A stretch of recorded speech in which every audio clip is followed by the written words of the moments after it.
Hello, Galaxy. I'm Chris Perillo. You've tuned into another live edition of the LockerGnome Digital Review, TLDR for short, live on YouTube every Monday night around 5 p.m.-ish. Really a little late today through no fault of anybody's own. Just had a variety of things happen. If you notice any flashing on my end, like if I flash the camera, did you see me flash? I flashed the camera briefly. There's Careful, that's against TOS. I understand. My whiteness will blind everybody. That's the reason why they said don't do it. There's a light, an LED that seemingly is going out, like it's going off and on. So if it seems that my face goes white, then less white, then white again, I'm not a chameleon. I just have this weird light that's not really playing. I just assume it was blood pressure issues. Mm-hmm. Well, that could be because Lord knows I've had that tested lately. Okay,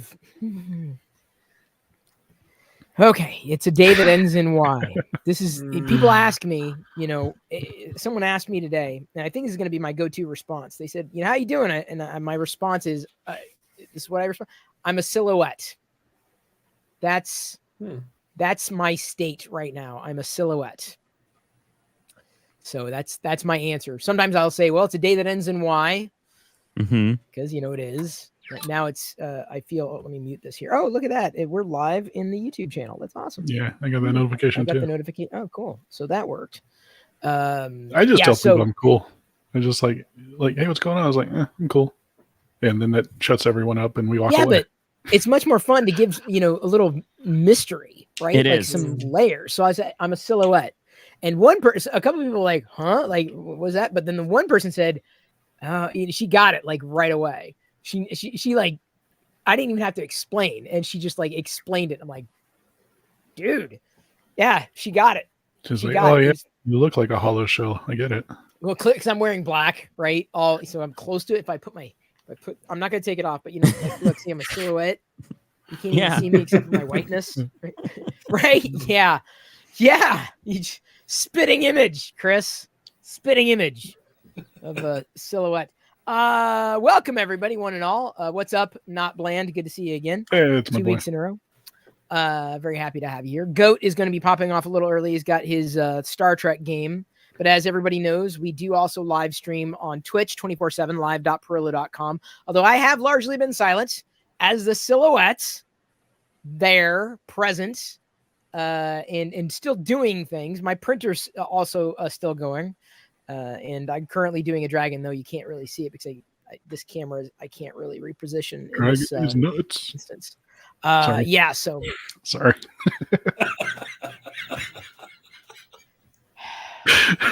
Can't take you anywhere. Alrighty. This is a good beer. Goat's apparently been drinking it. So Ninkasi, I couldn't find them. I was looking. They rebranded. They've got new labels entirely, and they suck. Like their old labels were amazing. I loved the design of their old labels, and then they went with like a generic looking brand. It didn't resonate with me at all. I didn't skip it, but like it just kind of jumped out at me. And like they had fun names, they had fun, and they still have fun names. But just if you notice the personality of the old can versus the new can is not that exciting at all. Like not even close.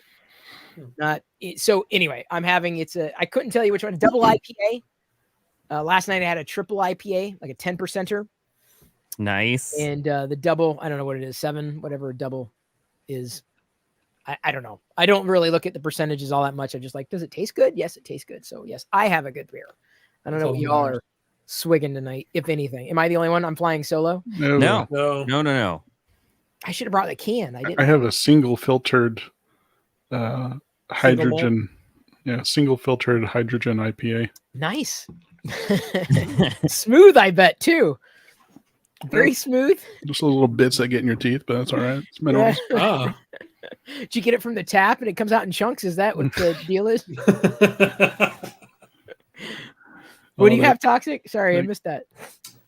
I am finishing up some of my pumpkin beers. Yeah, I don't like pumpkin beers. I like this one. This is hence me drinking it. Yes. Yeah. Like I hate this. This is horrible. Pumpkin beers. I hate them. I'll premise. So a lot of the pumpkin beers are more pumpkin heavy. This one's more pumpkin. I don't want to say pumpkin spice. It's like a pumpkin pie spice. Mm-hmm. It's not in your face. It's more like the nutmeg flavors and stuff like that. And it's stout, so it's heavy, obviously. But I'm sorry, porter. Yeah. Tired. Need the beer instead of coffee, but it's all right. And Josh, what do you got? Although I think I have that same ugly sweater, by the way. I think I have the same Vader ugly sweater. Do you really? I know. I had to put it on. It's one of my few Vader things that I own currently. Nice. I'm working on that though. But I have the Modern Times Orderville again. This is one of my go-tos. It looks stylish. It's like you're too fancy to drink. Yeah, pinky out. It's a hazy IPA. It's good. It's 7.2%.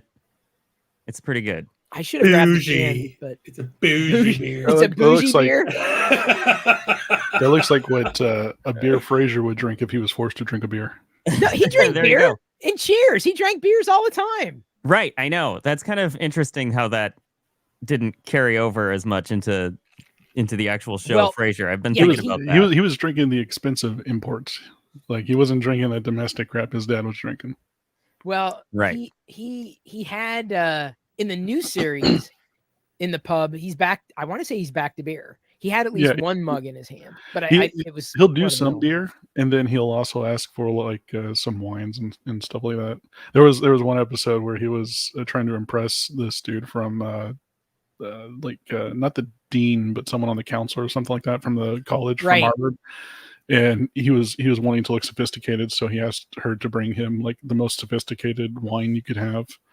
And she was talking them all up. Come to find out that this dude did not like drinking, and felt that anyone drinking any kind of alcohol was basically a drunkard.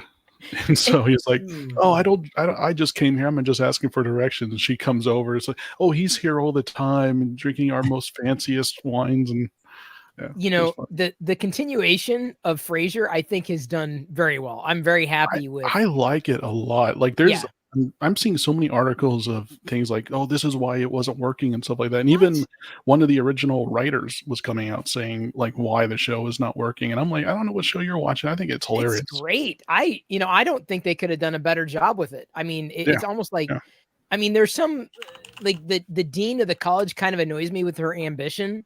But everything else it feels like, yes, different characters, but it still has the same feel to it. Mm-hmm. And I don't know how to explain that, but yeah, I mean, as a Frasier file, I would say that the new Frasier is valid. It is fantastic. And I'll be so pissed off because that's it. Like this is it. That's all we're getting.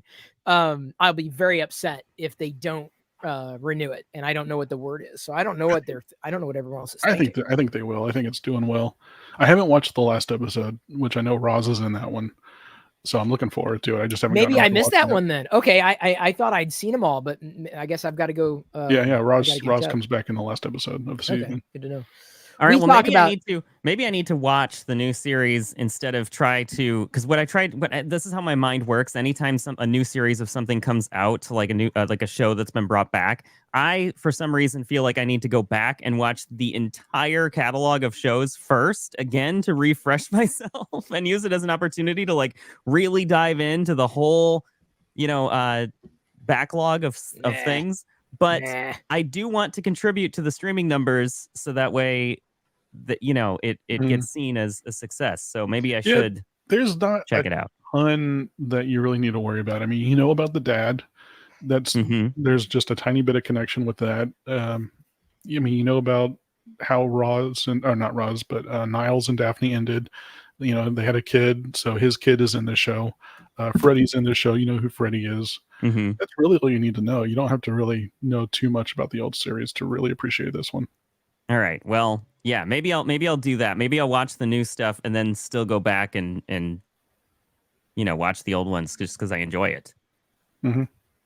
Yeah, I mean, and it's only 10 episodes, so you could watch the new show and then still go back and enjoy the other one. And it's going to be a whole other year before we even get a new season. Right. We do get a new season. I do feel very validated that they thought to bring this show back because I was such a fan of it back when it was airing, and ever since then, it's been a show I've rewatched quite a bit. So the fact that they've brought it back and have a new season, I feel so validated about that, because otherwise I just felt like this weirdo. Like I'm the one guy that likes Frasier, I guess. But I'm glad to see that's not the case. No, in fact, there's a subreddit of people who, and I thought I was the only one. I used to fall asleep to Frasier. Yeah, and there's I a love subreddit falling asleep to Frasier. There's a subreddit dedicated to people who fall asleep to Frasier.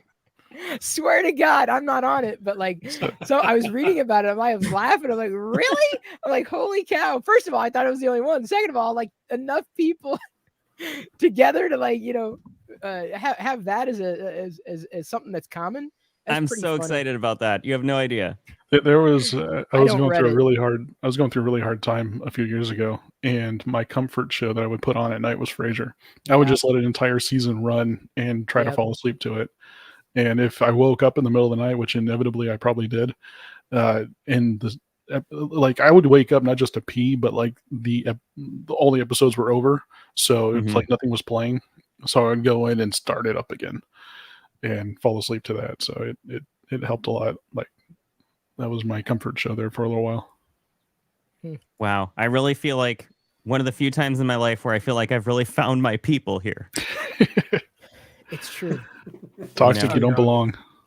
I don't. My fall asleep show's been Friends. South Park lately. No, I've never watched Friends actually. Oh, really? I love Friends. Friends is a good one.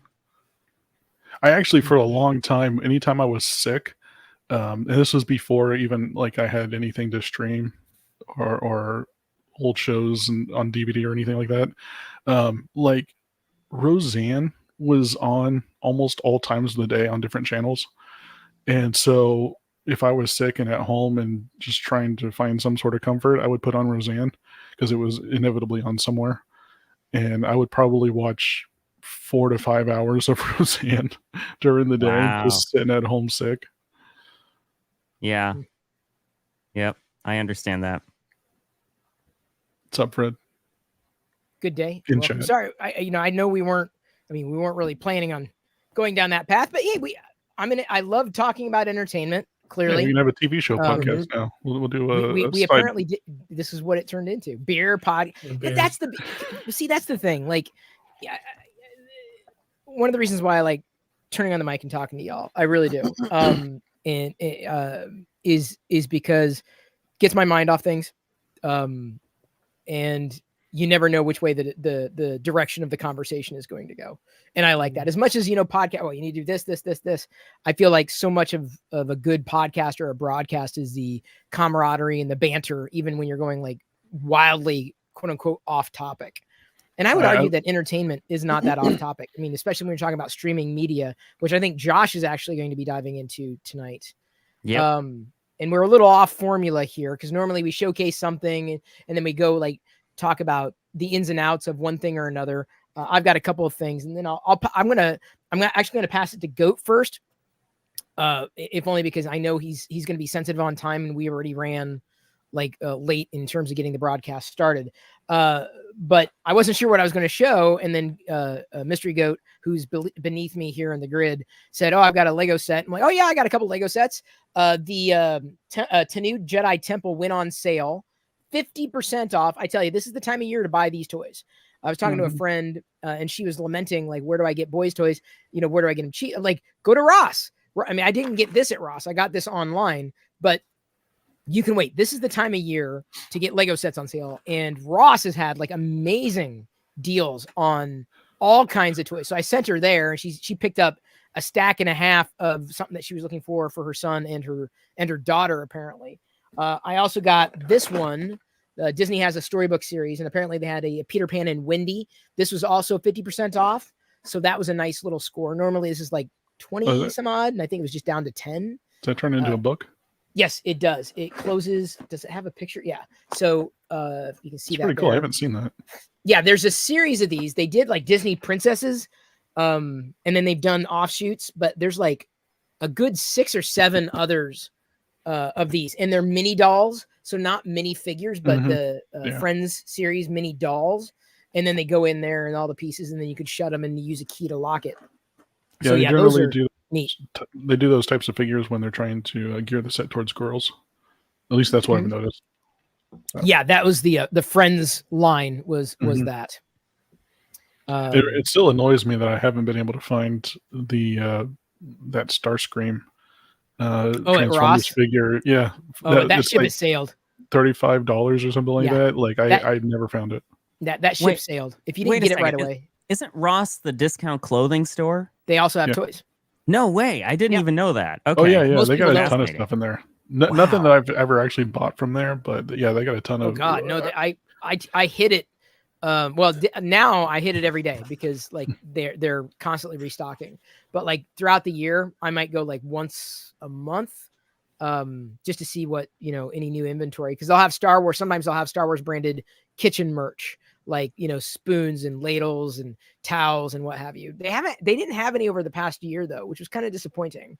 There hadn't been a lot of Star Wars items this time around. If you like nerd art, that's a great place for nerd art. Oh, it's true. Yeah, instead of going to like Hobby Lobby, you can go there for like pop culture art. So like Nightmare Before Christmas or Star Wars or Marvel art that you can hang on the wall. And they got some really cool pictures there too. And we're talking about Ross Dress for Less. Yes, Ross. Yes. I never go there. I didn't either until Chris talked about how much he was going there for toys, and so I'm like, I'll have to go in and check it out. And lo and behold, they got a decent toy section. They just like get toys that are on discount or bent or whatever, or just didn't sell. Yeah. Just had a high stock from somewhere else, and they just throw them on a shelf, and kids can browse through them. Cheap. Like I got this Boosh would have been $25, and I got it for like $5. So like you can get, and the thing is there's inventory, but it's not like regular department stores where everything's brand new, like it's in season or it's the current cycle. It's more like if you see it and you want it, you better get it because it won't be there tomorrow, or it may not be there tomorrow. So they get fresh stuff in constantly in every department, not just clothes, across the board. So yeah, Ross became a staple for me. Hobby Lobby's okay. Go ahead. Go. I was gonna, because Josh mentioned it. I mean, it's a good place for if you're looking for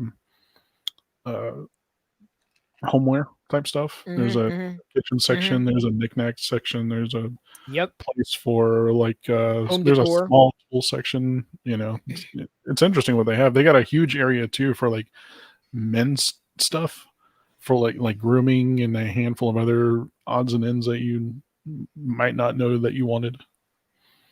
Hobby Lobby's okay. And it's a good addition, Fred. I find it on the pricier side, even with a discount, because you get lucky, you get a 50% discount there. And maybe it was better in previous years. I only go to Hobby Lobby for the Star Wars stuff. And there have been good deals in the past, but unfortunately this past year, it hasn't been prime. Ross, Marshall's, Home Goods, they're kind of not exactly the same store, but basically the same store, where you can get items that you wouldn't find at the big box retailers, if you will, but you can get them at a good price. And these aren't knockoffs. Like these are like, that's a legit Star Wars figure, right? You every so often you will find Lego sets, not as frequently. I get a lot of my Fortnite figures from Ross, because they'll be like $3 versus the $15 that they ran at retail. So that's just toys, but they've got clothes, decor, kitchen stuff, dog, cat stuff, pet stuff, baby stuff. It really, I mean, how more people, Ross is kind of like one of those, not best kept secrets, but I feel that people are just ashamed of going to a discount store, and I have no shame. Like, I don't care, dude. That's like, hey, that saved me $20 and I got a Star Wars figure that I want. Yeah, there's no shame in that. Before we're off the topic, can you tell me what this is a second? Can I tell you what that? Yeah, I can tell you that you are walking away from the mic. Yes, I know. This, my mother-in-law included this. Yeah, that's McDonald's Happy Meal. They've got little trinkets right now, and there's like 7 Star Wars trinkets currently available for Happy Meal toys, and out of like 100 Disney 100 celebrations. So that's the Darth Vader one. Yeah, and I know it looks official. It has the Disney 100 on it. It's Disney 100, and it's each one of the Happy Meal toys, because I just go to eBay. As soon as I found out, oh, there's new Disney Star Wars stuff, I go to eBay and then I just buy them. And each box comes with 2. It comes with, one character and another character, and not from the same movie or fandom. So it may be a Marvel character and a Disney princess character in the same box. So what I did was I bought the 7, and then it came with like Pocahontas, or it came with the Disney Wish star. And I'm like, I don't want these. So I'm like, oh, Jedi will get a kick out of them. So I kept the box, I kept the wrapping, and I just gave it to her. She doesn't know. She has no idea they come with 2. So she's happy. Like, she's like, woo. And then I got the Star Wars stuff that I wanted. Well, so, I wouldn't have known that either. And she included this in like a box of goodies that she sent my wife. And I was like, I'm always interested because she always throws like, she always throws like random Star Wars stuff in the box. And I was like, what is this supposed to even be? Who sent that? Who sent it? Borat. No, not who said that. Who sent it, Josh? My mother-in-law. Who said it. Borat sent him the package. Who sent you the package? My mother-in-law. I wish I had a mother-in-law like that. Never in my entire life did I have a mother-in-law like that. Wow. Well, yeah, I get these random things, and sometimes they're not like, sometimes they're just, I have no idea what to expect sometimes. But this time that was Star Wars, that's all you need to know. Yep, I know. Right, Chris. Oh, sorry, Josh. No, that's how I'm getting some of my Star Wars knickknacks these days, I guess. They're just included in goodie boxes that are sent to the house, and then I'm like, oh, what is this? And then this is the way. Ask just Chris, decorate your house. Just decorate your house with little Star Wars knickknacks, and come to find out they're all McDonald's toys. Right. It's a knickknack. Got the shelving started. That's great. Yeah. Are you surprised well, I guess you wouldn't be surprised that I knew it was Star Wars, but yeah, I did. I specifically, here's the thing, if you held that up and I did not know about the McDonald's Happy Meal toy, I'd say, what does it say? What is it this? What is it that? And if the fact that it says Disney 100, I would have been able to chase it down from there. Yeah. Yep. It says Disney 100. That's how I knew. Exciting. Oh, you know what? It has a McDonald's logo on the back. I didn't even see that at first. There's your clue. Holy crap. I did not see that at first. Clue. Yeah. There is your clue. All right. Cool. Well, so you can narrow it down from there, Josh. Yep. I can definitely narrow it down. Could be Burger King, could be Taco Bell. If only we had a clue. I didn't do my full due diligence in checking this out. Clearly, you suck. So that's the answer to that question. Now, I don't know if anybody else has anything to really showcase, but Toxic, do you have anything this week? I do, but I don't want to take we're down to 10 minutes for Goat. Okay, Goat. Oh man. I can show off. How are we gonna do USB in 10 minutes? I don't know. Are we doing USB in 10 minutes? In 10 minutes. I ain't got. How long I have an hour. He's got an hour. Oh, that's right. Yeah. You're an hour difference. So yeah, we'll let you go. I was like, what? So what? Legal BD1. I figured I'd show that off. Never got it, man.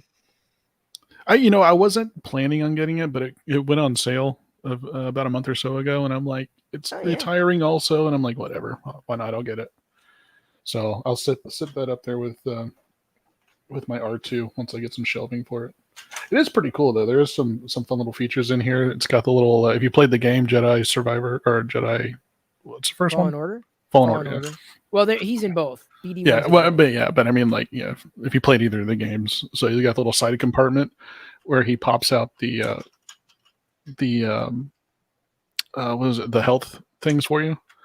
Now I don't know if I can get it out, but stims. Yeah, I can't get it out, but anyway, so little health stems that you make out of Lego. Nice. So that was a pretty fun little like thing. They get super detailed with these things. It's really impressive, Well, so if it works. Yeah. So my topic I was going in today was, are we ready for that? Or I think let's roll in and we'll talk. Well, hang on. If you've got time, Toxic, do you want to do the showcase? And then we could roll with the USB chatter. Yeah, I was just going to show some new vinyl records that I got this week. I know. Ooh, I'm excited. I'm intrigued. I'm excited. So, I usually try to go out with a couple buddies about once a quarter, and we go hit up a local record shop. I did find these. These are Above and Beyond, 2 different albums from Above and Beyond. Nothing special about these, but what I kind of wanted to get into is about like the resurgence of vinyl. And I think why. I think it's hilarious, by the way. Yeah. So, I mean, aside from it not being a jewel case, you get actual art to the actual vinyls. I mean, you still get the sleeves. These are nothing special. These are just plain black vinyls, nothing crazy. Both of these were used, fairly good condition. But I did bring another one. This is a metal band that I listen to called In Flames. And there will be bands that produce picture discs. So I've this seen. is I the saw. actual. Sorry not to cut you off, but I saw a ton of those at Disney, which is the first time I saw it. That was basically a full-on picture that the vinyl was made out of. It's really impressive. Wow, that is actually cool. I don't think I've seen that before. Yeah, so the picture discs are typically what I go after for what I consider good music or bands that I would actually listen to if they sell picture discs. Not all of them typically do, but you will also find what they call splatter vinyls, where they won't be just a single color like black or blue or anything like that. They'll make clear ones. They'll make clear colored ones, but they'll also do, like I said, the splatter. So they'll take a few different colors and it'll be like a paint splatter on a single color. So as it's playing, as it's playing, you see the effect of it just spinning. Yeah. And of course, the picture disc, it's the actual picture of the cover art of the actual record. Yeah, those are pretty cool. Yeah, I picked those up, but the Above and Beyond ones, I did not know that they actually made these. I was kind of surprised to find them. But the website that I typically use I don't sell, but I'll buy or to keep track of my collection is Discogs. And it has a social media aspect to it, so you can add friends so that you can see their collections. That way, if you're interested in buying something that they may have, you can click on it, choose the format, and it's just like eBay. Breaks it down to cassette, 8-track, vinyl, LP, single, whatever it may be, and you just order from there. And it's worldwide. So the picture disc one, I've actually owned this one for, I want to say up to 7 years. This one actually came out in, I want to say it was 2001 for this version. But they're going up in value depending on if you get limited release and they're decent bands or artists. The most expensive album that I have is 4 by Blues Traveler. It was actually a re-release, but it was the first pressing of the vinyl. It was limited to 1,000. I bought it on Amazon for $35. Wow. And they're currently going for about $450. Wow, that's amazing. So, and then this one here, like I said, I bought this one. It was new for 70 euros. I paid probably around that with shipping. Now this one's going for about 150 US in decent condition. So, there's the aspect of collectability. If you want to flip things, you can. It's obviously a risk because not everything's going to increase in value. But, just something cool to look at and admire and collect. So I know I mentioned previously, I think it was on the podcast last week, that I don't collect vinyl. But I do have 2 vinyl records. One is so those like storybooks on tapes. I think Disney had a bunch of them. I had a bunch of them when I was a kid, where it was basically just like the movie condensed down into a small kid storybook, and then they would have a tape to go along with it, and they'd read it and do it in voices and stuff like that. So what I believe is a version of that, except it's for Star Trek: The Motion Picture, and it's just I think it's sealed too. I've never actually opened it to look, but yeah, I believe it. I think it's supposed to be like a storybook on record type deal. And then the other one I have, which was a gift from someone, is a vinyl record of Weird Al's in 3D. Yeah. Oh, nice. And the first time I went to go see Weird Al in concert, I actually got it signed by him. So I have it signed by him and a couple of the band members. That's awesome. Nice. Yeah, cassettes are I wouldn't say they're becoming popular again, but this band, In Flames, if I didn't say that already, but this band, they actually started creating the picture discs, the LPs, singles, but they also release cassettes, which is interesting. I don't know who's buying. Yeah, they're producing them today. Oh, I know I of a don't lot know of if it's- I know of a lot of bands that do that currently Really? make cassettes. Yeah.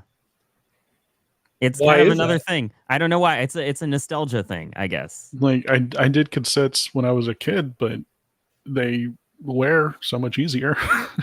I'm like, I don't see the point in Yeah. having it unless you just want to have it. Right. Yeah. And it has hiss on everything. That's always great too. That Does it have cassette hiss? hiss. I did not. Yeah. There's a pretty noticeable hiss. I haven't listened to a cassette since the mid-90s. Yeah, Tech Really? Jeeper's right. Cassette, the worst form of media ever. I don't necessarily disagree. Yeah, and the next track would play. We're happy to report that tonight's podcast is being recorded on cassette tape for anybody who is interested in purchasing it from the Perillo store. I mean, I had a large Hi- cassette collection from recording music off the radio, but that's about it. High-speed dubbing. Oh, I have a huge collection of tapes that I've recorded of local radio from back in Michigan from like the 90s that I really need to get converted to digital because there's so many sites that like you can upload those like recordings to that people are very interested in. I being one of them because it's just, it's like a time capsule from this period of time. It's really cool. Tech Jeepers comment in here says, "Be right back, getting a pencil so I can rewind." Yeah. Very slowly too. Yeah, it's in there. Got to get the tape back in there. Hey, man, So- you got no choice.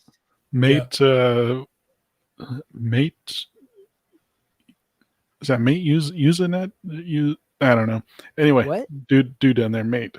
He was talking about how some cassettes stored binary data, and yeah, if you haven't seen that, it's pretty cool. In the 90s, they had cassette data drives. So I mean, there's like been multiple forms of magnetic tape drives for computers, but when you see a cassette one, it's pretty cool. Yeah, that's cool. DAT? Wasn't DAT the digital? Yeah, digital audio tape, I Yeah. think. DAT, Mhm. if I remember correctly. That tape. I know that was the DAT. cassette tape of the future. Back I know that up. my mom had where she worked at. She works at a vet clinic, and they would back up the every night. They would have to back up the entire computer, and that they would use not the cassette. I forget the name of it. Was it that the bigger one, the big bulky one that wasn't quite a VHS tape, but might as well have been, and had to like back up the entire computer, all the data and everything on it onto that giant tape drive. It took forever. Wow. Like I'm not joking. It would take 30 minutes to an hour, if not longer, on a bad day. Yeah, tape's still used for cold storage for computer data. It's economical per terabyte. It's just slow in the grand scheme of things. But if your Maybe purpose is just to store data, maybe CNUP could explain this to us because he's like, dissing cassette tapes? I need to set you boys straight. It's like, Well, you seen it. I think I've sent you in Discord. I think I sent you the link to this podcast. You have the link. FYI, for whatever it's worth. I was like, I wonder if CNUP. I know you probably don't check Discord as frequently as I do. yeah, we need someone to explain what the appeal really is. Like, what is it all about? What is the benefits of cassette tape? I would love to know that. Modernly, yeah, definitely. I would like to know. Yeah, in the modern world of today, because there's definitely enough people that are buying cassettes and are looking for cassettes that they're still being sold and people are still looking for them. you still buy floppies? Can you go into Staples or something and buy floppies? I bet you could. I know you could probably get them online, but Yeah. I don't think they have them at Staples. I don't know about Staples. I don't think any like brick and I only mortar shout stores them have out because I used to work there. It was a garbage company to work for, just FYI. But they used to hold on to that stuff for ages. There goes our sponsorship from Staples. That's fine. Micro Center's better. Come Yeah. at me, Staples. Couldn't tell you. Wouldn't know. You bastard. Thanks for that. Thanks I have for good that. memories of Staples, though. I have good memories of Staples, though. Staples, send your I used to go there to Sure. look at Palm Pilots and stuff. Like that was the place for like. Palm Palm Pilots. I had a Pilots. friend that was Was that the really last into time you Palm were at Pilots. Staples? No, actually, we were just there a few days ago because we had to ship something out, What? and it was a UPS shipping place. Well, it doesn't So we went count. there, but we walked in. I still went into the Staples store, and it smelled. It smelled like Staples. Like it has Well, a thank distinct smell. All the same Kinda products like are Payless. still on the shelf. Kind of like Payless has a smell. Payless. Isn't that interesting? They're Like, how gone. do these places have such such specific smells to them? So, It's a fragrance. so It's Cena brought a crazy. good point about cassette tapes. Is that Guardians of the Galaxy? Oh yeah. Creative Oh, resurgence. yeah. Even still, is like I'm amazed that would be enough of interest from kids to want to buy new ones. I That don't know, man. that I don't modern know. like modern bands would want to put out a new cassette tape of all things. You know, it just seems. I understand vinyl. I understand the value of vinyl. Yes, me too. Because of the quality, right? That makes sense. I'm not sure if anybody's clamoring for the quality of a cassette tape. I mean, in nostalgia, I totally understand. That totally makes sense. But It's like a fashionable thing. I think. Yeah, I'm it not must be. carrying it around. No, walk out with my Walkman and the tiny Get like a tiny ear headphones. necklace to hold on to them. Walk around. Yeah. What do we call Yeah. that? It's definitely popular. And some people are in it more recently, and they're buying pop artists. In my opinion, they kind of fade out quickly, or the albums they can only listen to for a few times. These albums that I showed off earlier, I mean, I've listened to them countless times. So It is that time of year to want to talk boy, isn't it? Yeah, Sorry, Tech was right. Toxic. I had a Talk Boy when I was younger, and yeah, suck, that was Josh. fun. That was a fun thing. What? You Talk suck. Boy. I wanted a Why do I Talk Boy suck? so bad when I was a kid, and I never got a Talk Boy. I'm not sure if Oh. I I even love- know what a Talk Boy is. Home Did you Alone ever 2. get a- Did Home you ever Alone get a 2, Yak that was Bak? it. Yep. Yak Back, no. Yak Bak. Oh, okay. Yak I Bak was remember. dumb, but Yeah, I never had the Yak Bak. I remember. I remember it's Home Alone 2. So that Talk Boy was in Home Alone 2. Yes. Yeah. So remember, he had that little cassette recorder that he used Right. to speed To up or echo lower his back. voice. Yeah, he used it to make his hotel reservation, actually, making it sound like he was his dad. And so it was basically just Very product convincing, placement. by the way. Yeah, it was basically just product placement is all it was. But Yeah. it worked because when I was a kid, I was desperate for one and I never got one. Oh, Desperate. I was Well, desperate. point to Chris's one of his points last week about gift shopping, right? It doesn't have to be new; it can be Yeah, used, vintage, or yeah. you can save save Yep. yourself some money.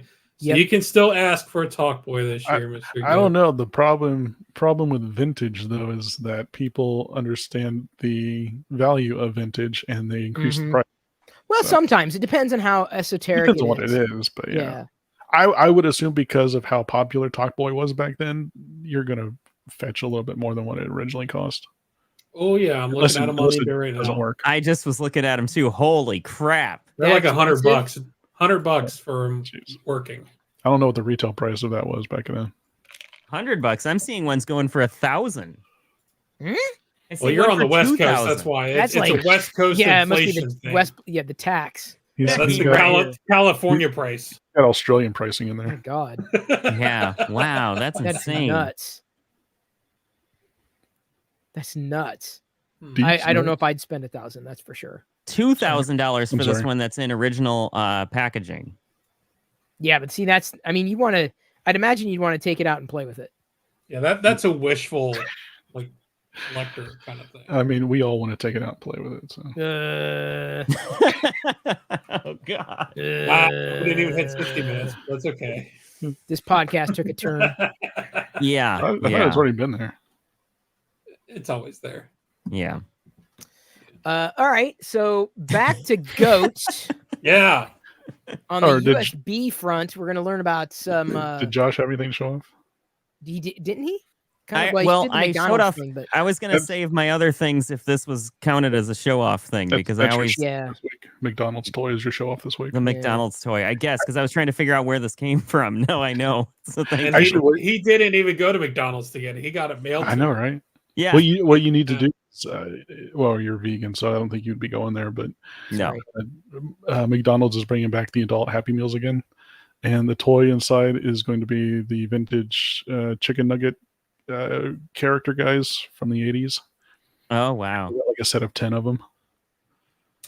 Really? Oh, I didn't even know. So I vaguely remember them actually. I was just gonna say my discovery every week now is just gonna be random items I find in my house. What is this? Can you somebody tell me what the hell this is? I don't know. Yeah. Anyway, I didn't get anything new. I just want to know what the hell this is. Yeah, I like that. All right. Well, that's that. Yep, Go. that's it. Take it All away. right. So let's talk about. Hang on. What do you want to talk about?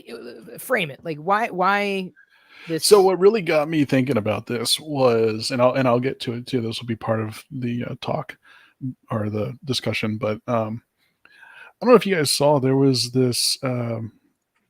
So Apple put out a $130 USB-C cable. Have you guys heard about that? No. So I don't think so. So, because Apple's now having to use USB-C thanks to the chaps over in Europe. So I laugh at that, by the way. So, Apple is going to be like, all right, so if we have to do this, then we're going to make a show of it. And so they did. $130 USB-C cable. And so the question is, it's like, what the hell is this thing for? And is it even worth the price? And so what someone did, and I pulled it up, but it was, I forget who did it. There's this group that does like these CT scans of things. And it's interesting. You can, Adam Savage, he's got a YouTube channel. He had him on and discussed it with them and looked over these CT scans. But it's a CT scan of the Apple cable and some cheaper ones, like one of the Amazon Basic cables and a couple other really cheapy ones on there. And basically, it was to see inside, this basic plastic part where the actual connection connects to the wires. And it was trying to see what was inside here. And lo and behold, the Apple cable is full of all kinds of. It's got a little mini circuit board in there, and the price point, like the whole crux of it, is that it's supposed to be able to transfer, like guaranteed to transfer data at high speeds, guaranteed it's going to be intact, like you're not going to have any issues going through. And it looks like it's probably worth the price because they put a ton of engineering into it. Now, that's not necessarily going to be needed for your average person that's just charging your phone, but if you're doing it for, let's say, 4K video transfer from a phone or a video device into your computer, something like that, it might be very useful for something like along those lines. So, but that was the whole idea of like, okay, so we got, most people may not know what kind of USB cable they need. And the history of USB is a little interesting too. And even in the past, there's been issues where it's like you'd buy a cable and it would charge, but it wouldn't transfer data, or maybe it would connect to your computer if you're plugging it into your computer, but it wouldn't be charging anything. It would just be a data transfer thing. So there might be some confusion there. And then, of course, there's, what is ABCD, or only ABC right now. And then to top it off, much like HDMI, there's been different versions of USB cables. So that was my whole idea of going into it, was kind of discussing basically for people that don't really understand USB cables, they just have one and plug it into their phone and that's all they need. That's all they think about. And then they try to use it for something else. And they're like, it's not doing what I thought it's supposed to be doing. So it can get a little confusing sometimes. So that's really the whole idea around what I was going with. That's interesting. I've been looking at the specs while you were talking about this, and everything still seems to be in spec for the cable itself. Like they note here that it'll handle up to 100 watts of power delivery. Well, there's a $10 cable that's twice as long for $10 that also handles 100 watt. Now, people are saying that data transfer doesn't work with it. And you touched on this on a previous podcast where there's data and power or just power cables. So I'm kind of curious of what that circuit board is actually doing on the inside of it, aside from doing the handshake with Apple products, because that's how they're still keeping the fast charging with I don't really know what all the circuit board does, and I'm not certain anyone outside of Apple really does. Other than just ensuring that it's going to do what it says it's going to do at the top most specs that it can, right? Mm-hmm. It's going to make sure that you're going to get as high of a speed as it's been advertised, and for not just power transfer, but also data transfer as well. And again, it's probably more for those folks that really need to do some high data transfers, like 4K videos and things like that. I can't imagine there being much of a use case for anyone beyond that at the moment. I'm curious how useful it would be for things outside of an Apple, an iPhone, or even an iPad. Like, could you plug it into your computer and into a Samsung SSD external drive? Would you get the same benefits from that as you would from transferring 4K video from your iPhone to your computer? That's a question that I would be curious about. Yeah, I'm guessing no. I was just about to say, I'm willing to bet that the circuitry built into the ends of that USB cable are strictly for the handshaking process with Apple products. And if you're connecting it to a universal device, i.e. an Android or a wireless mouse or a hub or whatever it may be, it's not going to perform the same specification as if it's an Apple device connected to an Apple device. Because that's how Apple is. They don't like universal standard anything. And because they're forced to adopt this standard, they're going to be kicking and screaming and saying, our cable's better because look at how fast it performs. We can't guarantee anybody else's cable does that. Mm-hmm. But here's the thing for me. If I had an iPhone, which I would never buy, and I hooked it up to a charger that was compatible, doing a max power output, and I buy the $10 cable versus the, what is this one? The 3-meter one is $159, $160. So to charge my phone overnight, do I care if I'm charging my phone at 20 watts versus 100 watts? Right. No, because I'm asleep. I really don't give a shit. It's just, let me charge my phone. I don't really care how fast. I mean, even my S23 Ultra, I still use it with like a 15, 20 watt charger. It charges overnight. I wake up, it's at 100%. I have no qualms with it. I don't need fast charging. That's just me. But to your point, it's also for other devices like 4K monitors and iPads, data transfer, that kind of thing. So yeah, like I said, if you're just using it for charging your phone, I can't imagine that it would be worth your time and money at all. Yeah. Interesting thing you brought about that for fast charging. So I bought a kind of like a generic wireless charger when I got my Pixel 5, because that was the first phone I had that had wireless charging on it, and it worked great. It still works great. I still use it, and I got fast charging out of it, which I was a little surprised by. Cut to my Flip 5 now. It does not support wireless fast charging on that same pad. Really? Yeah, I think I have to have a specific Samsung one in order to get fast charging out of it, which I find interesting. It's kind of funny. Which it works for me. I can just, because I'll put it on my on there, let it charge up at night, and I kind of like it being a slower charge because I know that it's not going to be charged within an hour and a half, and it's going to be still sitting there the entire night while I'm sleeping. Because there's no way I'm going to wake up in the middle of the night to take it off. So, it has a longer charge on there, so it's not sitting there fully charged the whole time. Yeah, TechJeeper just made the comment about wireless charging standards are a mess. I was just about to say the Samsung one that you're describing, I bet it has a different coil orientation or a larger set of coils where it can accommodate Samsung and non-Samsung wireless charging. And if it doesn't detect that wireless charger, that's a Samsung proprietary device, you're not going to get fast charging out of it. Yeah. I was tempted to buy one of the wireless charger pucks. I was at IKEA late last week, just walking around, looking at some lighting and stuff. More like their RGB and some home speaker kind of goods. But they had a couple wireless charging pucks for, I think, $2. Yeah, I'll they're grab one or really two of cheap these. there.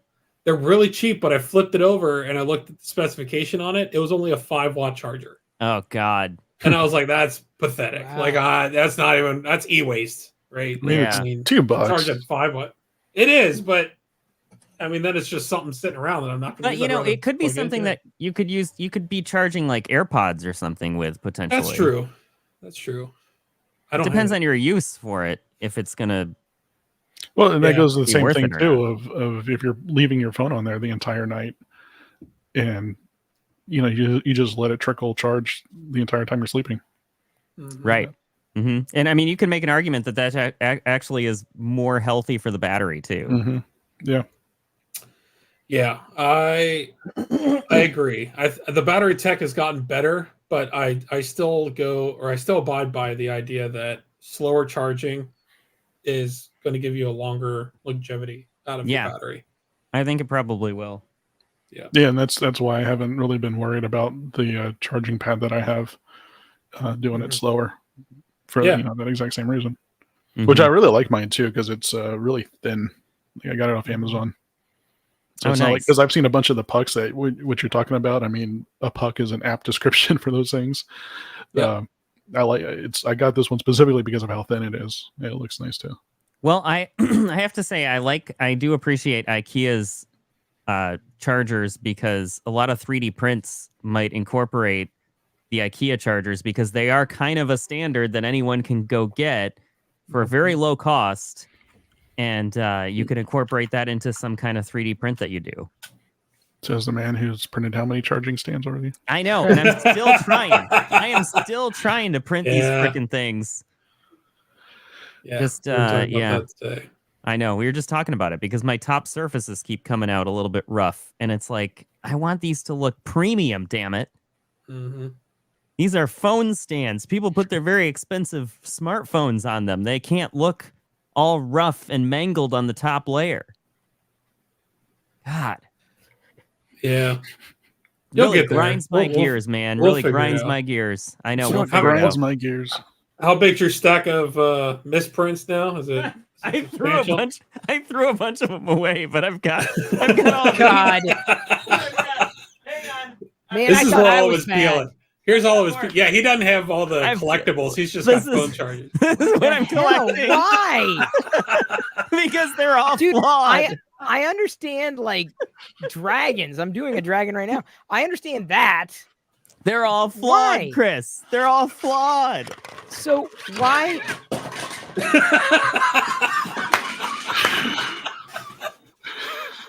They're all garbage. And I'm printing more right now. I will not stop. Okay, I need to buy more filament for this. Why? He's gonna need a Polymaker sponsorship Oh just my to get out God. one of these No, no, things. you don't know. They all have problems. This one's got a little thing here. This one's got a little. This one's rough over here. Dude, oh my God. Have you God. thought about just sanding it and painting it or something? No, Or body I want my filler? printer to work right. Oh my God.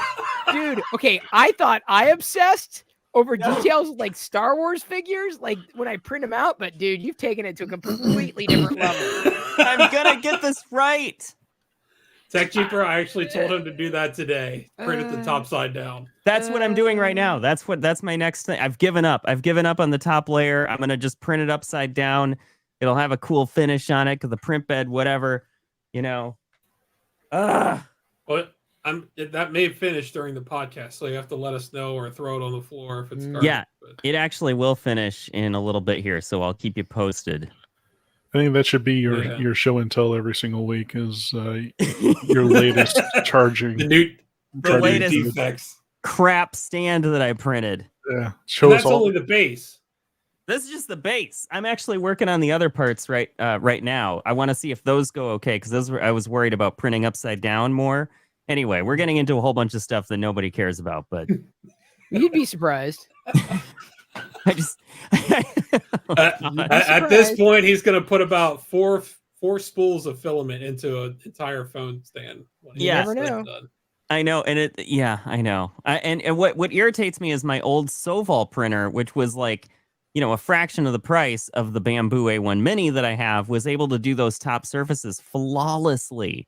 Like I didn't have to try that hard, and now I'm like, I cannot. It's all turning out weird on the top. So that's part of what bothers me about this is I want my new expensive printer to do as good or better than my last one.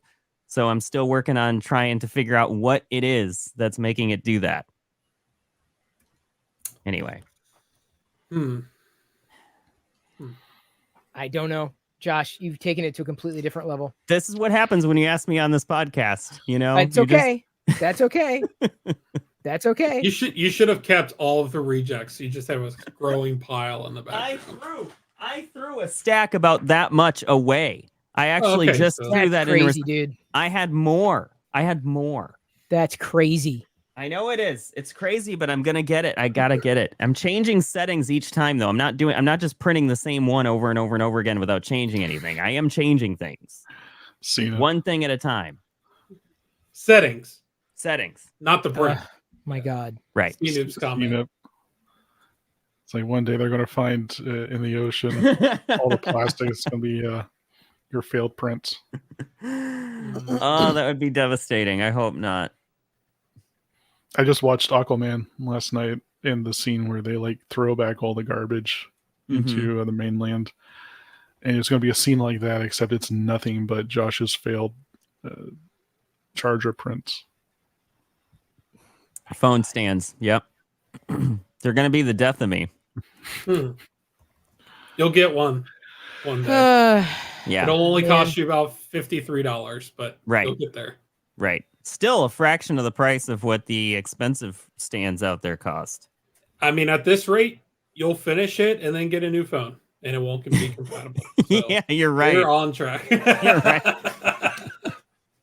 Oh, my God. Chris over here doing his taxes. He's already tired of us. Mm-hmm. All right. What was it? I'm trying to remember. Okay, not to skew you off track. Goat. Sorry, I know we were like tangent there. You're good. It's all tangents. Go ahead. Steer it back. This is a great tangent. Don't get me wrong. I didn't realize Josh was, but he is. It's crazy. Yeah. We knew that if you're in the Twitch channel, you already know this about Josh. You should just have my wife on and she'll tell you. My wife. All right. USBs, right? Yep. Yes. Yeah. USBs.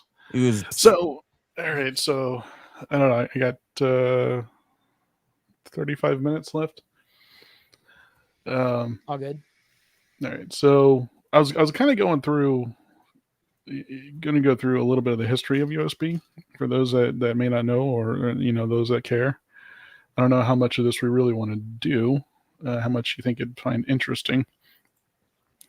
I don't have an outline this week. I just knew kind of the gist of what I wanted to go through, and then looked up a bunch of stuff. But USBs really are an amazing technology. Because those of us that enjoyed computers back in the 90s and before can remember that there used to be a port for literally everything on the back of a computer, a single port for everything. Mm-hmm. So we still have ports dedicated to like your monitor. Before, you still had monitor ports, but then you also had separate ports for keyboard and mouse, and they looked exactly the same except for the color.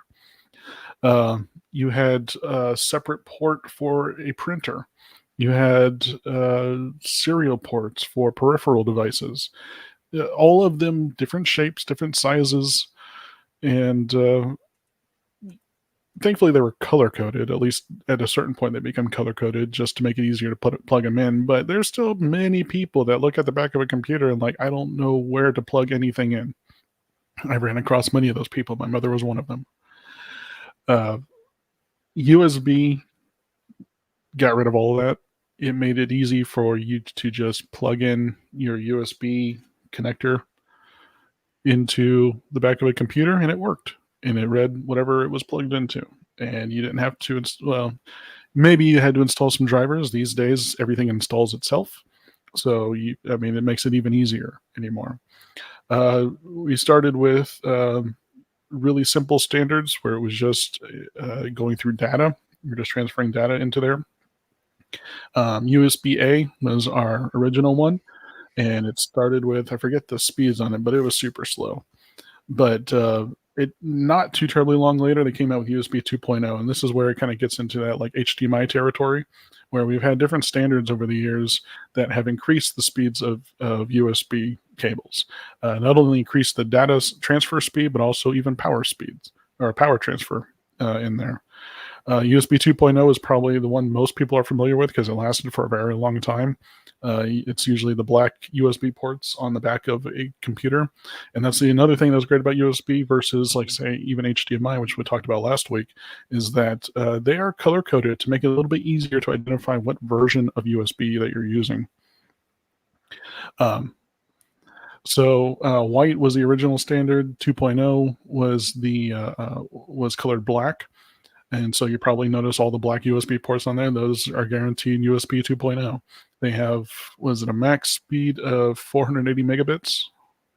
And I forget the power transfer maximum on there. But yeah, it was useful from almost everything. You also have, so getting, you jump from there to USB 3.0, which has do I have one here? No, I do not. So the back of it is colored blue, which gets into, it's a huge jump in speed. The maximum of 3.0 is what, 5 megabits or 5 gigabits, excuse me. So a huge jump in speed transfers over there, which turned out really great for like external hard drives and things like that. And then from there, you get incremental standards, 3.1, 3.2, which jumps into even faster transfer speeds. Then you got red ports, which are USB 3.2 or 3.1 Gen 2. Mm-hmm. And that, I forget the speed on that, has a max. CNET will probably get to it before I ever do. I forget the max on that one, but it's pretty fast. 30, no, that's 5 gigs, and then so 3.2, I think goes up to 40 gigs, or is that USB 4? I forget. Honestly, when you start talking numbers, honestly, yeah, that's where I usually have to go to Google and go, what's the speed of this thing again? And so most of that's really not necessary to understand, but it just gives you an idea of where they've come from and where they've been. Yeah. So we get into, there's been different types of USB connectors, which may confuse people too. So this is our normal USB type A. That's what plugs into everything. And it's also, USB has kind of been directional too. So early standards, you could only transfer data in one direction. I believe with 2.0, it started where you could transfer in both directions. But another thing that I've noticed for power is that what I learned from that is that USB type, so you'll usually see type A and type C when you're looking at phone chargers. That's because type A is traditionally transfers power out.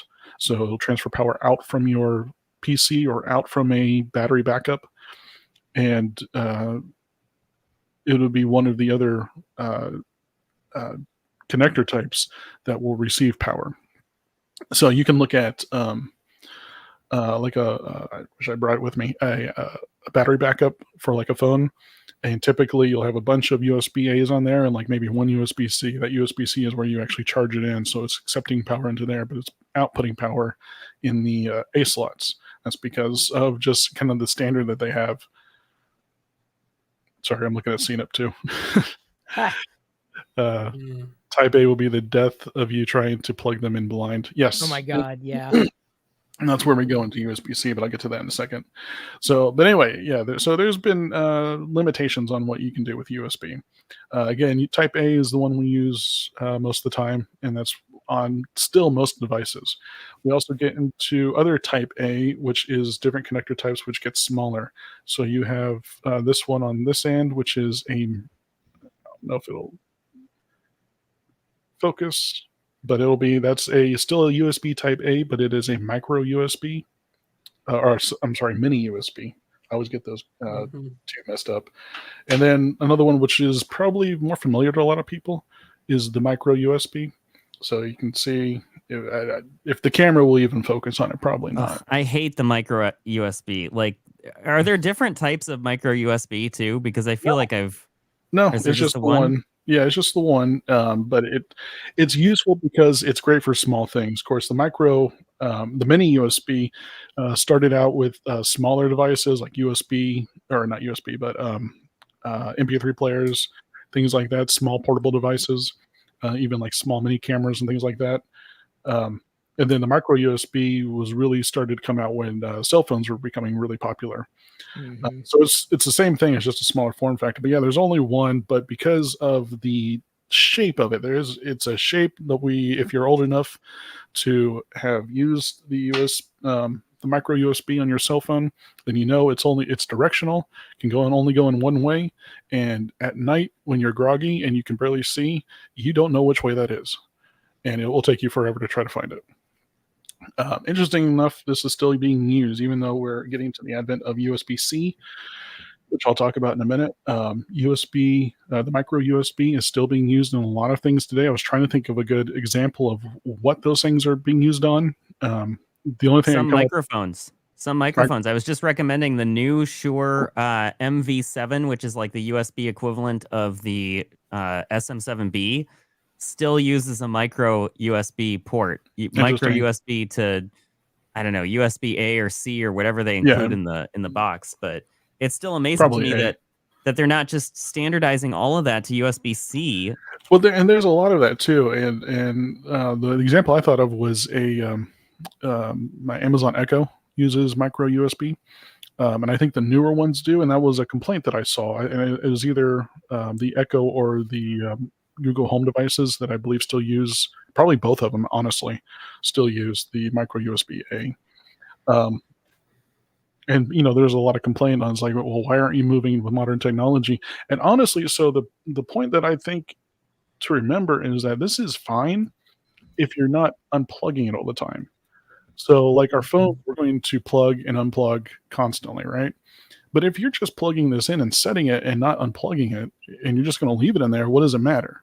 This is probably going to be cheaper technology than USB-C. And if it's just, it's only delivering when it needs to deliver, then it's going to be perfectly fine. So that's probably why you're still finding micro USB on a lot of devices.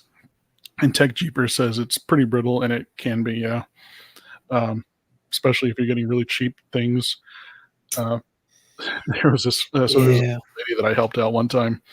I was helping her under her house for something different, but she asked me to look at her tablet, and she's like, "I can't plug it. Do you have a connector for that?" And I was like, "Probably." I was like, "Can you take it home and plug it in?" And I'm looking around. It's like, "No, you can plug it in yourself." But so I looked at it, and I'm looking at her stuff, and it's like, "Oh, here's a USB-C sitting right here," and I'm like, "This is probably what it's going to be." So I go to try to plug it in, and she's like, "Oh, can you plug it in?" So I go to try to plug it in, and I can't get it in. And I look at the bottom of it, and the port on this poor tablet, it's not that old tablet either. It's pretty recent, like within the past 2-3 years, probably it's been bought. That port was mangled like you wouldn't believe. Like the shell where the encasing of the whole USB port was just, I felt bad for it. It was dead. If it was fixable, it might have been fixable if you can undo all that, but I'm not spending the time to do that. But it's probably because a lot of her devices had micro USB, and she was trying to plug a micro USB into a USB-C port and was just mangling the damn thing. Right. So, yeah, when we're talking about the brittleness of some of this, not just the cables, but also the ports themselves. If you're just trying to jam stuff in and you're not paying attention to what's in, and you're not looking to see why it's not going in, break something. Yeah, I was going to say, I think I know my problem. I was confusing mini USB with micro USB, and I can't keep the two straight. And it's like I have a hard time too. I mean, I even just screwed it up myself. So yeah, I always get the two mixed up also. And Yeah, they're it's not. Sorry, go ahead. good. I was just going to say they're not too terribly dissimilar in design, so it's easy to kind of mix them up, especially when you're just thinking of them and not actually looking at them. Yeah, and to your point, so you're talking about the main standards. There's also the substandards, and Western Digital still uses one that is the USB Type USB. B Mini. So It's it's the the looks like it's two yeah. device fused. That was Samsung used that for a longest time. Yeah, they still use those on their external drives, and Yeah, I've seen that. they still come with them. I mean, they work fine for an external drive, but I mean, I shuck the drive, so I, Yeah. put those in my NAS. But yeah, I've got those cables that come with the drives. It's like I don't want to throw them away because it's a brand new cable, but I also don't need it. So what do you do with it? Because nothing else uses it. Yeah. Cena, if you can't get the connector to go in, push harder. Mm-hmm. Yeah, that'll work on the tablet. That's good advice for a lot of things, actually. Yeah. Yeah. Yeah, no, I know the connector you're talking about. Like I said, I did come across it on some older Samsung tablets. They used to use that. So that connector is USB Type B on one side and then power on the other side, which I believe it's for because it doesn't get enough. I forget why they use it. I looked it up. I think it's because there's actually the mini version, or I'm sorry, the micro B, and then there's the main B, which is the blocky kind. I think you showed I was going to go into that. Yeah, I was going to go into that, but yeah. Yeah, so I'll let you type into that. But yeah, I forget why they use that version of the cable versus just using like a mini or micro. I want to say it was data lines. I think and that's what I was thinking. It was using, but it goes from that into a Type A. So I was like, why does it matter? I don't know. I forget why. But anyway, you can look it up. Anyone that cares to look it up, they can look it up. But yeah, so those are just Type A's. That was USB Type A and 3 versions of that. USB Type B, like he was talking about, is the one that looks like a square. I don't have one nearby to show off. But if you've ever plugged in used a printer, and you've used it wired, then you know what that USB cable looks like. So it'll be the rectangle Type A on one side, and it'll be this like square connector on the other side. Still, it's directional. You can only plug it in a certain way. But the difference between that is that the USB Type B offers no power transfer whatsoever. It's going to be mostly for those peripheral devices like printers, scanners, things like that already are going to have their own power supply, and it doesn't need that power coming in from there. And it prevents, especially I think it's from older connections, it really just blocks off any of that power transfer coming over and messing up the printer. So you'll still find those on those. I mean, I think you can get a printer and they'll still have the port on the back, but it may not come with the cable. I had an old lady I helped with printers multiple times, and I think it wasn't coming with the cable anymore. I could be wrong about that, but that's mostly all you'll find that for. You won't find it for really anything else. So then we get into what we use today, USB Type-C, which is our universal. Not only it's a universal cable to use for multiple devices, but it's universal in direction too. So you can put it in either way. And this was the one good thing Apple brought us was using their lightning cable on iPhones and being able to plug them in whichever way you wanted to, and it not mattering if you plugged it in one way or the other way. And then all the Android people being like, we want that too. And so they worked on it. We don't do that. That doesn't sound like us. Nope. So their solution was USB Type-C, and it's been fantastic. USB Type-C, too, it also starts at the 3.0 standard. So that means a maximum or a minimum or maximum of 5 gigabits for data transfer. It's been great for not just your cell phones, but also for plugging in things like hard drives and plenty of the external stuff. And it's quickly becoming a standard on a lot of stuff. Not everything, obviously, as we talked about, but a lot of things you'll find USB-C on these days, like even the Switch has it and so forth. Yeah, so this has been really great for cell phones, and also has increased power transfer. Um, I think it goes up to 100 watts, so it can power your smallest phones or things like docking stations, laptops, all kinds of devices these days. Now, this really is where it starts getting a little confusing, because then it goes into you have USB 3.0, 3.1, 3.2. Then you start getting to USB 4. USB 4 gets really confusing, as I was just looking it up. Massive, huge data transfer speeds. Things like, uh,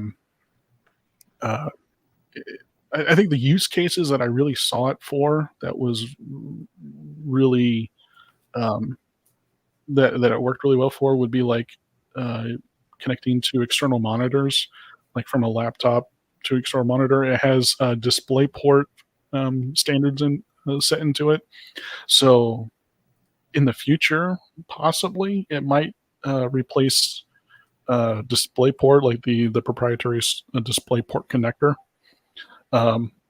Could even eventually replace HDMI. Of course, HDMI is there for a different reason, but that's not talking about that right now. It's also good for, again, high large data transfers, 4K video files, even 8K. Actually, if you're connecting it to external monitors, it said it was good for, you can do 2 4K monitors or 1 8K monitor from whatever your source device is. So interesting when you get into those higher data transfers, but there's more to it than just that, and it's a little confusing for me. And it's not something that most people are going to need. Like, you're definitely not connecting your phone to it. Sorry, speaking of which, my phone's going off all the. Oh yeah. But it's not something you're really going to need to worry about a whole lot to get that 4.0, unless you're, again, doing some good video capturing, or you want to watch HD video on a external monitor, which I don't see why you would do that way anyway.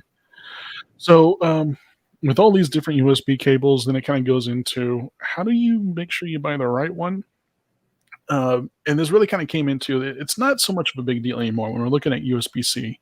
Previously, it was necessary, like I said before, because you would get a cable, and sometimes it would be it would only transfer data, or it would only transfer power. Sometimes you didn't know which one it was going to do. You'd plug it in, you'd be like, why isn't it doing what I want it to do? That was really when we were messing with USB Type A and with the micro USB cables. Again, with C, that's not really an issue. It does everything you need at high transfer speeds. You typically don't have to worry about it. And probably for the average user, it's not going to be a big deal. But there are some things to consider, such as build quality and things like that. Again, as we go looking at those CT scans, sure, the expensive Apple cable is impressive when you look at it through an X-ray, but the other really cheaper cables are telling also, and to which some of them, like one of the cheapest ones they looked on there, I mean, the build quality inside is pretty poor. There was one that some of the connectors are not even connected to everything, even though it was all USB-C that they were looking at too. They said one of them, which was the one that looked like it didn't have all the wires connected to the connector, possibly was just for charging. So if you are looking to do data transfer on through your USB cable from your phone or tablet to your computer or some other device, or even if you're just looking at for maybe connecting an external hard drive, which you can do to an Android phone, you probably don't want to do the really cheap cables, because we might still have an issue where it may not be transferring data, which was pretty interesting. Trying to determine which cable to get, there are standards. Again, you can look at certain things like build quality. Price of a cable is going to be telling. If it's super cheap, then don't expect it to do a ton. If you're just looking at it to charge, that's probably going to be okay. You could probably even get the fast charging through a really cheap USB-C cable. Oh, there goes my phone, by the way. It's gone. He's not using the right USB cable. Yeah, you might need. That's exactly what we needed at this moment in time. Yeah, his cable would not pass the CT scan test. He did not. Clearly did not pay top dollar for that USB cable. Actually, I think it was phone overheating because I had plugged it in for too long. Oh, sorry about that. Which it was plugged in with a USB cable, so there you go. A USB-C cable. Sorry about that. Don't apologize. The only thing I'm gonna keep going, Goat. I'm gonna get another.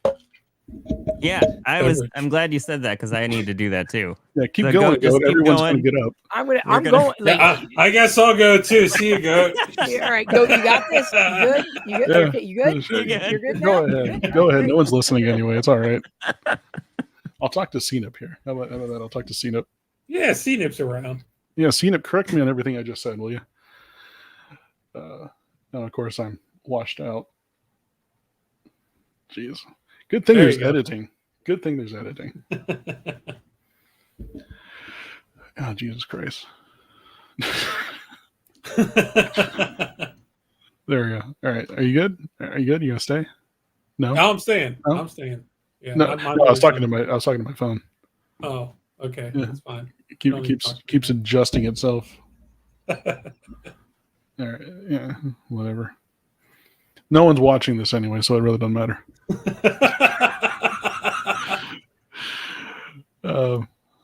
Where was I? It's talking about USB cables. Yeah, you could just start over. Yeah, okay. So this is a USB Type A connector. If you notice the white on it, that means it's a USB 1.0. Now, okay, I'm not going to go through Oh, geez. Oh, my God. Oh, all right. Joking out here.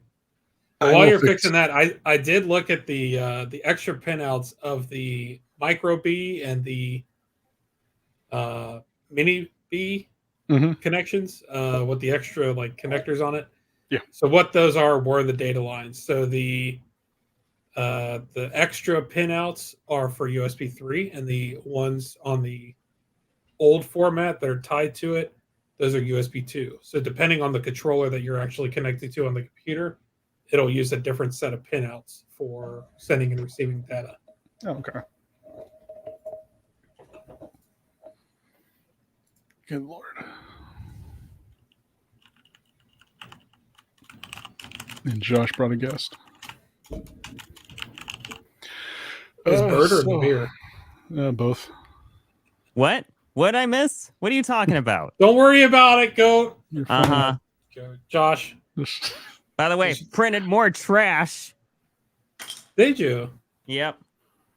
Well, show and tell with us here in a second. I think Goat's winding up here. Yeah. So the only real thing I was going to talk about was when we're buying cables, looking at the build quality. If it's a cheap cable, cheap plasticky cable, might not have the best wires inside, especially when it's super cheap. They're going to use thinner wires versus larger ones. That means data transfers will not be the greatest. Even power transfer may not be the greatest. You get lower charging rate on it, which is fine. You don't really have to worry about like if you get a cable can do 100 watts and you put it into your cell phone, that is obviously not going to need 100 watts. It'll be fine. It's not going to like hurt anything. It's just the maximum that it can do, but it'll charge it appropriately, and you're not going to have to worry about your battery exploding or anything. Hopefully. Did you talk yet about the braided cables? Are those worth it? I was getting there. Oh wow. Okay. Well, you just slow down a little bit here, Josh. Let me just. He's getting there. All right, I'm impatient, but we know you want to do a show and tell. I actually didn't know he was. I didn't know. I don't know what he's got on his list. I swear to God, I didn't know. I'm just talking about cables. I was just talking about the cable, the build quality of the cable, right? You heard me talk about that. Okay, yes, you're right. It's my fault. It's fine. It's fine. I suck. Go ahead. So braided cables, whatever. I don't care. braided cables, you probably are going to denote better build quality. Of course, if it's going to be more expensive, they're not, or if it's cheaper, they're not going to spend the money on doing braided. So, a little more expensive cable is going to have a braid on there that's going to make it. I don't have a braided one nearby. I braid my hair. Really? Oh, you should do it in those little tiny ones and put the little baby dolls tassels in there. Why not? The really awful part of this is we know he doesn't braid the hair on his head. What? I might one day. I might. Chris needs to grow his hair out. I can see. I am kind of actually. Mentioned, I am on top. I am getting length. Yeah. I wanted to get some texture. Yeah. Yeah. By summer, you're gonna have a full mullet or mohawk on. Be good. Kind of ish. Oh, one of the things I forgot to mention when talking about the colors of the USB ports, one of them that I didn't really know previously, you got the white, black, blue, teal is USB 3.1, so it's still a 3.0, but it's a little bit better. Red, which is 3.2, and then you have a yellow one, which you'll find mostly on laptops and things like that, and it means that it is powered on all the time, which even when the computer is off, it's still powered, which means you can use it to charge devices like your phone or something, even when the computer itself is powered off. Interesting to know if you have that. We were skipping over the braided part, right? Chris talked about that. Sorry. Yeah. Derail. It's Josh. No, I'm the one that derailed first. I asked about braided cables before he was getting to it. So yeah, his patience was lacking. I love braided cables. Yeah, braided cables are great. So like I said, it's going to go into more expensive types of cables, but you can kind of ensure that it's going to be a little more better quality. And usually braided is going to mean it's not going to be damaged as easily, whether by a pet gnawing on it or getting caught up in something or even getting sliced to a degree. It's not going to prevent that entirely, but it'll help. You probably have a thicker cable inside too, maybe even have it jacketed so it prevents interference, things like that. And it just feels nicer. It does. It feels good in your hands. Yeah. You just like stroke it up and down. You can just like wrap your You can just wrap yourself in it. And, for the holidays, you can be. I'm trying to bring it back to a moral high ground here. Jesus. This is Monday night. Wait, you don't want to feel the quality of your cable? There's Well, now that you mention it, hold on. Yeah. There's a reason we don't do the podcast every night, folks. This is man, what kind of drink do you have over there? Wait, you just Christ. It's feeling the cable. That's all it is. Feeling the cable. Yeah. You just have to feel Chris, it. You want to know what we're talking about while you're not around on stream. I don't. I do not. I no longer want to know. I don't need a transcript. Yeah. You can't transcribe that. You just can't. There's no way you can properly transcribe what we're seeing with our eyes on Mystery Goats Camp. Well, you can try. This is why you need to have an audio podcast. No doubt about that. No, the video's good. Video's good. So, yeah. So we're talking about buying cables. Braided's good. Definitely, it's going to cost you a little bit more, but you can probably assume better build quality. Also, again, like a lot of it comes down to price points. So if it's a super cheap cable, don't expect a whole lot from it.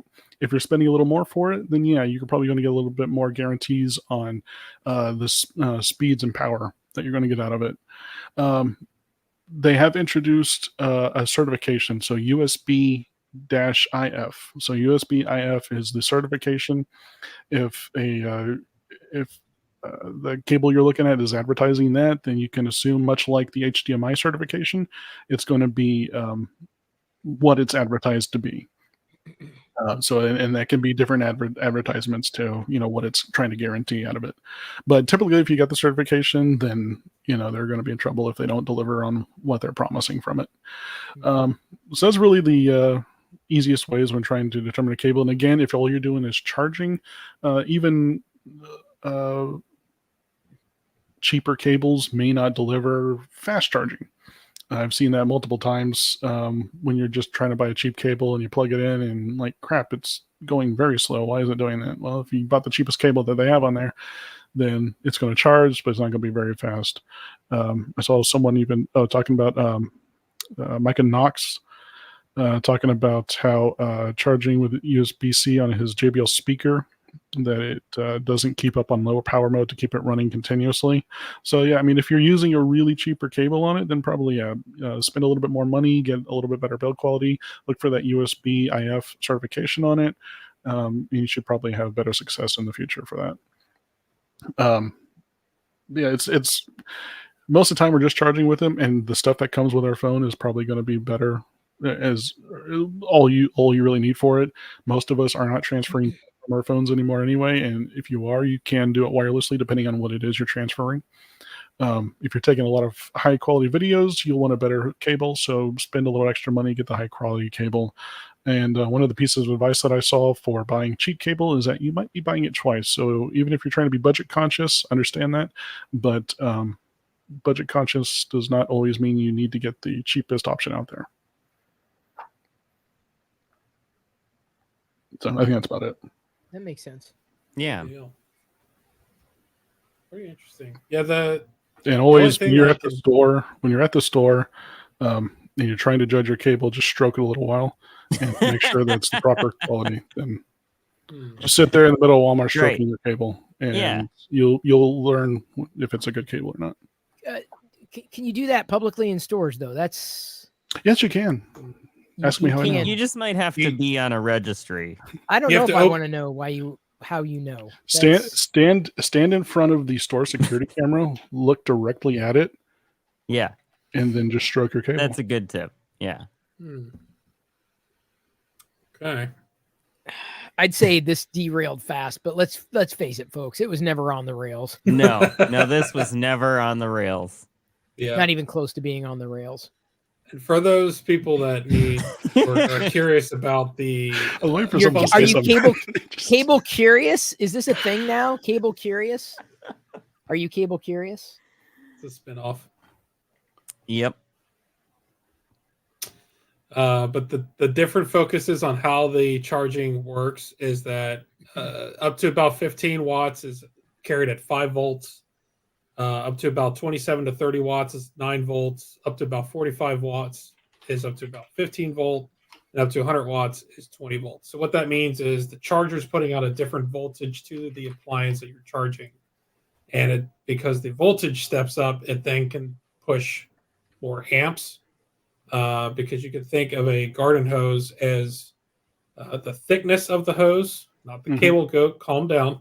The thickness of the hose is the voltage, right? So the larger the pipe, as it were, the more can flow through it, and the current is the amount of water going through it, which is the water pressure.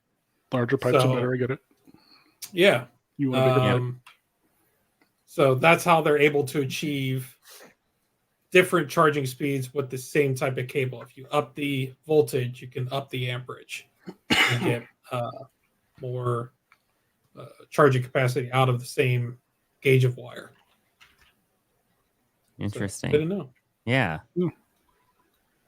So if you see a charging block in the store, I came across a charging block that I was looking at, and I think it said 20 watts, but it had 2 USB ports on it. Is that 20 watts shared between the 2 ports usually, or is it 20 watts per port? Sometimes it can be. Some of the things I've noticed, it should probably tell you what it is. Sometimes it can be shared. Other times one will specifically say, this is a high-powered port, so it's going to do fast charging for your phone. And then it will have a smaller port, not smaller in size, but it will have a weaker. Is that right? Yeah, weaker port to do, and it'll be you can plug another phone into it and just be slow charging. So, a lot of times they'll tell, and also those ports, if it is getting into one's USB 3.0, one's USB 2.0, it should be colored appropriately also. So that'll be telling also. So look for the colors and things like that. And I think the package, if you read the package, it should tell you what's what. So What's what? What's Yeah. what? What's what? What's There you what? go. Clever. Eh? Yeah. Mhm. Eh? It's very good. Very good. Am I right? Am I toxic? Yeah, I mean that's what I've seen. It depends also on the type or the price of the charger, right? If you're buying one for 10 or 15 bucks, it'll say it's high power, whatever, 20 watt, 40 watt. But if you look at the back of it, it will actually tell you in the fine print what the actual amperage is that it's able to put out per port. And then it's sometimes, it's not all the time, but it will also tell you if you're utilizing all those ports to the maximum capacity, what the total output would be. So, like I've got some cheap ones that I got at Walmart. They work fine. They're 2 ports. It'll do up to 2.1 amps per USB port, or a total of like 3 amps. So if I plug in 2 phones or put in a splitter and charge like 4 devices on it, it's doing a maximum of 3 amps. So you can kind of poke around with that, but I always just kind of get the mid tier ones. I don't need 100-watt charging. I'm not paying $60 for a cell phone charger. When it comes to cables, I'll often go overkill, like depending on what it is, Yeah. right? I mean, there are times that like, okay, I know this cable is going to get lost. It's going to be a Dollar Tree cable. Like, I don't care. It's just bare bones. But for the connections that matter, I will definitely go overboard. I'd much rather have like more than enough than not enough every time. Yeah. And don't buy those super cheap $1.50 eBay direct from China USB chargers. I've bought a few of those where they've come with devices and I didn't trust them right away. I've had some pop or explode while I'm plugging them in, and I've dissected them after they did that, and there were just 120-volt solder joints just touching. So basically just arced right away once I plugged it in and popped. Dude. So if they feel lightweight, just if they kind of feel junky, don't buy it. It's e-waste at that point. Just spend a few more dollars to get something that's worth its quote unquote weight. Wow. Dude. I don't know if I've ever had a USB cable or anything of the kind do something like that. Well, it wasn't just the cable. It was just like the little charging block that it comes with. But even then, the cables, they're junk. Like cheap. Yeah. The micro USB, those broke all the time. I would always get the cheap cables, like the 10-pack on Amazon, just because over time they would just bend, and you might get a few months of wear and tear out of it, and that's it. That was just one and out of the phone. I'm pretty cautious about pulling on it and that kind of thing while it's in the charger of it. Yeah.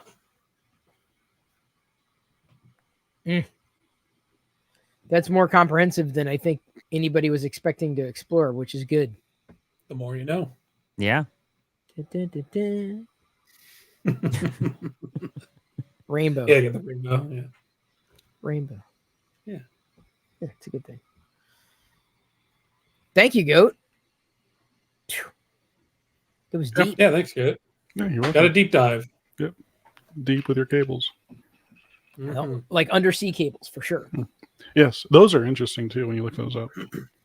The data cables, and I've always kind of wondered, like, or of course not recently. I learned about it a long time ago, but you kind of wondered as the internet was getting global, like how you're getting from the US to Europe or whatever, and learning that it actually is physical cables going from one country to the other across the entire seafloor is pretty impressive. Yeah. Transatlantic fiber. It's really pretty remarkable. Yep. All right, I gotta dip out. Thank you, Goat. I'll see you guys later. Here you go. Thank you. There were 3. Yes, there were. This is a very awkward 3, but a good 3 nonetheless. mean? What's awkward about the 3? Well, Yeah, hold on. there's Wait, four, no, there's the hole's been dug now. 4 is even.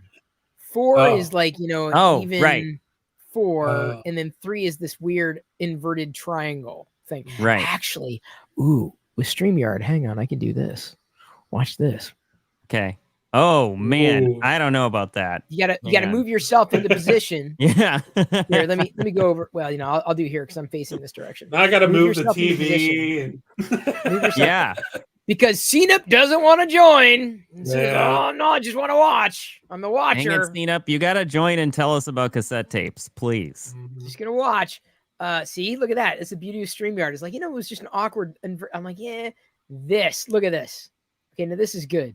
Except I think Chris should be in the middle. Okay, fine. There we go. See, I can drag things around.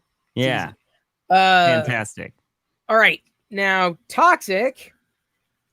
You have something to dive into tonight?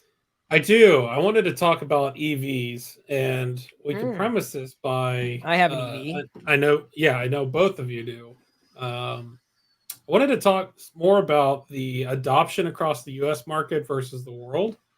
Some of the focus regarding driving distances between Americans and other countries, for example, along with, like I said, the cost of ownership outside of just the purchase price of the vehicle.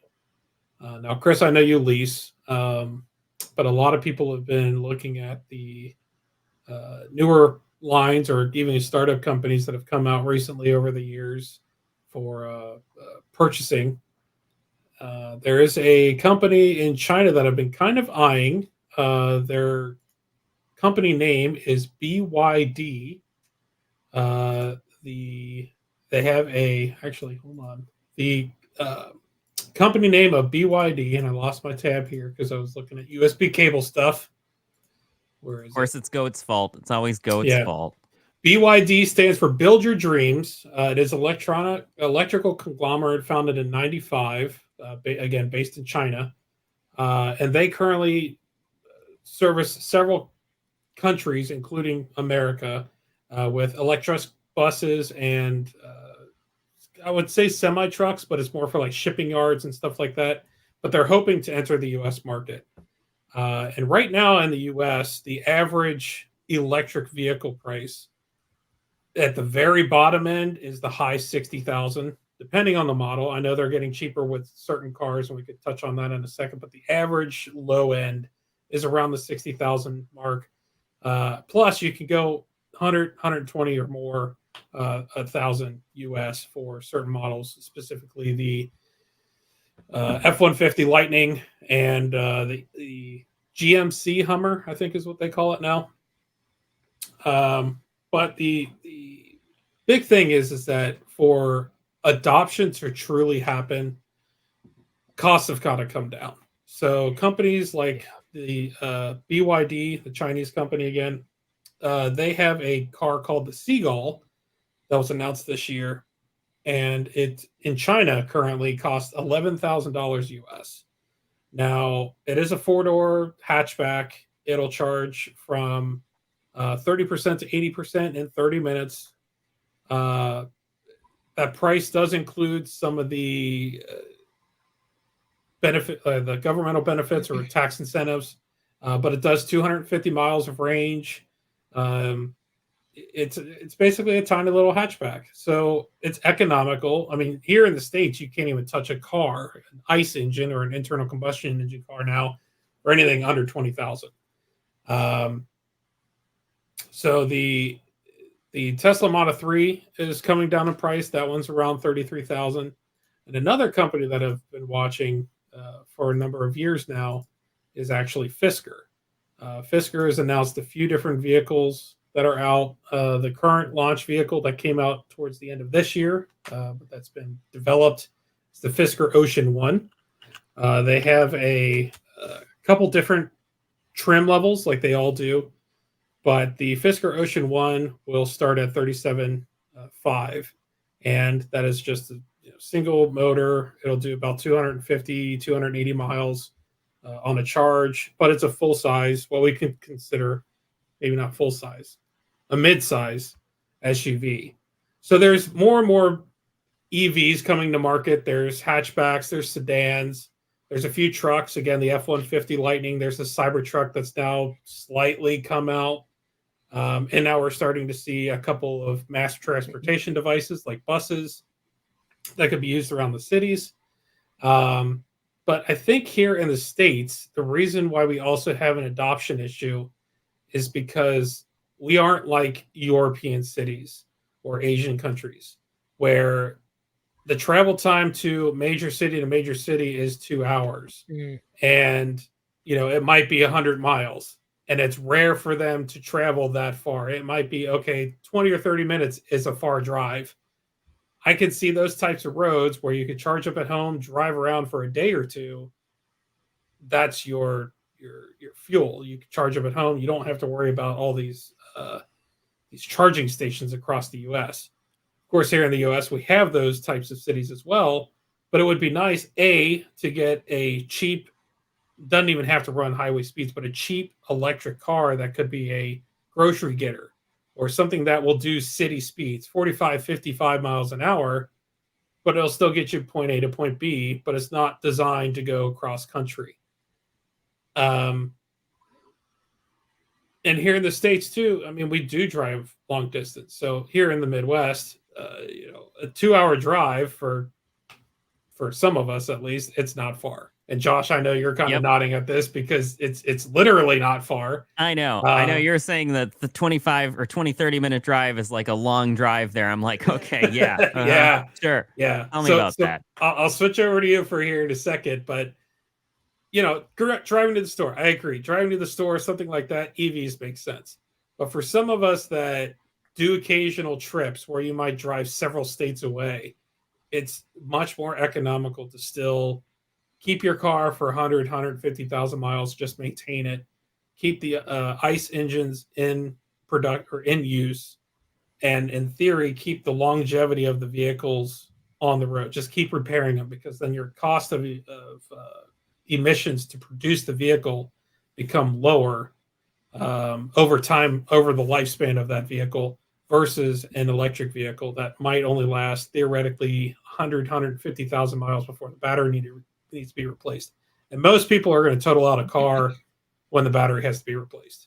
Yeah. So I'm kind of seeing an e-waste trend, as it were, with the EVs that are coming out. Not so much that it's a bad thing. It's just the way that the market's going. It's inevitable. But we now have to get into the recycling of the batteries and all the rare earth metals to get those processed to remanufacture batteries, because that is a limited resource. But I didn't want to get into all that today. So I wanted to get into what both of you, why you chose to go EV, what your experience has been so far, because you both live in major cities, but also very vastly different major cities as far as traffic goes. And then kind of where you both see EVs going in the next 5 or 10 years. Well, okay, I'll go first. Yeah, because I have a feeling you're going to have a soapbox to get on. I don't know if it's a soapbox. And hey, Garrett Thomas, good to see you. So I think it's not a love of EVs, but it's more like an aversion to random gas prices that ultimately drove me to go with an EV. And I not toyed is the wrong word, but had a Prius eons ago and loved the mileage, right? Because it was a hybrid, right? Part gas, part electric, so great range. And you always had that fallback. But as gas prices started to fluctuate wildly and start ratcheting up into the let's say what $4 or $5 range, it just became that much more precarious. And that honestly, I would say, was the impetus to drive me to an EV, so to speak, if I can use that as a phrase. I was driven to an EV because of gas prices. And I don't even calculate the electric charge at home. Like, I don't think, I'm this much, watt, this many watts, et cetera, et cetera. I just plug it in. I don't even think about it when I need to plug it in. That's how we are too. So I feel you know, for the longest time, I had, you know, gas, and then flipped to the hybrid's the wrong word. It's an EV, or there's a certain term for it, not hybrid though, where it would start with start with electric, then toggle to gas. Drove that. That was the Chevy Bolt. No, sorry. Chevy Volt was electric, then gas as a fallback. And then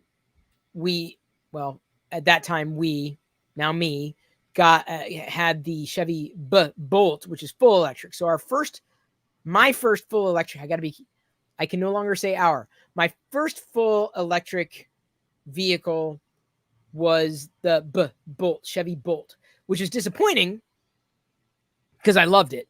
And then Chevy decided, yeah, we're not doing the Bolt again. So, but at that point, I was like, okay, this is fine. Now, the thing that makes me nervous, you talk about distance. It's not I'd get very nervous if I had to travel beyond my normal range. Very, very, very nervous for semi-obvious reasons, because you can't count on the infrastructure at all. Like, the infrastructure just is not there. And I'm currently in a Hyundai Ioniq 6. It's decent range for most of the places that I need to go, but it would still be precarious if I had to do like major road trips. So, you know, I would want to go with, you know, a Bud and say, well, you fly, I buy, basically, you know, I'll help cover gas, etc. So I was fine in flipping electric. I don't think I could flip back to a gas vehicle. I could go electric gas again, but I don't think they're making those anymore. At least not that I know of, not that I've done a lot of research in that arena. I have no problems with the electric vehicle as an electric vehicle.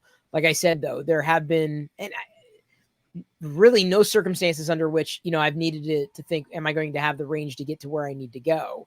Is there going to be a station that's going to be there? Is it going to be open? Is it going to be working? That's more than anything, I feel, what's going to plague the adoption, or is really hindering the adoption. And you've got to seriously think of that, especially if you're a road tripper. Especially if you're a road tripper, like big time. Yeah. So I don't know if that better addresses your question.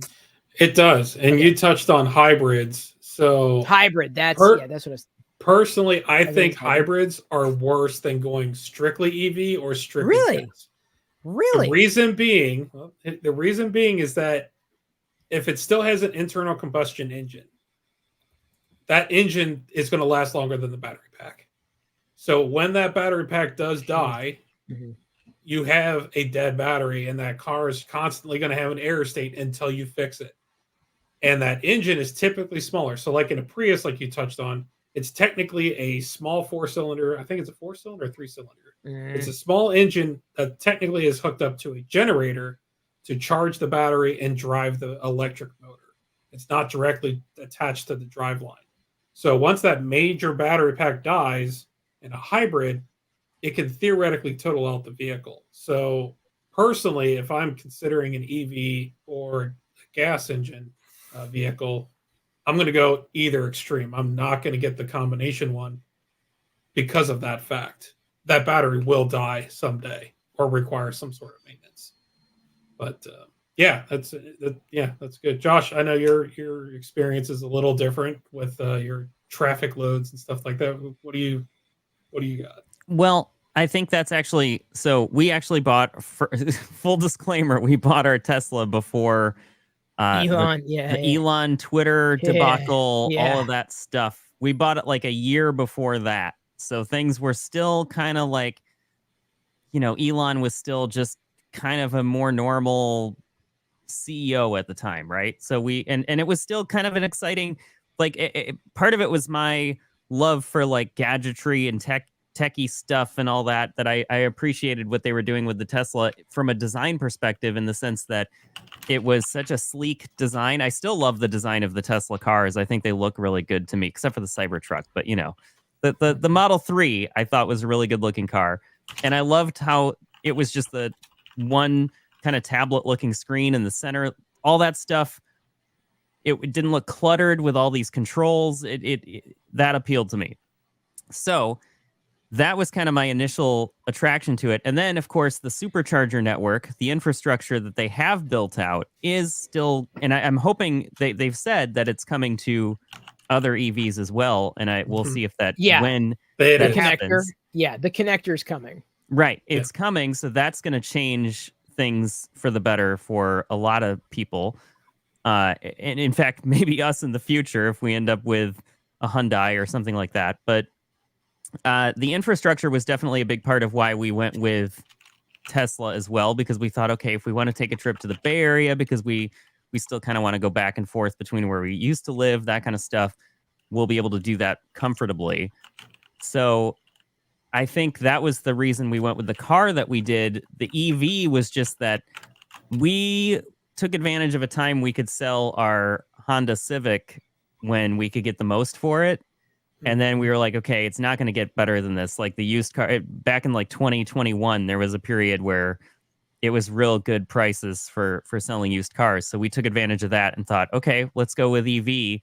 Let's go with the Tesla and let's just, get it. Cause we for years we had wanted the Tesla. I had wanted the Tesla especially, but then I got Vanessa on board and that was pretty much it. So it's been great. I don't know if the Hyundai has the same kind of display, Chris, as it is for our car, but it's nice. Can you change between, like, do you see like how many miles you have left or percentage? I think it's got both. What do you have yours in? Honestly, I mean, I just don't think about it. Because I know there's a lot of range anxiety with Tesla owners, and one of the biggest things that I saw on the forums, like on Reddit and wherever else, is people were saying, change to percentage, don't look back. Just have it on the percentage, see how much percentage of battery you have. Don't go by the mile estimate, because that can cause, anxiety if it changes drastically depending on how you're driving, that kind of thing. So we changed it to percentage, and honestly, like I'm surprised that the default is to have it in mileage, because if you're driving an ICE car, you're only seeing basically the percentage of fuel you have left, right? So it was an easy kind of transition for me to go from the traditional fuel gauge to a percentage, because I'm used to that with my phone too. Like I know, okay, if we're going to get below like 20%, we want to find a charger, that kind of thing. Mm-hmm. So that's one of the interesting things I was wondering about when you were talking about your car, Chris, is if you were looking at percentage or mileage. But I mean, how do you know, like, at what point are you like, okay, we need to charge, or do you just charge every night? The range. The range. I watch the range. Yeah, I don't charge every night anymore. I usually wait until it gets under 100 for a range, and then I end up adjusting it or charging it. Okay. So I definitely do not do it every day for sure. Mm-hmm. I mean, we still have an ICE car too. We have a Honda Fit. That was our first car since we moved out here to California, and we still have that. I still drive it predominantly because Vanessa, of course, has the nice Model 3 she takes to work every day, which I'm not at all bitter about. But anyway, yeah, I have the no, I'm kidding. That's fine. I have the Fit that I take and I drive around, and it's like, okay. And I really would love to get to a point where we could trade that in at some point too, and get an electric equivalent to that. So sometime down the road we'll do that. But yeah, and you kind of touched on another part about the charging network and the different standards of charging. There's, like kind of Goat was talking about, there's fast charging, right? They've increased the voltages over the years of what's acceptable. There's DC fast charging. So standard charging is using AC. When you plug in, it's using a controller on board of the car to convert the electric from AC to DC to charge the batteries. And that input voltage is regulated at the manufacturer of the car level. And DC fast charging takes that converter pack that's in the car and puts it where the charger's at. There's usually a bunch of big boxes that make a bunch of buzzing noises, and you plug in your car and it's charging it like a jump box would on an older car, like your battery pack. It's giving you direct current or DC charging to your battery pack, so it'll just pump as much power as it possibly can to your car. And then Chris kind of touched this on it as well. With the current state of different manufacturers and different standards of charging, it might tell you there's a couple of charging stations coming up, but it doesn't tell you necessarily that they're in use or if they're working, or when you get there, that's the the card problem. reader might not be working, or it's So- not syncing with the car or something like that. But Tesla's got it better, which is why they're switching it over to that. Which model. another benefit to having the Tesla is it knows where those superchargers are, and it will actually, if you need to charge, once it's navigating, once it changes, like it'll know, okay, you need to charge soon. It will automatically navigate you to the closest supercharger, and it will start preconditioning the battery, so that way when you get there, it will charge at the quickest speed. Right. So it does some kind of things that are because of the integration with the network, which is kind of nice too. But I have to say, when you asked like why we went EV, I think one of the hugely understated reasons to go with that is that if you are lucky enough to have a garage or a place to charge at home, never having to stop at a gas station again is pretty amazing. Yeah. That's actually been my appeal. So I've been tossing around what my next vehicle is going to be. I bought one earlier this year. I touched on it in a previous podcast, but thinking about dumping that one. And again, the Fisker Ocean one has been catching my eye since it's been in development. And I really like the design of it. And that's, to your point, that's kind of where I'm thinking. I could pull it in the garage, plug it in. Yeah. I don't have to worry. Electric, obviously, I'll be paying for it, but it's not something where I'm driving to get gas.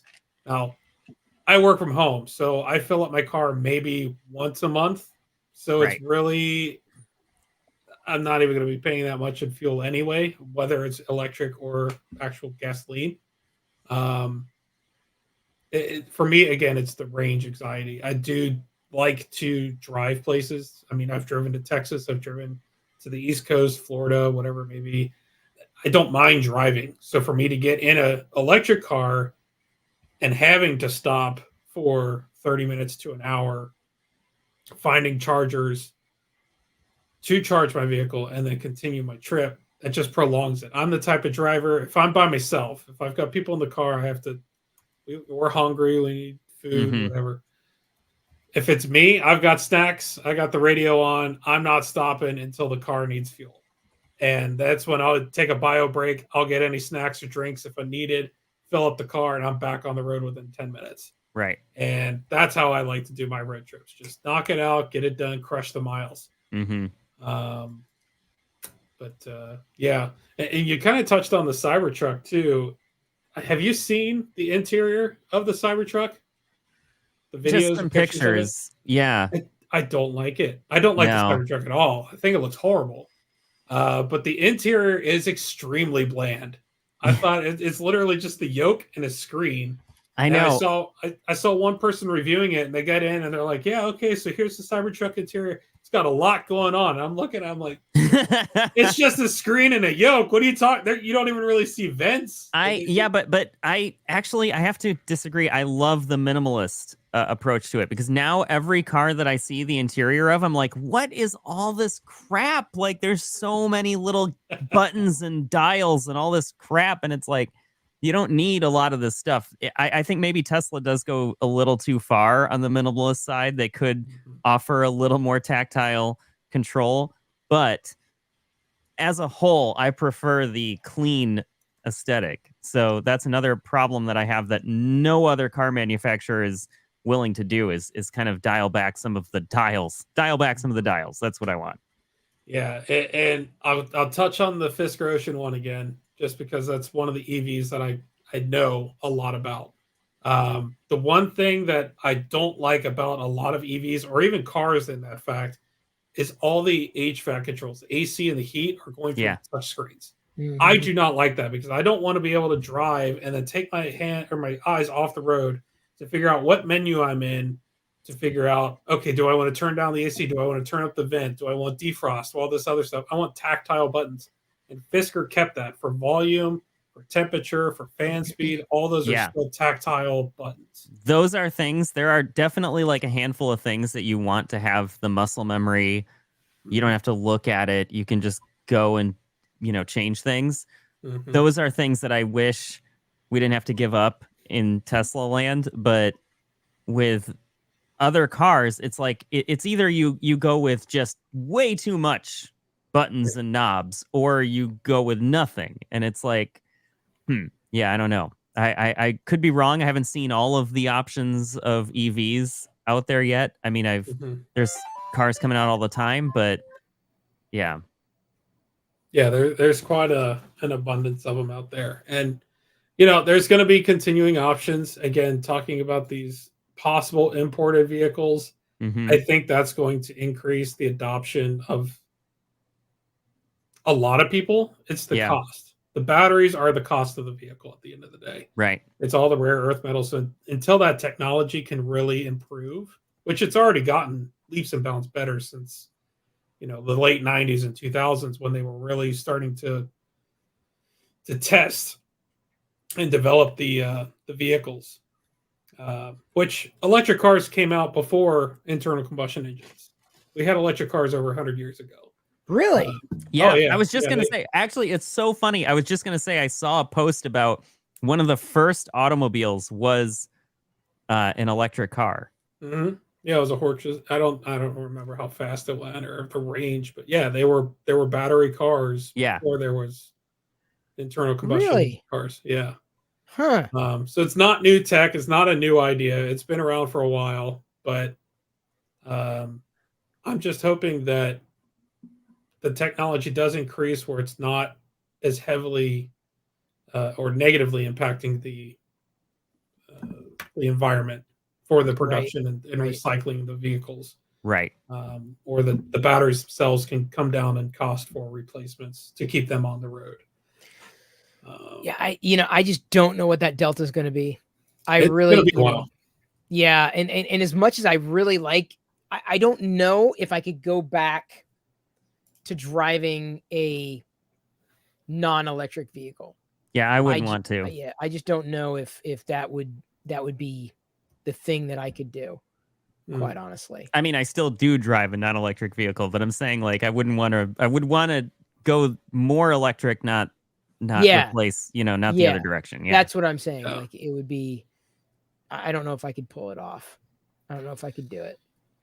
Yeah. And I mean, talking about that too, for me, what I've started to replace was the smaller lawn equipment. So I still have a garden tractor for heavy hauling of stone and stuff around the house or around the yard, gravel, dirt, that kind of stuff.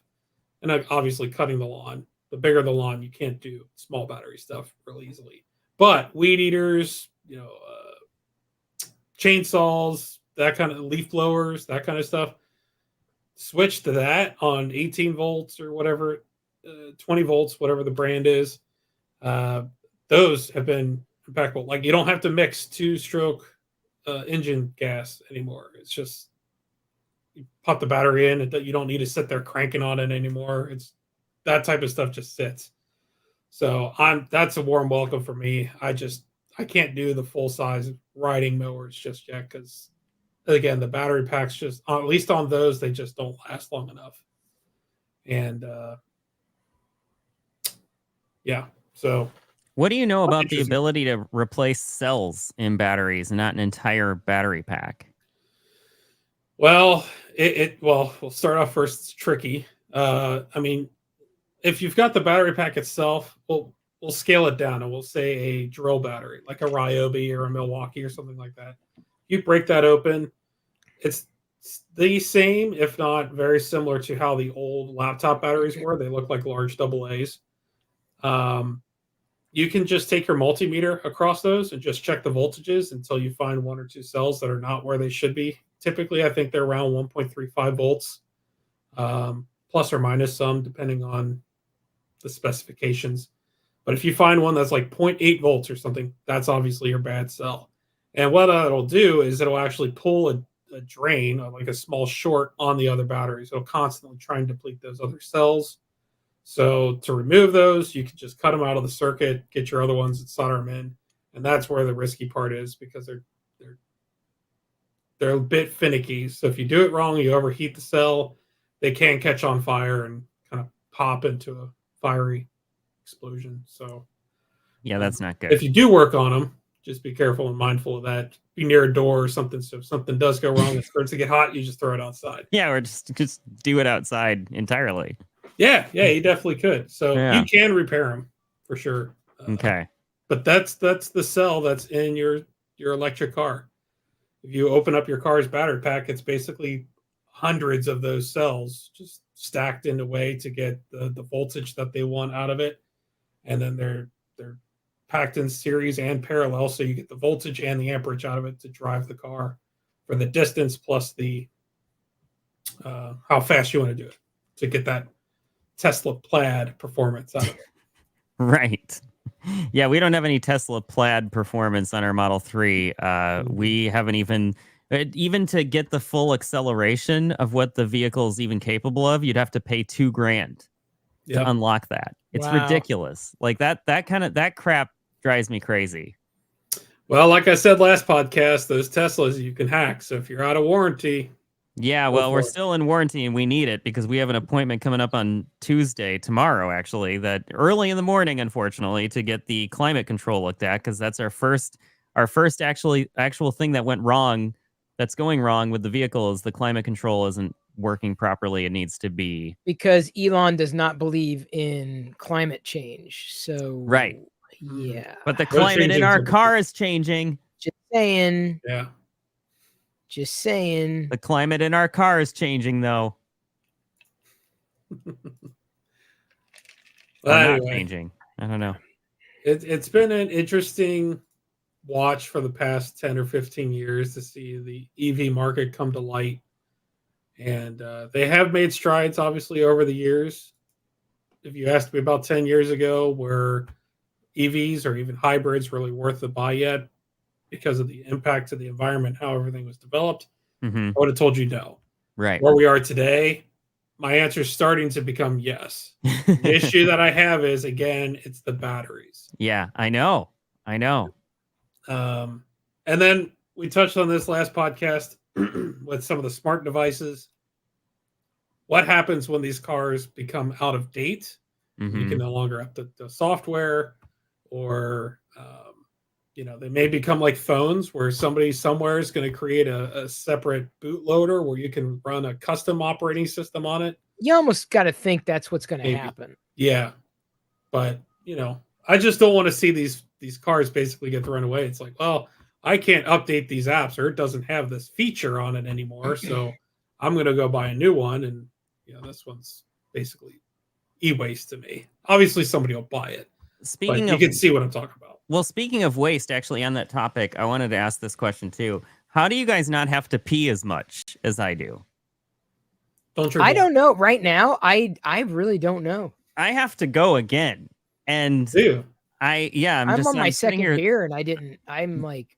That's what I'm saying. I didn't want to get up, but I'm going to have to before I get to my segment at least. So I don't know if you have enough to go on here, Toxic. But... Yeah, I mean... Okay. Do your thing. Yeah. All right. We can wait for you. I'm getting cotton mouth, so I'm going to have to get something else to drink at this point. Wow. Oh, wow. Okay. Well, I'll be real fast. It is possible to get cotton mouth with the beer.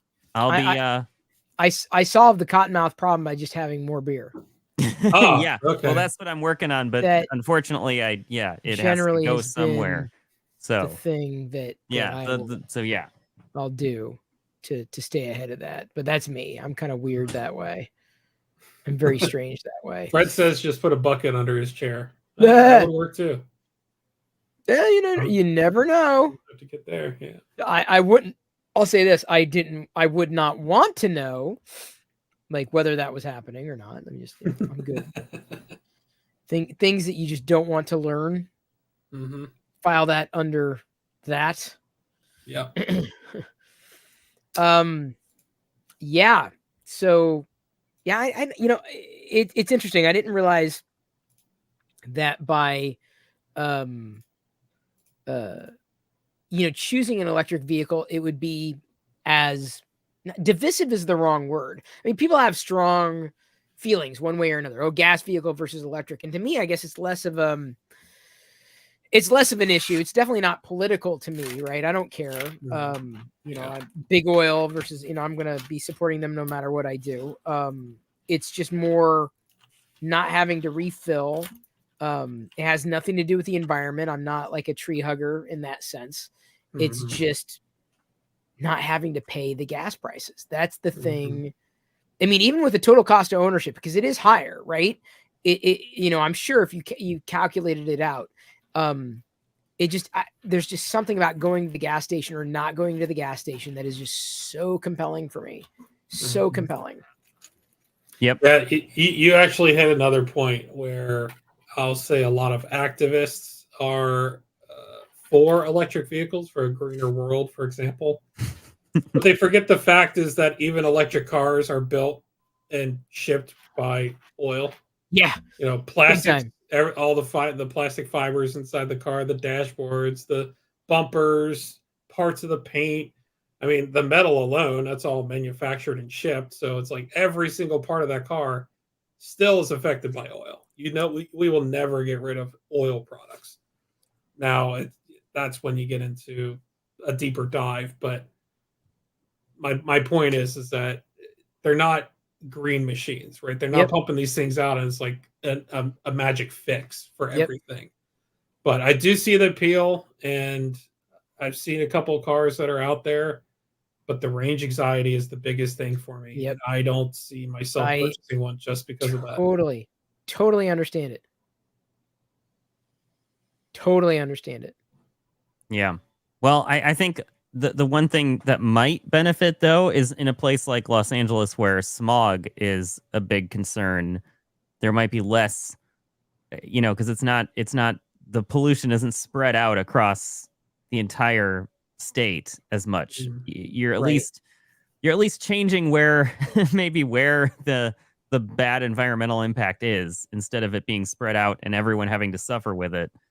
Because trust me, just the other day we were stuck behind two different trucks that were burning oil like crazy. And boy, the smell of that is horrible. And it's like, how can people drive vehicles like this? It just is so, yeah. So at least they drive cleaner.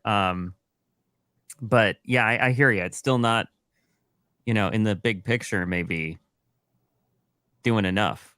Yeah. Again, at least here in the States, when you're driving short distances, or like you said in Los Angeles, you're not going far. That trip theoretically is zero emissions. Well, you don't have any, and here's the benefit of driving in Los Angeles. You don't even have to have range anxiety, because to get from one place to another, you're only going like 15 miles an hour the whole time. Right. So you get it's efficient. Amazing range out of that. Yeah. Right. Yeah. You just got to worry if you get range anxiety, because when you get home, your power might go out. Well, I guess I've never run into that problem. No, I haven't either. I'm joking about their power grid. Texas does the same thing. When it comes under load, they do the section brownouts and stuff like that. Right. Yeah. I don't know if Seattle does that. Shouldn't. I think you're on the national grid, so you should be okay. Yeah. Not sure how that measures out. Well, maybe we'll just move to Seattle. That'd be great. Yeah, why not? Yeah. We'll take you. Sure. Yeah. No one ever. There's sarcasm in there. That's fine. Yeah. I don't know where that's coming from, but we can unpack that later. Go for it. I dare you. I dare you to move here. Okay. I double dog dare. I don't know what that means. Well, we're supposed to protect, we're supposed to say, no, it rains all the time. You don't want it to come up here. You stay where you are. Don't. It's horrible up here. You don't want. We never talk about the sunshine, so that no one wants to move up here. Right. That's the. I get it. Okay, so now I just need to. Okay, I get it. I get where you're coming from now. I'll spin it this way: if you want cheap everything, come back to the flyover states. Go back. Right. Yeah, but the flyover. They're flyover for. Okay, your flyover state is way different than the Midwest. I was from Iowa, remember? I know. I don't know. I don't know what I would do. I mean, my family's there, but I literally don't know what I would do if I was ever forced to move back. Me neither. Know what I would do. The vegan options too. Well, Mike the Vegan. Actually, there's a bigger YouTuber, Mike the Vegan, and he's in Iowa. He's in Des Moines. Really? And yeah, it's funny. It's like, oh my God, he's in Iowa. What the hell? I would think about going back to Iowa just to meet Mike the Vegan. It's really funny. Heck yeah. He's pretty cool. At least the videos that he does, and like he drops knowledge left and right. Yeah, so that I do not want to think. I don't even want to think about moving. All right, well, anywhere. Chris can stay home, but Josh, All right. if you ever want to visit, yeah, I could visit. I wouldn't want to move. No, you can't visit. Once you go there, you never you come already back. burned that bridge, Chris. You can go hang out with Glendon. No, I'd have to move to a place that had a micro center. I think that would be there you go. Texas actually, I don't know if Texas has micro centers, does but Texas has got room, space, area. So that's true. I don't know if it's for me, but I don't know. Seattle's just. I got a buddy that moved to Texas, and every time he comes back, he's like, "Man, I miss this area." And then he goes back home. He's like, "This place sucks. Like everything's just so spread out. Everything's flat. Yeah, it's always hot. Yeah. Like, why do I live here?" And then after a month or two, he's like, "It's not that bad. It's okay." Mm-hmm. But then he comes back. It's like, houses are so much cheaper here. Everything's green. Stockholm syndrome is real. Rain. Give me the rain. Yeah. I feel pretty damn strongly about it, but that's me. I enjoy rain. Yeah, but I don't think I could do LA again. I really don't. Yeah, no one should do LA again. Just stay where you're at. Don't come to LA, please. I'll try not to. I'll do my best. No promises. It could happen though. You can visit. I'm saying visit. Thank you. I have visited before, but I've never. Yes. Actually. I can say I lived in the greater LA area very briefly, and got my fill in the valley. Almost moved back, and which is where I would be right now. I feel. Well, actually, I don't know. I don't know where I would be, because shit would have played out not exactly the same way, but it would have played out differently, and I would have been stuck in a different way. It would have been, I mean, there are a lot of points in my life where, trust me, I live with a mountain of regret, and but I will say this: having not moved back to LA was one of the better decisions I feel I made. Almost moved to Texas and was actually getting set like the next day to move to Texas. And then the gig that was lined up got canceled. Which is how, because we were, okay. So the thing was, we were getting ready to move to, this is eons ago. This is another lifetime ago. We were getting ready to move to, or back, we were in Seattle, getting ready to move back to LA. And got a house ready. The house was lined up. WeHo, West Hollywood. And, we would have been neighbors.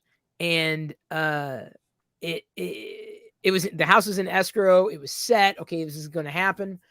And visited the house and everything because we were still up in Seattle. And then I thought you said it was North Hollywood.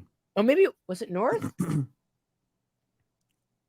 No, I want to say it was West. It was WeHo. Was it WeHo? Okay. Yeah, I don't think it was. Maybe I don't know. Because I'm in NoHo, so maybe it was West then. Okay. I'm trying to. I mean, I wish I could tell you a landmark. These tunes are nerd to me. These are interesting to hear. We were going to. This is some behind the scenes Chris Perillo shit that never gets talked about because I mean it's inconsequential. So we were going to move, getting ready to go. And then I had a job opportunity in Texas. So we put everything else on ice, had to cancel that. We're getting ready to move to Texas. The next day, we're getting like the movers are literally coming the next day. And like right around midnight, I get the call from the CEO saying, yeah, we're not going to do it. Like, oh my God. So then I remember going to a restaurant in Seattle and sitting there with the person I was with at the time. And she was like, well, what do you want to do?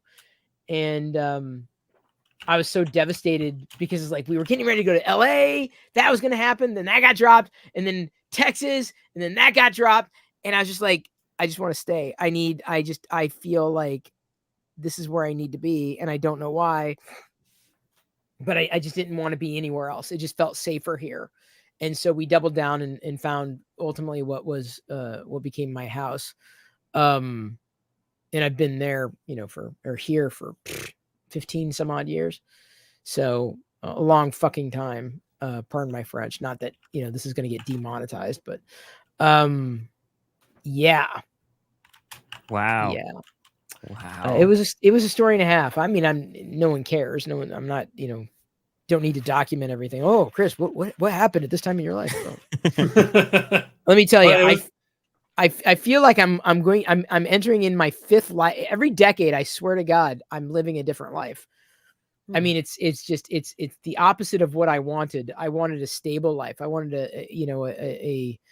a stable, predictable life, and it's been anything but.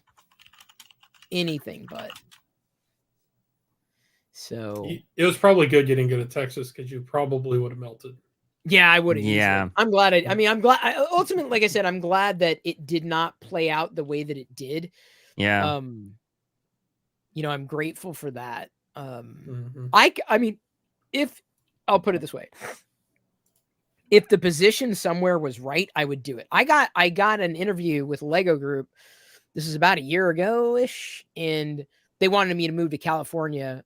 I can't remember where, but they wanted it was a hybrid model. I'd have to move. The salary was not exactly awesome. I'm like, too much of a risk. Not really interested in doing it. And so I, passed on the op, which was kind of sad for me because that would have been a pretty cool job, but they didn't want to do remote. But maybe, if I was substantially younger, I'd probably take that risk. But the older you get, the less risk you want to take with. I know it's true. Everything. Which has got me nervous about what's coming down the pike for me, but that's a different story altogether that I can't share right now. Mm-hmm. Yeah. So that. Well, I'm going to hit the big 4-0 in a little over a year. So I'm going to. Good luck with that. Yeah. Like once you hit the big 5-0, good luck. Because it gets even worse. The older you get, the worse it gets. Well, I'm so glad you're saying this because everyone's been telling me, oh, no, it's great. Things get better as you get older. Everything's better. You get wiser. And it's like bullshit. No, you understand things differently. Like what I understand now, I mean, they do make the experience you accrue will shape so much. The partners that you choose, business or personal, are everything. And I have not been so fortunate to have selected good partners. And I'm not going to say through no fault of my own. Let me put it this way. The most recent book I read, no, I'm not going to get into it. I've learned more than I ever wanted to learn, than anybody should need to learn. And it's put me in a better position, but that doesn't make it easier because I'm dealing with a different set of circumstances at 50 than I might have been at 35. Right. And because you've got age that's working against you in so many ways, because at this point in someone's life, you're set. Like there's no, like your path has been set and you're going into twilight.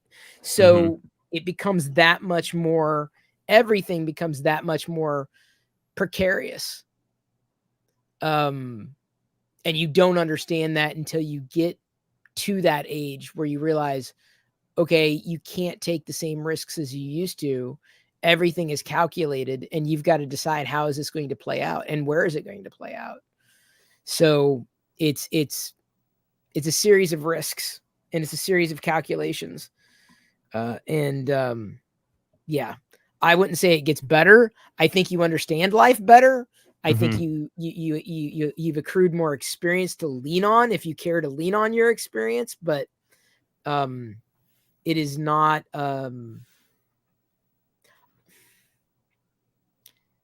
like I said, the mountains of regret. And that's the one thing, but I've also made decisions, not to get all philosophical. This is the direction we're taking with this, but I do regret certain decisions that I made. I do. And I know when and what I felt and when I felt it and the decision that I made and why I made the decision.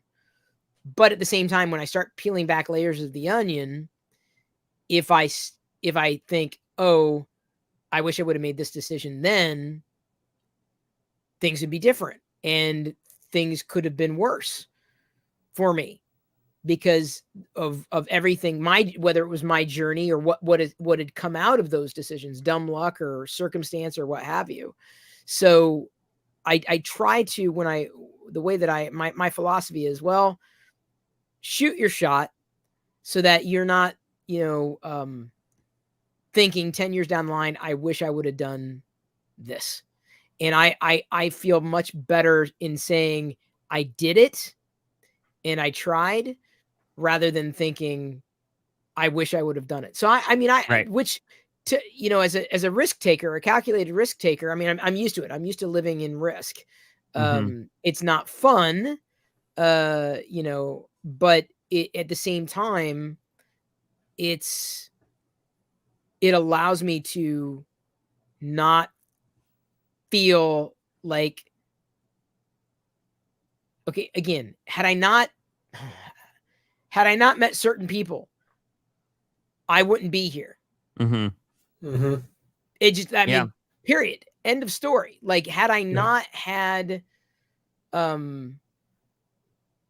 think I would have had, I know if I think back, I would have had Tech TV. Tech TV would have happened because LockerGnome started. I did my thing. I was doing my thing. Tech TV would have happened. That would have happened, right? It would have played out differently. LA probably would have happened. Seattle would not have happened without LA, I don't think. And now my daughter would not have happened without everything that had taken place over the past, 10 years or whatever, or at least 10 years ago. So, I try to, at every step of the way at 50, reflect back and think without going down the rabbit hole. I've made very bad, not bad decisions. I made not even ill-informed decisions. Okay, this is where I really get philosophical. I have an insecurity that unfortunately certain people take advantage of. And I've been working very hard to patch that insecurity so that it doesn't happen again. I'm what they call an empath. And I'm not the one to call myself this. A couple of therapists have said this. Moreover, I'm a giver. So I tend to give without, in many cases, reciprocity. And the people who love givers are takers. They don't want to see themselves as takers, but that's what they are. And so I've found myself in very piss poor, emotionally abusive relationships because of being taken advantage of because of my giving nature. And here's the thing, you can only give so much before you're like, look, I'm not getting what I need. And then you stop, right? And that's when shit falls apart because the taker wants to take, but the taker can only take if the giver's giving. And so my insecurity, this is ownership. This is accountability. My insecurity plays into that. My insecurity expresses by way of giving, right? And that's my not fault, not my problem, but it's my shortcoming that if I'm not matched with someone who can give as much as is given, it doesn't work. So that's, like I said, not intending to get all, philosophical and deep and shit, but these are things that I didn't understand about myself. I think I did, but not at the same level because I couldn't see enough of a pattern. Sorry, where I saw Fred, that beer. It's good beer. It's good shit. It's really good shit. I'm sorry. No, I didn't mean to. The butterfly Not effect okay. is a real thing. It is. And so that's where, I try not to, and I'm not naming names with an intention because it's not right. And I'm not into that. I'll just say that I did not have the older you get, the more data you get, the more patterns you recognize. And you have to start recognizing patterns in yourself, especially when you run into problems that you're like, the fuck, I thought I fixed this. I thought I knew this. Yeah. The universe has a different lesson to hand down. So suffice it to say, I've learned a lot and I'm better for it, despite with certain perspectives being worse for it as well. But so I'm better for it for knowing, but worse for it for having gone through it. I'm, experienced, but it's not an experience that I wanted to have or anybody would want to have. It's knowledge at the cost of pain. It's not having regret, but regretting the decisions that led you to not having regret. So that's. But I think everything you're saying though is basically you have the knowledge and the experience to make your future be better than the past. Yeah, but but the thing is, Josh, you got to recognize patterns and not patterns in other people, because there are certain people who play the victim no matter what. Play the victim, and you can spot them almost a mile away because the terminology is DARVO, deflect, attack, reverse of DAR. No, I've heard of that before. Victim, offend. So DARVO is the tactic that just you can spot them a mile away. As soon as they a typical example, you come to someone with your feelings or your thoughts and they immediately flip it on you. Yeah. And we can all do this. It's not like a certain type of person. We all have the propensity to do something like this. Like someone comes at you and you're like, well, wait a minute, like this doesn't make sense, and let's see if we can square it. That might come down to attachment style. But there are certainly clear-cut scenarios where someone, and again, not naming names, I've been in several situations where this is played out. So like when when you're only in one situation, you don't have a pattern. But the moment you're in more than one situation, okay, maybe this is coincidence. Maybe when you find yourself in multiples, then you realize, okay, what's the pattern? And then what you do with that information, what you decide to do is completely up to you. And in some cases, you can't change what's happened, and you certainly can't change someone else. And there's only so much you might be able to do to change, especially if the other person is resistant to change, doesn't recognize that the dynamic is not just one-sided. Again, that's the problem with a victim mentality. Is like a victim mentality. The problem is you're the problem. I'm like, dude, that's not always the case. Now, if you're talking about, let's say, they call it reactive abuse, where someone berates you long enough or knocks you long enough that you react, and then that becomes the issue. Like your reaction becomes that's a different story. That's a different type of abuse. That's a different scenario where someone pokes. Stop poking. Poke. Hey, could we address this? And it never gets addressed. There are certain dynamics that don't play out well, but that's more of a mismatch with attachment style.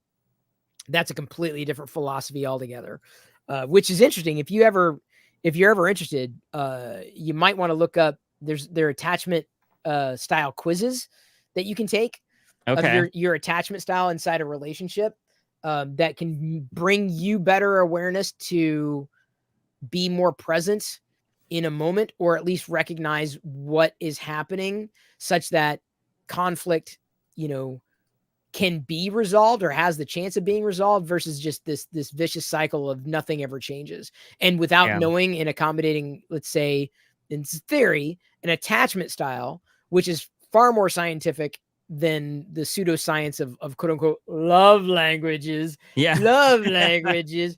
I need you to give me this. why don't you give that to yourself, dude? Right. Like, I don't you if you've got a hole in you that needs Mhm. to be filled, don't look to me, dude. That's Mhm. on you. That's your Right. hole. I can't fill your hole because doesn't matter how much I throw into your hole, it ain't gonna be enough. And I'm that's where so I glad put Goat's love not on languages. this I was anymore. about to say that they're phrasing Why? there. Oh, the hole? Yes. Yeah, I was gonna say that was gonna right. Stick it in your hole. Fill your hole. Well, that's my problem with love languages. It puts the onus and the responsibility external to what I believe is the source, right? Like I would Right. not turn to a mate and say, "You need to fill this gap No, in you're my totally life. right. You're totally right. This is not something I This is ever. your fault. I don't feel good." What the fuck? Yeah. Who the I fuck never- does that? A I- victim does that. That's Right. what.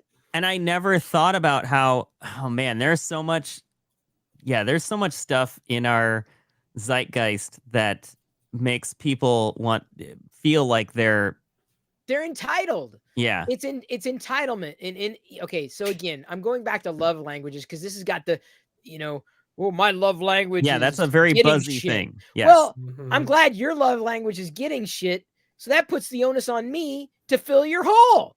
Mhm. Or my love language is words of affirmation. Hey, why don't you tell yourself you're awesome? Yeah. Why don't you? Hey, have you thought about doing that instead of putting the responsibility, foisting the responsibility on my shoulders? So if I'm not having a good day and I didn't give you your word of affirmation.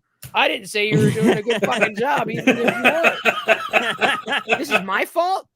This is my fault. I don't know. Yeah. It's bullshit. And it's We've been actually the there. foundations of the quote unquote love languages is actually rooted in like some homophobic Christian minister. It's got like foundations in the Bible. Like it's some weird twisted shit. Mhm. Not to say that that's the what the Bible is, because there are great lessons in the Bible, no doubt about that. But there's Mhm. also some weird shit like I'm going to turn you into salt. You don't believe in my ass, Right. Like, okay, it's Yeah. kind of weird, but sure, why not? Yeah. So that's where it gets. I feel it gets dangerous because that's where the fuel to this, the relationships exist for you to serve the other person. That's what I also have a problem with the idea of happy wife, happy life. Fuck that. It's happy yeah. spouse, happy house. Period. End of story. That's and good. anybody who thinks otherwise, I'm sorry. Good luck. I mean, hey, if it works for you, but that ain't my philosophy. Because there's a big difference between happy wife, happy life, and happy spouse, happy house. Yeah. Huge. Mhm. Miles, kilometers, however you I want to actually measure hadn't it. heard that rhyme before, and I love it. It's true. Yeah. Because the idea is, look, they're two people. Like you can't. But again, the idea. How the fuck did we get off on this topic? I don't know. The idea that I swear to God, it wasn't my fault. Was it my fault? It Is it my was, fault? dude. I'm sorry. It's how the the hell did we get beer. here? How the hell did we get there? Beer. But the idea that Yeah, let's get the pencil and rewind and my find out God. how we There we go, got dude. here. Let me tell Take you, a man. step back. Let me tell you. But anything that I'm saying, I have no problem. I believe in it. Like fundamentally, I just think Mhm. it's this entitled bullshit that has been like elevated and propped up as this is the way to do it. But I have that problem with the indoctrination of girls. And I say that I use that word I'm using that word intentionally. Like girls, and I know this because I have raised a girl and I've fought tooth and nail against the indoctrination that her play needs to be all about marriage and getting married and relationships. Like, yeah, relationships are important, but your function on this planet is not to get married. Okay. If we want to talk biology, yes, offspring, and you are a part of it, but you're part of it. It takes two. Or, in certain scenarios and relationships, well, she changed all the diapers. Yeah, but who paid for them? It takes two. And Mhm. so the idea that it's some misandrous bullshit. And don't get me wrong, misogyny, I'm not all about that. But if you call a man an asshole, you can't have your cake and eat it too. If you want 50-50, great. If you want equality, great. But the happy wife, happy life does not and I don't know if this is the right word to use, comport. Like it does not fit in that type in any scenario. Like it just does, at least in my mind, right? Because it's not right. It's fundamentally not right because it takes two to be in the relationship, and you got to be able to take care of yourself. You got to figure out your own love language. No, okay, that's what I'm going to appreciate more. Why would I hold it against someone else because they didn't express the love the way that I would have seen it? Like, okay, but they're expressing it. That's how they're expressing it. Everyone expresses love differently. You got to appreciate them for who they are, not for who they're not. Oh, you don't express love the way that how selfish. You're also getting into something. You're also getting into something really interesting about how people actually will. So if my love language was like getting gifts or something, then, which it isn't, but if it was, good, because I didn't get you shit. No, but I'm saying if it was, I might be getting people gifts who don't appreciate it, right? Because I'm thinking in the mentality of my own love language, not theirs, and that's what people do all the time. If you want to take that love language thing, which is wrong too. But let's flip that, right? That's your love language. But when I know that about you, then it's like then I understand the gesture. Okay, that's his love. Yeah, but that's you. But you think that way, but not most people. Understood. That's the fucking problem. Right. I'm serious. I'm serious. It's selfish. It's selfish because you want to love someone for who they are. Right. You want them to love you for who you are. And I'm sorry, but if we're going to break it down, the idea of love languages is the antithesis of that. Right. Like it's antithetical to that notion that you love someone for who they are, because you love someone for who they are, and how they express their love is a part of that. Not because you don't see love that way. That's selfish. You're saying that the way that you express love is not the way that I receive it. I'm like, hang on. They're expressing love. And if you love them, you're going to accept that the way that they express love is how they love you. Period. Anything less than that, I'll go to the mat on this, is selfish. That doesn't mean that you don't, and you're not, that you're not entitled is probably the wrong word to frame here, but you're not entitled to your own emotions. You are, or your own feelings. Emotions are a different can of worms. You are entitled to your own feelings, and you are entitled to know, here's how I'm validated in this life, right? But that does not mean you can project that, because honestly, I see it as tantamount to projecting onto somebody else. I'm sorry, but it's just I had a problem the first time I heard about it, and I'm like, I couldn't figure out why. I'm like, it just didn't make any. And then the more I learned, I'm like, it's just selfish, because you're not seeing that person for who they are, and it's not even that you've got to appreciate them for who they are. Yeah. You can't get pissed at them for who they're not, because that's effectively a parallel to wanting change and not willing to seek change within yourself, because you can't change someone else. So wait a minute, you can't change someone else, yet you want them to speak your love language. Now they may make the gesture and they may go the extra mile, but again, if that's your hole, if that's the chasm that you have inside your soul, because you're unable to fill that yourself, or for one reason or another, it's just never satisfied. You can never have as much shit as you want. I really don't even know what my love language is. I really don't. Whatever my love language is. If I had to pick one, which I agree, they're all bullshit, but if I had to pick one, it would be quality time. So this has been 2 hours and 48 minutes and 21 seconds now of quality time for me. I feel so loved from you guys, just so you know. This is what I'm saying. It goes back. See, Good Lord, what the hell happened to the show when I left? You do not want to know it go. It went off the rails. They haven't even discussed their topics yet. No. No. This is officially my topic now. Oh, okay. Officially, I was going to talk about boring iOS 17.2. Yeah, I was. iOS 17.2. You want to know? Look, it's a journal. That's it. You get a complex notepad. Congratulations. Yeah. I'm going to use that, though, to talk about all these feelings that are coming up. Chris didn't validate my emotions. He did not give me words of affirmation, and I hate him so much. No, it's quality time. I feel the quality time. I feel but here's it. the thing: if we didn't spend quality time, how's that my fucking fault? It's not. But that's what I'm saying. But in a love language scenario, in relationships, what some partners will do is hold that against the other person. Right. That's bullshit. Right. Bullshit. Because that's like me holding you not being me against you. It's okay to be courteous and be mindful. Oh, that's how they express. That's how they feel. Let me be mindful. I'm not talking about being mindful. Right. I'm not at all. Because you should be mindful. What I'm talking about is putting the onus and the responsibility onto somebody else's shoulders, like happiness.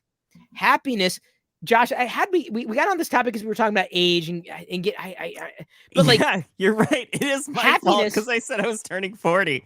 Damn it. Happiness. Here's the the thing. last time, Josh.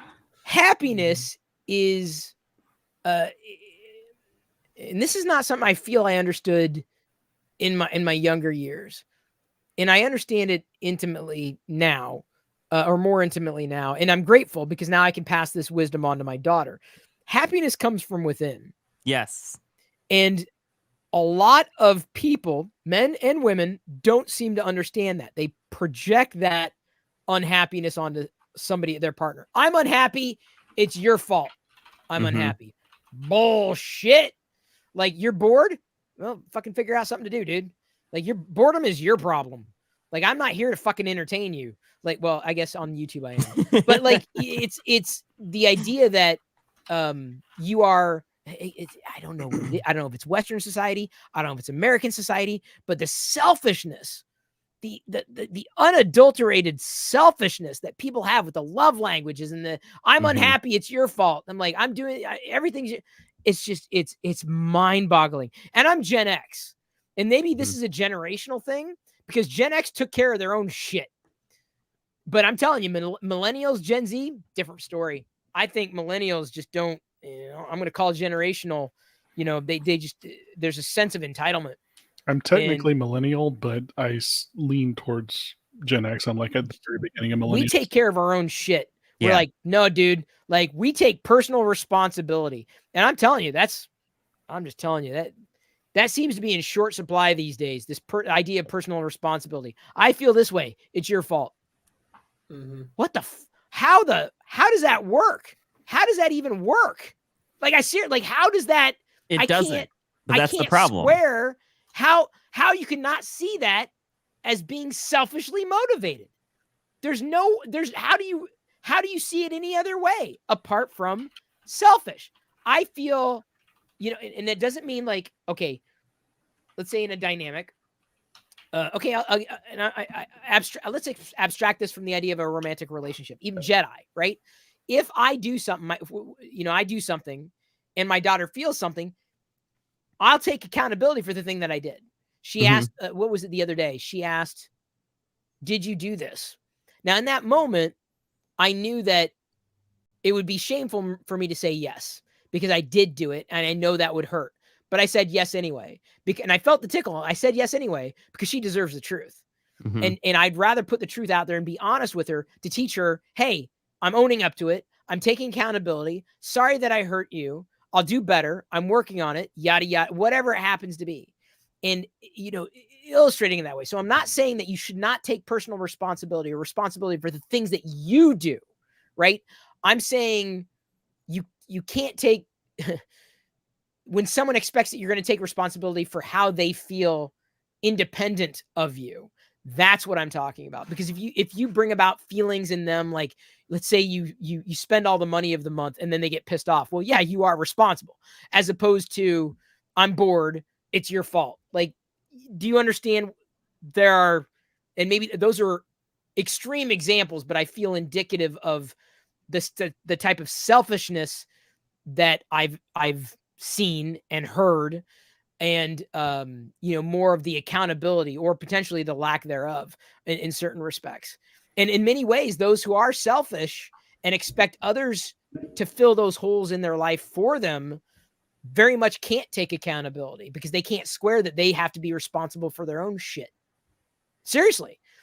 I feel that the selfishness and the lack of accountability, not a psychiatrist, not a psychologist, got no background, but I'm telling you, selfishness and the lack of accountability go hand in hand. It's your fault. No, it's your fault. Can't be mine. Can't be mine because I was taught that I have to feel good all the time. I have to feel happy all the time. I don't feel happy. It's your fault. Bullshit. Right. Well, that really did start a lot in the 90s, late 90s, and it continued on and on until now. The next generation is even worse than before because that same mentality has only been enhanced. It's getting worse. Have any of you guys seen Bill Burr's movie on Netflix, Old Dads, I think it is? I know of Bill Burr. It's such a scary and true depiction of, I think, what's happening is that like a lot of the parents now are just so like they're just letting their kids do anything they feel they need to do without any consequences, and they're just saying, oh no, that's just him being him, he needs to be him, and all this stuff. And it's like there's a lot of that in that movie that was just like, oh man, if kids are just not getting any friction whatsoever against anything they want to do ever, that's going to cause some serious issues in like you wouldn't be able to get a job anywhere because you'd feel like you're being personally attacked all the time. You would be that kind of, you wouldn't be able to take any criticism. You wouldn't be able to take anything at all. So and that's like a huge problem. Sorry. The thing that I find really annoying though, is that should be the case, but now society is now trying to cater to those types of people. Not every place, of course, but you see it a lot more, especially in pop culture. Yep. There's that too. And they're being reinforced by like this whole movement that's going on, that like we're all owed this all the kids, all the young people are owed something all the time. And by the way, I know we've gone long because Toxic switched to water. Wow. I got my water. Well, I've only had one beer, so I could get another one, but I had cottonmouth for over an hour. So I know. I understand. So yeah, this is and forgive the Gen X old man ramble here, but I mean, I have strong thoughts on this. I was in my late 20s when I was spouting old man information. It's not untrue what you're saying. So, but and I'm not just saying this because I feel like we're on the same, on the same plane in terms of understanding. These are things that I just fundamentally believe, and I'm pretty strong. I've got a pretty strong opinion about this. No, I just think like the world can't function this way. Like we have to get back to a point where, like you're saying, Chris, like there is personal, accountability, responsibility. Like you can't, it's just the idea that everyone else exists to serve you. Like you've got to plant your flag, do your shit, own your shit. Don't expect somebody to bring you something that you need to get yourself. And granted, a lot of gender roles have been blown up. I'm probably the worst in terms of talking, through gender roles because I've busted all of them. I pee with the toilet seat down. I do the cleaning. I basically prepare all my own food. Like I do the shopping. Like I'm just not into the idea of a traditional mind. And you don't need to be, right? I don't feel like, I don't feel you need to be. I'm not talking about that level, which I feel is kind of superficial. That's just taking care of shit. That's just taking care of business. That's just getting shit done. Mm-hmm. Getting shit done is not a love language. It's getting shit done because it needs to be done. If you're just by yourself, you'd have to do it anyway, so it doesn't matter. Well, one of the and I'm talking alleged for love languages. Hang on, one of the alleged love languages is acts of service. Fucking what? Get shit done. That has nothing to do with love. That's not love. Vacuum the fucking floor. It needs to be done. Getting That's shit not done. Love. Acts of service is the closest one to getting shit done, I think. But what I'm saying is that's not love. No. That's not love. That's being an adult. Right. Right. If you can't be an adult, my God, if the way you if your love language is being an adult, what does that say about the other love languages? The other love languages, give me shit. Otherwise, you don't love me. Come on. How is that not? How? I'm sorry, but how does anybody not see that as selfish? Mm-hmm. Tell me nice shit about me. Otherwise, you don't love me. How is that not selfish? Right. That's a lot of what my wife was, or my ex-wife was kind of saying when she was walking out the door, basically. Bullshit. Of telling me nice things and stuff like that. I don't know, dude. Like, when I was trying to get her back, I sent her some flowers and stuff, and she was like, "Why did it take you this long to send me flowers at work?" And I'm like, "Because they were expensive as hell." They were like over $100. But giving money wasn't my love. That's how I would have responded. Well, giving money was not my love language. And see, the frustrating thing was that was something that she appreciated when we first got together, was that I didn't overspend, and I didn't throw away money for things. Funny how fast that changes. Oh, it did, yeah. Isn't it funny how fast that changes? How they change their mind? Isn't that really funny? Isn't that funny how your sense of loyalty doesn't seem to have an expiration date, but theirs does? Yeah. Isn't that funny? It's fucking hilarious. Sorry, I hijacked your conversation. That's my love language. No, that's my love language when people do that to me. Hijacking, interrupting, interrupting. Interrupting is my love language. That's how I express myself. I know you love me when you interrupt me. Wow, Chris, I feel more loved than ever right now. Oh man, I'm overflowing with it. But that's what I'm saying. Like, it's just it's you've got to accept them for who they are, and either side, men, women, you've got to accept them for who they are. And I just feel like the whole love language movement is just so self-centered, which is the antithesis of a relationship. And I'm gonna go one level deeper here. Here we go. Oh, I need another beer then. I need whiskey. I need to get this. Okay, I gotta wait. Liquor. Hang on, I gotta wait until Toxic comes back. I'm still listening. Still listening. So the old saying is give and take. Give and take. I think that's bullshit. I think it's give and give. And let me explain. I like where this is going though. Because in the realm of give and take, that's the dynamic. I give and you take. Right? It's a dynamic, and it's rarely seen bilaterally. But give and give sets the stage for a better or a more healthy foundation for a relationship, where I give without the expectation that I'm going to receive. But the corollary is you give without the expectation that you're going to receive. So the faith that you're both giving without the expectation that you're both going to receive, that is a foundation, because then the onus is on you to give, period. Not take, because you're going to receive, but not take. It's not give and take, it's give and give. And giving without the expectation of a return, with the faith that the other person is going to give as much as you give. And I don't think that relationships are framed that way. I really don't. Because the old saying is it's give and take, it's give and take, it's give and take. Takes two to tango. Yeah, but what if your dance partner sucks? And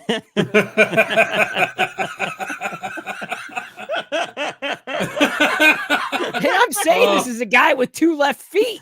Like, I'm not the most coordinated guy on the dance floor at all. But you know what? I'll give it an effort. But so I have a problem with it. It takes two to tango, because that's assuming. So again, I've talked. It's not give and take. It's give and give.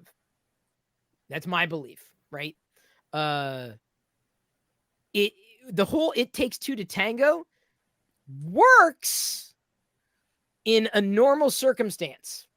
And normal would mean that you are dealing with two fully functional people, teens, adults, whoever. Two people who are self-aware, which doesn't always happen, who aren't selfish, which doesn't always happen, and who aren't dealing with circumstances that they haven't gotten a hold of, like childhood trauma or mental illness or any one of the things that you aren't in control of your mental illness. You are in control of how you deal with your mental illness. Just like you're not in control of cancer, but you're in control of how you deal with cancer. Mm-hmm. So I've got to be very clear about that. No judgment at all. Mental illness is a real thing. And, I have no problem talking about it. I have no problem saying, I've gone to therapists out the wazoo, including current betrayal therapists, specific to certain things that I've gone through. The It Takes Two to Tango is abstracted so that you assume, relationship X, Y, and Z. Well, it takes two to tango. Yeah, but they can't dance. Like, how am I supposed to carry the whole thing? Like, Right. it doesn't work. So I feel like that kind of goes to go back to the whole happy wife, happy life. It's lopsided, or it's assuming that that's the balance. And no, it isn't. It does. I will say this: in a relationship, there are two people, but each one of them has to be responsible for their own shit, as well as the greater whole of the single relationship. But if you're dealing with someone who's selfish, who believes in the take part of the give and take, and maybe you're just such a giver that you are an empty, or you're an endless well of giving. But most people can't function that way. They need giving too. So, right. I have a big problem with the way a lot of relationships are framed. And to go back to the indoctrination specifically of girls, in the idea of not just domesticity,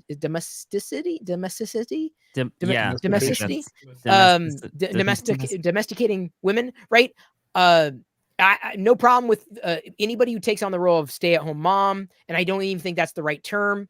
Stay-at-home dad, I don't think that's the right term. Like, you are a parent. Like, a mom is as much as a dad, period. They each have different roles to play, certainly.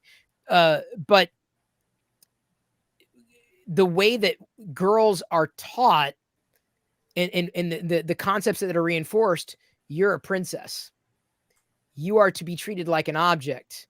You are to be married. That's your goal. Your goal is that, or even to have kids. And I'm not saying biologically they shouldn't, because yes, absolutely. That's the whole continuation of the species. We absolutely need that. But that shouldn't be where it begins and ends.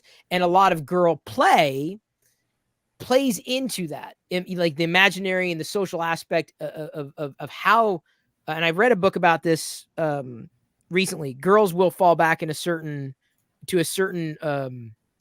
style of play versus boys. Boys are very structured, team dynamic. There's order, there's a leader, and you play by those rules, right? There's a leader. The leader says, we do X, right? This is the role, and this is your position. This is what you do. Girls don't do that. Girls are very social. It's dynamic. It's relational. It's conversational.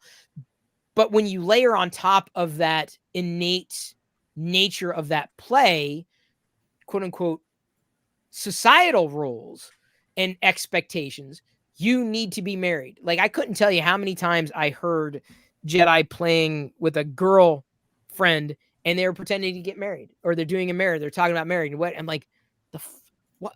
Like, there's so many other things. I understand it's really, but they're conditioned such that when they get old enough, boys haven't been conditioned that. Name one boy that you can think of, or let me forget that. When you grew up, when you were playing make-believe, did you make? Damn, that was a really good beer. Did you make believe that you were getting married? Maybe once or twice, sure.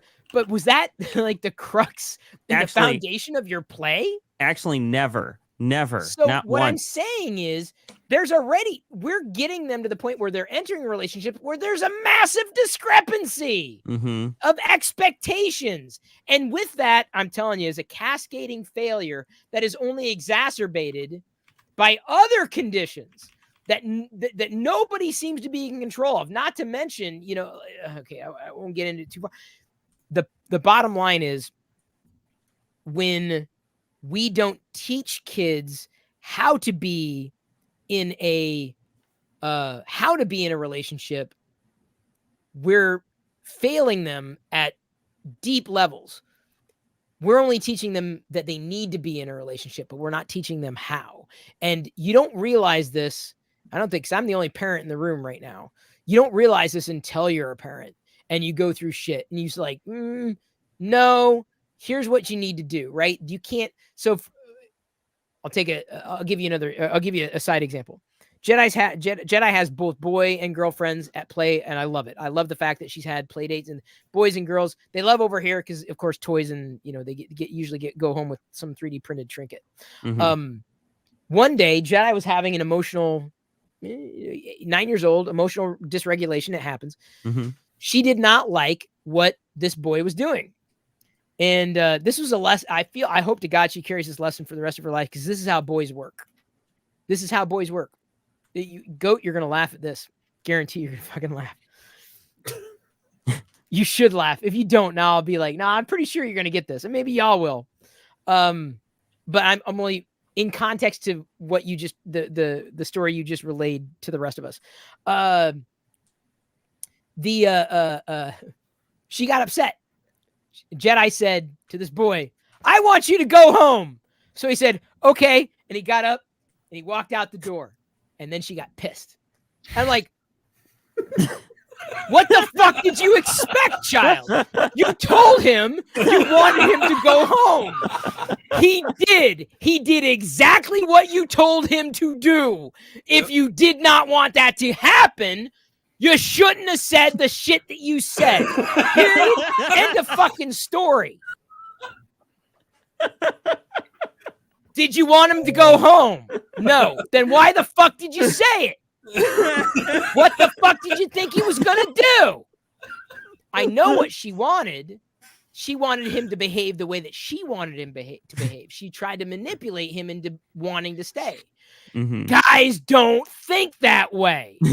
Period. End of story. This isn't science. I'm a guy. I know this. Okay, hang on. All guys in the room, y'all, do we understand? Can I get a hand raised? I hate the guessing game. What the hell is going on here? Yeah.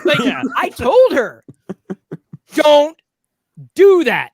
Don't tell someone something that you don't want them to do, because they're gonna believe you. So you're mad at them now. Then she was like, oh, don't get pissed at him. You told him what to do. That's on you. He only listened to you. You can't get pissed at him for listening to you. You can't. That's not right.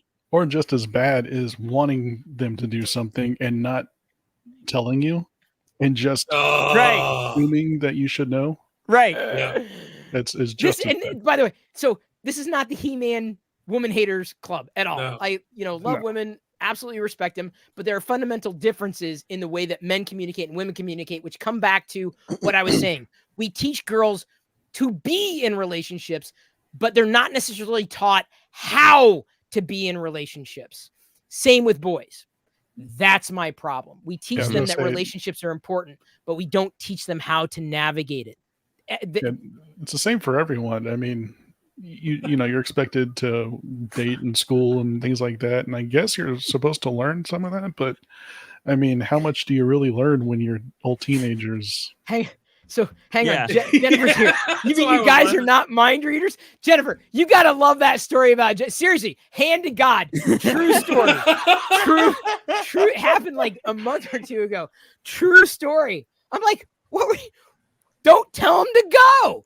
Don't tell him. And then she was even more upset because he did the thing that she told him to do. So I'm hoping that throughout life, she's going to remember, don't tell him something you don't want him to do. And the same goes with boys too. You don't tell a girl something you don't want her to do. But that comes back to your story, Goat, right? You went on the you were in your certain frame of mind that in however your shit played out, it just played out differently, where you're expected to read someone's mind, or their expectations. You thought their expectations were here, and then they shifted invisibly without your knowing. That's a part of being able, and this is why I am very grateful to have had the experiences I've had, to be able to at least give Jedi the tools that I did not have, so that when she's in a real relationship, she doesn't pull that bullshit, because that bullshit won't fly. Not with a man who has self-worth, not with a man who has respect and self-love. And a lot of this it also comes back down to communication. And we're not really taught how to communicate. I think it's expected that you pick it up and learn it as you go and as you go through childhood and stuff. But half the time you don't really know how to communicate. And then to your point, we get taught the negative aspects of it, like how, Jedi reacted and so forth. So we're taught the negative stuff, but we're not actually taught the positive features of that. So, no one really knows how to communicate properly. And that's something that I feel I know the whole movement was self-esteem and self-worth, which is important, but part of that is self-awareness to better be able to communicate, because Jedi could have been self-aware to recognize, hey, she didn't like what was going on. Maybe she was having a bad day, but she needed to take ownership rather than putting that onto somebody else. Take ownership in, hey, I really don't want to do it this way. I want to do it another way. That's played out differently when she's played with girls than boys. I will say this. There's one girl who plays over here that nice girl, but she's very manipulative, incredibly manipulative. And I'm like, I don't like Jedi. I don't want Jedi modeling that shit. And and it was what Jedi said to this boy was incredibly manipulative, even though she's a 9-year-old. Like, she's not doing it because, she's this evil, spawn of Satan. She just doesn't know any better. She doesn't know how to express. She doesn't know how to express what it is she's thinking or what it is she's feeling. But learning that that's not how you do it is hopefully the lesson that sticks, to be able to provide a pathway to what is a more constructive way of communicating to somebody else what it is you're thinking or what it is you're feeling, whether you're a boy or a girl, right? And for a girl, it could certainly be different, because I was just talking about this book tonight, referencing this book tonight. There's a book called The Essential Difference, and it talks about the fundamental differences between the neural pathways of the typical female brain and the typical male brain. And they're wired differently, just fundamentally differently, to the point where, like, even Jedi has problems sometimes. Like, when a boy wants to play, she wants the boy to play like a girl would play. I'm like, you can't do that. He's not going to play that way. Just like he's not going to express your love language, right? That's not his. That's him. You got to accept him for who he is, or you've got to come to a compromise. That's another thing I think kids need to be taught too. And I'm not sure they are. Team dynamics and compromise. I'm not sure relationships see it. By the time they're old enough to be in a relationship without having that skill set to compromise, they're going to run into problems. I mean, the older you get, theoretically, the fewer problems you run into, because you're able to better select, theoretically, someone who isn't going to put you in one position or another. But not having developed that skill set without structure, without guidance, sets these kids up for disasters in their relationships. Again, it's not teaching them to be in relationships. It's how to be in relationships, how to understand yourself, how to better express yourself. And because we all screw it, even adults screw this up. It's not like, oh, kids these days, but it's still having that as a foundation. And the more, happy wife, happy life, it takes two to tango, all these cutesy saying love language bullshit that gets piled on top, the harder it is to get to the foundations of ownership, of like self-determination, an understanding of self, really an internal locus of control, to better be able to handle situations where you're dealing with an external factor. And I'm not sure how hopeful I am. I'm not sure I see it. All I know is that Gen X, or my part of Gen X, definitely sees it differently than the newer generations. That's for sure. Well, I was going to say, funny enough, when you said most adults don't, or you said adults don't learn these things, I was going to say, like, that lesson that Jedi may have learned feels like something that people don't really pick up on until they're in their 20s. Right. You Older. know, like that sounds like something that a 20-something-year-old would experience and figure something out from telling somebody one thing. I think you don't start figuring this shit out until you're 40. I can just say this, like the women, some people never figure it out. That's what some people never figure it out. But what I'm saying, age, there's something I know, like you're supposed to love the youth, right? But like I feel, women, and maybe I'm 50 years old, right? There's something sexy about understanding your own shit. Like 40-year-old, 45, 50-year-old women, I mean, you can see them like a mile away, like they don't understand their shit, but you can't, when they're like, they've nailed, like, okay, you get it. Like you understand it. You don't just say the words, I'm looking for emotional intelligence. No, you get it. You understand that it's emotional regulation and you own your shit and you're accountable, right? All those concepts. It's, you don't reach that point until you're a certain age after having the experience to recognize, oh, that's what this means. So there's something incredibly sexy about older women that you just don't see in younger women. That, you know, the bodies change over time, but that's something that emotional intelligence is the phrase that's thrown about. But there's a certain level of maturity with men and women. Well, men theoretically, women certainly, that you only find after, men and women only find this, I feel, after experience.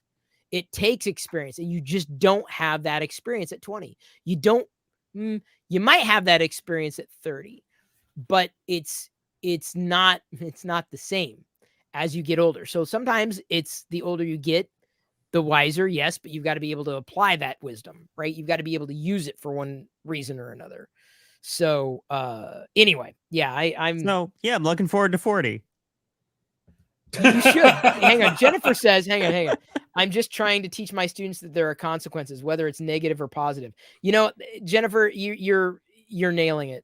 That's something that I've tried to explain or instill in Jedi, that there are consequences to your actions. I've battled this. So, I mean, I've been public about this, and I'm not too worried about this because this is like, we're knee deep in YouTube right now, and I'm sure people are watching this deeply. I've been public about it on LinkedIn. I'm going through a divorce with Diana. Jedi's in the middle. We're going through theoretically going through a collaborative process. Like, I'm not going to talk about it. I'm not going to belabor it. It's certainly not fun, not something that I was expecting. There's a lot of nuance. But one of the battles has been action and consequence, recognizing the decisions you make, that anybody makes inside a relationship or a family dynamic, ripple, right? It's not just I'm doing something, but that's going to impact everybody else. And Jedi's starting to see consequences to certain decisions. She may not understand decisions at 9 years old, but the consequences to those actions and those decisions is something that I hope is going to bring her to a better level of understanding herself, so that she doesn't find herself in situations where she feels like she can get away with anything. She can say anything she wants, that there's not a ripple effect. Any one of those things that, again, not understanding that there's, for every action, there's a consequence. For every action, there's a consequence. And without calculating that, again, it's selfish. It's 100% selfish. You're just doing it out of self-preservation, fear, selfishness, not recognizing that there's other people involved that aren't you. It's a very selfish, and there are a lot of selfish people out there today, and I'm not sure. I don't know how the hell we're going to make it to the next level, but there's just a lot of selfish people out there today. I'll just say that. A lot of selfish people. I'm really just hoping for that asteroid to hit us finally. You know, that will probably be the thing that saves us. The asteroid is going to save us. Yeah. I was chuckling earlier at C-Noob's comment that says, when women ask, what are you thinking right now? And a man says nothing. Sadly, we really are thinking about nothing. Nothing. We can sit there quietly, not have anything playing in our mind, and be perfectly happy. Yeah. Yep. In that moment. So I'll tell you something funny about that is a friend of mine uses medicinal marijuana. Now, she uses it regularly also, but specifically started medicinally. And one of the things she had when she was trying this specific strain, because she got really deep into learning about strains and stuff like that. She has a specific strain that she'll take, and she said to her husband, she was relating the story to me. She told her husband, it was like, you know how you talk about how when I ask you what you're thinking, you say nothing. And she's like, you can't relate to that because she's constantly got something going on in her mind. Her mind's racing all the time with whatever. It can be nonsense. It can be something important going on at the moment. But her mind's constantly thinking about something. And she's like, she was taking this specific strain of weed. And she's like, you know how you say that? It's like, I am having that, like, that's how I feel when I take this specific strain of weed. Like, it completely empties her mind and she can actually have nothing going on at the time. I mean, there are times certainly that I'm thinking of nothing, but I don't know if I'm as blessed to have that typical. I'm typically thinking of something, which sucks. I usually, these days, like, my mind will go to some dark places because of my divorce and stuff like that. So I'll think about a lot of negative stuff, and it's constantly going to things like, the woulda, coulda, shouldas type deal. But for the most part, thankfully, I don't dwell too terribly hard on all of that stuff. I will say the vast majority of things that are going through my mind is a song. So I have a lot of music going through my head most of the time. So Well, that's better than basically what I got. I'd rather have music going through my head than something more Oh, yeah. destructive. Oh yeah. Yeah. No, I get plenty of that too. So you're not alone in that part. No, I get plenty of that too. I have I don't know if it's a feature of feature a bug of OCD or what it is, but it's like the intrusive thoughts and everything, and it can get pretty dark. I get plenty of bugs. Yeah. Yeah, I don't know if I have intrusive thoughts. I'm not sure. Well, I can ruminate, certainly. Oh, rumination is a big thing too, for sure. Yeah. That's different though. Well, right now, because of the shit that I'm going through right now, I hate going to bed. I like being up, and it's funny. I don't look forward to going to bed. Yeah, I did the same thing. And that's what I was telling you about watching Frasier. Yeah. Like, I needed something to kind of distract my mind, and yeah, going to sleep at night was the hardest thing I've ever had to do. And it would really suck is that it would take me forever to go to sleep. Like, it'd be 1 in the morning before I go to sleep, and I would wake up around 6 a.m. like clockwork. I didn't have to do it, and it was the first time. Like, I am a heavy sleeper. I don't like going to bed, but the moment I'm asleep, like, it takes an act of God to wake me up.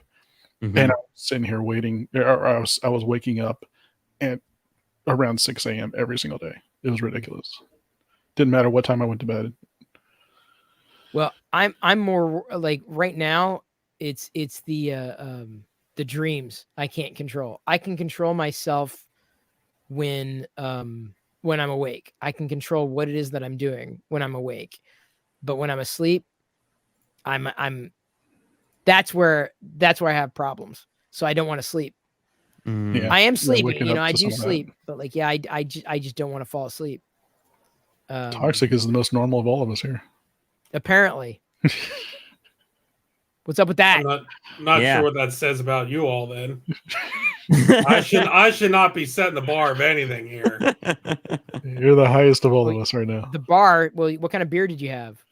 Well, the first one was from the bar? pumpkin. This other one is Three Floyds. It's their zombie dust, but it's zombie ice. Zombie ice. Okay, I like the I like the can. Yeah, zombie ice. It's a little bright. It's funny, how often I'll get something just because the can. The beer because of the can. I have that with a lot of things though, not just beer. Mm-hmm. Yeah, this is a good one. Got it before. I like Jennifer's comment down there. She tries to teach her students that there's consequences. Pull that out.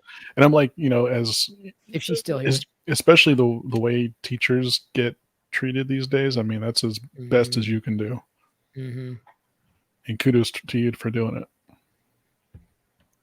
Yeah, I agree.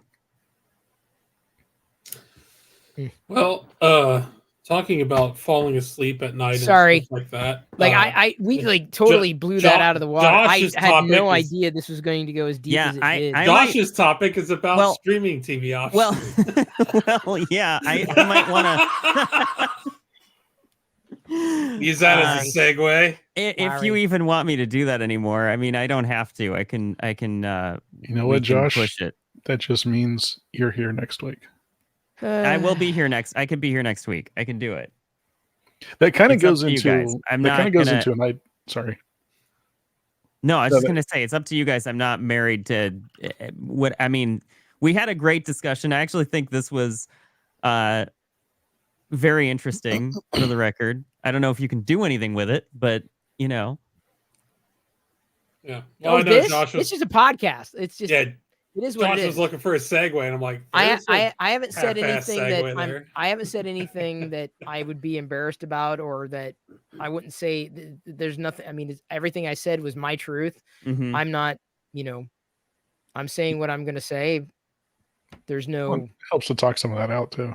No, but I think it's a great, lively, relatable thing for any human being. So that's gone through life experiences at all. So I don't think I have any issues with it. I'm just and like I said, I'm not naming, because I've been through a lot of relationships in my life. I'm not naming any names specifically because I've been through enough, like I said, to recognize my own patterns. So I'm taking ownership 110%. Well, and I have to say, going through what I did helped me to understand more of like my actions as well. Yeah.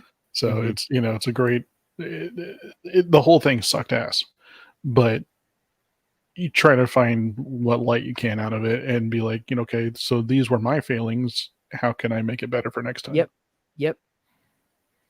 Right. And that's what I was trying to like I was trying to do earlier when I was saying like you can help use that to shape your future into something better than the past, to give some hope maybe, but I wasn't, Well, you do your best. Yeah. That's all you can do. Toxic's in the best place of all of us. Tell you. All right, Toxic, we'll let you go. Oh no, I'm not leaving.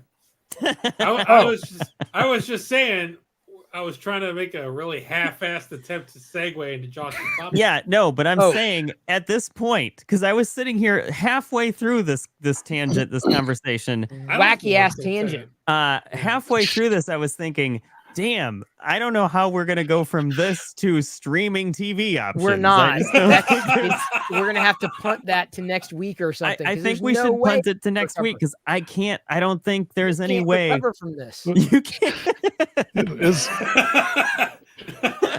I'm not gonna sit here and be like, I'm not gonna sit here at this point. At this point, I'm not gonna sit here and be like, so anyway, Hulu gives you a $76 a month. And you could. It's feasible. So a lot of people refuse to listen to me, but you could have gotten for this Black Friday. You could have gotten both Hulu and Disney Plus for $3. Oh wait. Oh, I don't know. I mean, Chris, you could have had both of them and still paid less than what you're paying right now. Yeah, you're probably right. Yeah, but I thought mine wasn't like auto renewed or I can't remember. Probably. I don't know. You can cancel it. That's what I'm saying. I did do the $1 a month deal for Hulu. Oh yeah, and I did it the $2 one last year when they had that, and then all I did was just switch my emails. Yep, I had to switch emails Try not to give all my secrets which sucks away because you lose your whole history, your watch history of everything, and all of that. I know, but it sucks when you're like, oh crap, what episode were we on of this? See, and that goes into another point of why you should use TV tracking apps, because that will do it for you. You won't have to worry about it. TV tracking? Yeah. There's a third party. Yeah. There's a website called tracked.tv, trakt.tv. And I knew about that one at one point. And it's good for tracking TV shows and stuff like that. You can track what you've watched, the full seasons, single episodes, stuff like that. And there's also some programs and stuff out there you can connect it to and keep track of things through actually watching them. Oh, wow. Okay. That's great. Like that, but Actually, Josh, your streaming thing kind of could segue into an idea that I had, which was talking about like streaming devices. Because I know Chris has one, but I picked up a Chromecast, one of the newer Chromecasts, Love them. To use for some certain reasons, and I liked it so much that I went and bought myself one for my bedroom TV, which I've been using. I've been using HTPC in there for this whole time for reasons, but I found out that some of those reasons I can use on the Chromecast. So there's that, and it's actually a really really nice device. So, but I was considering like looking at what all the different devices do, maybe some pros and cons, but just kind of explaining what is available out there that people may not realize. Worth a shot. Which all connects to streaming. Yeah. Right, Josh? Yeah, it does. Do you want me to get into this, or what's the plan? What are we doing We here? can do it next week. Dude, it's 9:00. Yeah, it's 9:00. Like, I need to go get stuff ready for dinner here. Poor Jennifer. Wait, what? I was waiting for the streaming option. Oh no, Jennifer. Jennifer, were you really? No, Jennifer wasn't. There's no way. It's Come possible. on. Feel bad, Josh. You should feel bad. That's you fly. If you remember, you fly one in Eclipse. Ruined her Empire, day. That's you fly. Yeah, I know, right? I mean, yeah. Well, she's been listening this entire time, waiting about streaming options. The streaming. And you finally get to your Would you part. all shut up? I want to hear about the streaming options. Oh God! 3.5 hours later, everyone's like, "Yeah, I go week, off on this. Well, next week, I go off on this tear that I still don't know how the hell it started. It started me. I'm sorry. It started because of me. Is it because it really? Because I said in a little over a year I'm turning 40. Is that how it? No, it's really. Yes, and then you were like, "Well, like let me tell you." Before that. It was before that? I feel like it was just slightly before that. Yeah, I don't think that was it. I mean, I'm getting there too, Josh. I think we were born in the same year, so I'm not far behind you. Okay, probably. I might even be before you. I don't know. I'm freaking out about it. Like it Why really. What are you? There's nothing to freak out about, dude. There's just a lot of things. There's just a lot of things. No, there isn't. Well, I hate it. I hate it too because yeah, everything. Gets wait until you turn 50. Let me tell you. I'm hoping 40. I'm dead by then, Chris. I hope I've died already. I'm hoping if let me tell you, staring down the barrel of 50. Okay. I'm hoping if I reach 50 that I've already died of old age. Oh God. Well, now how do you feel about it, Chris? I just died right now. I'm dead. Yeah, I trust me. I'm like, man. I remember when 40 was old. And I'm like I'm 50. Oh, to be a spry 40. Was that SNL sketch with Molly Shannon? I'm 50. She's like this 50-year-old. She's this 50-year-old woman, but she's like trying to do all the young stuff, and she's like in dance competitions and hanging out with all the young kids, and she's like being all proud, like I'm 50, and she's like doing kicks and stuff like that. Oh, that's me, basically, is what you're saying. It's no, I don't see you doing leg kicks and stuff, and I see you hurting your back. I do that at times. I wrenched my. It healed pretty quickly, but I wrenched my shoulder getting the Christmas decorations down from the where they were stored. I needed help, and I didn't have help. Chris, and I wrenched it. Like Vanessa was advice. Vanessa was in our garage getting stuff to make chili with, and what was it? Maybe chili. I don't know. She was getting something out of the garage, and she rolled her ankle. Ooh! And it was for like 3 days. She couldn't walk on it properly, and it was so. I mean, and that was just like I couldn't believe when that happened because she was just going into the garage to get something out of the and it happened, and I was like, now she's injured all of a sudden. It's crazy the stuff that happens. I'm hitting that point where you just do the simplest things, and all of a sudden you feel like you threw out your back, or something gets pinched, or like me with this eye thing I've got. My eyelid's been swollen for like 3 days, and it's like when I wake up, it's like half swollen shut. I don't even know how it happened. I just was like, rubbing my eye one day on Friday, and it was like, oh, my eye kind of hurts. And then after that, it's like now it's all. It gets worse. That's just pink so you know. Jedi was asking me the other day. I was walking down the stairs, and like my knees, like when I walk, you can hear. Yeah. When I like walk, you know, like. Oh, dude, you can hear my knees. Oh God, you can hear them. It is so bad. I mean, it's really. What is that, Dad? What is that? What is that? Those are my knees. Why do your knees sound like I'm 50? CNUP has the best advice of all. What's CNUP saying? Warning: when you turn 50, never trust your farts. No, I know. Don't trust anything. Don't trust anything, dude. Right. Anything. You guys are giving me great things to look forward to. Oh man, let me tell you. Yeah, look. You're not much. You're a little younger than I am, but not terribly much. I don't think. Yeah, but you guys are making it sound like it's just downhill literally next year. So it's I mean, it kind of is. So I will say. So wait. Not to shift gears, but just so you know how long Jennifer's been listening, he has stroked all the cables. He's ready to go. That's how long she's been listening. That's why I was laughing earlier, but I didn't say anything.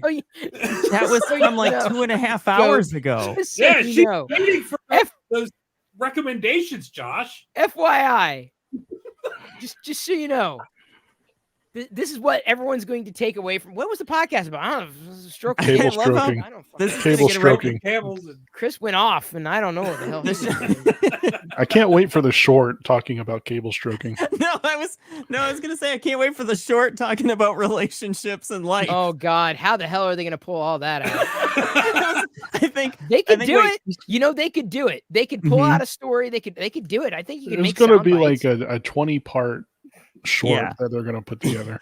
Yeah. You're saying no, we had to make things easier on the editors. We're not doing the whole thing anymore. Now they're just pulling out shorts. Well, good luck. Yeah. Any minute now they'll start the streaming option segment. Yeah. Mm-hmm.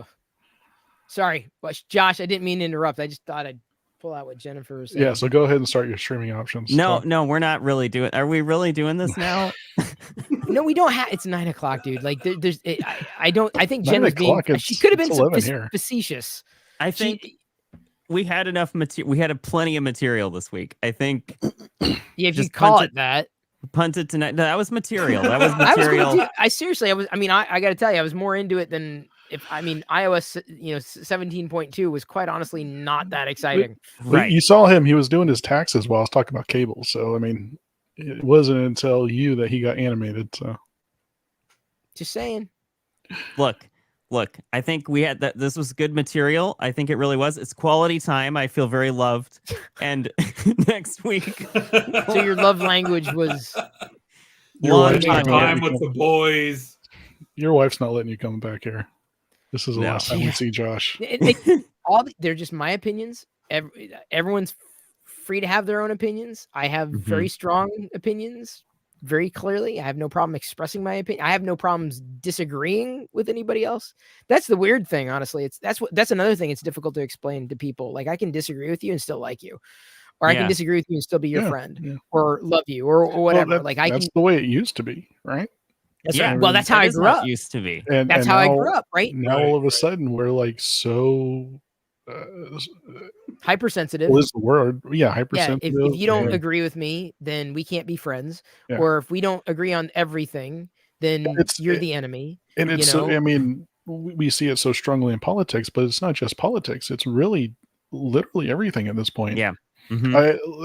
So like on Twitter, the two things I really follow on there is Star Trek and wrestling, and the polarization of either side of anything is absolutely ridiculous. And if you don't agree with what one person says, then God forbid that you were born.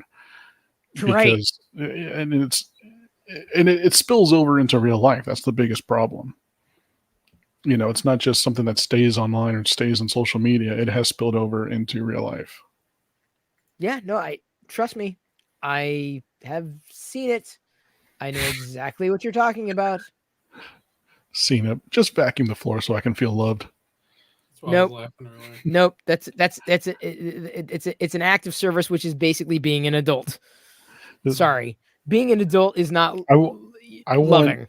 I want a meme of Chris vacuuming the floor, and then like a heart comes in and like Like, zooms in on floats him and out, like sparkles around. like, Yeah, is that like it pops out of the carpet kind of thing? Like Yeah. bloop, bloop, bloop, bloop, bloop. hearts just sparkle around Chris. Why not? Why not? Actually, Jennifer, I might have printed more sea trash. Hang on. Did you? He's got one phone and 37 efficient. You think these are for me? I'm doing this for someone else. This But is they're all Loveland, bad. but she's doing it for everyone else. Yeah, this isn't great.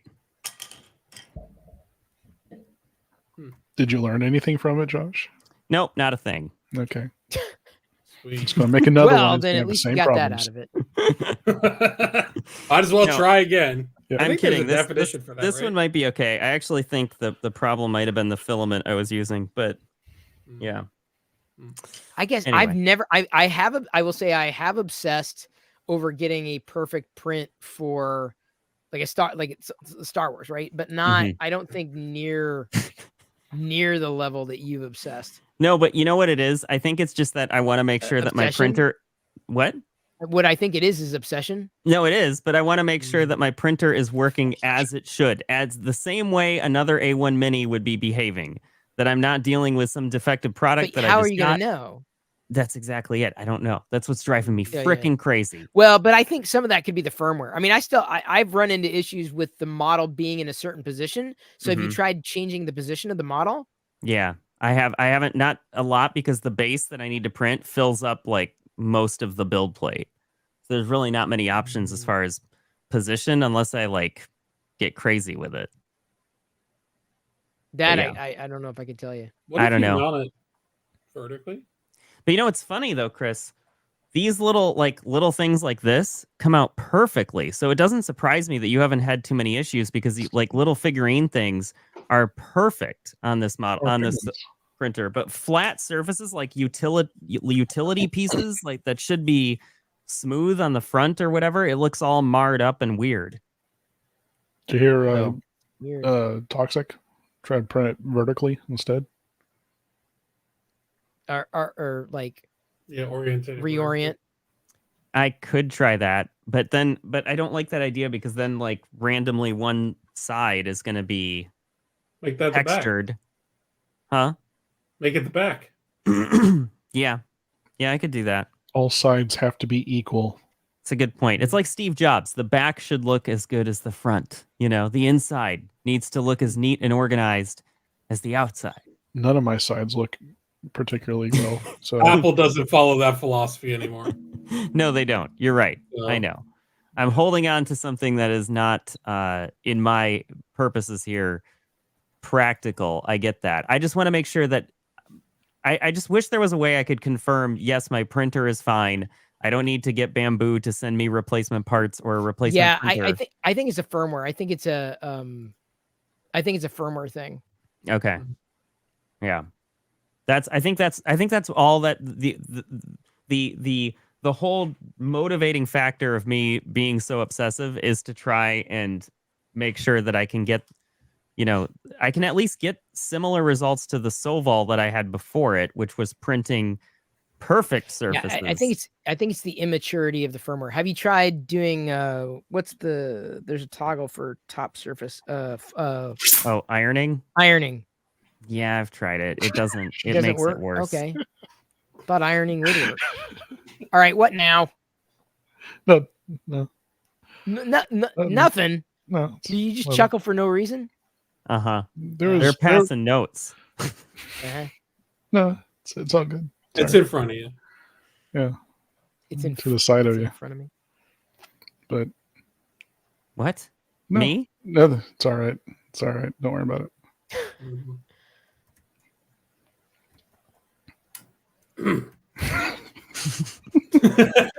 Is that it? Have we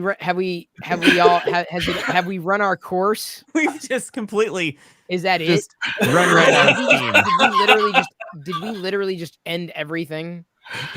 Yeah. Sure. Yeah. Well, I mean, the chat's getting it. It's Oh, fine. I see. Wait. Oh, Josh has got one. Oh, yeah. I still haven't printed one. I'll send you the model. I still haven't. was Yeah, I tricky to still haven't find. done one. I haven't printed one either. I think I'll do it, and I'm sure Jedi is just going to run around the house just loving it. We'll get you one, go. Yeah, I know. One podcast, we can all flip them out. But see, that As Jedi long as loves. She loves doing that.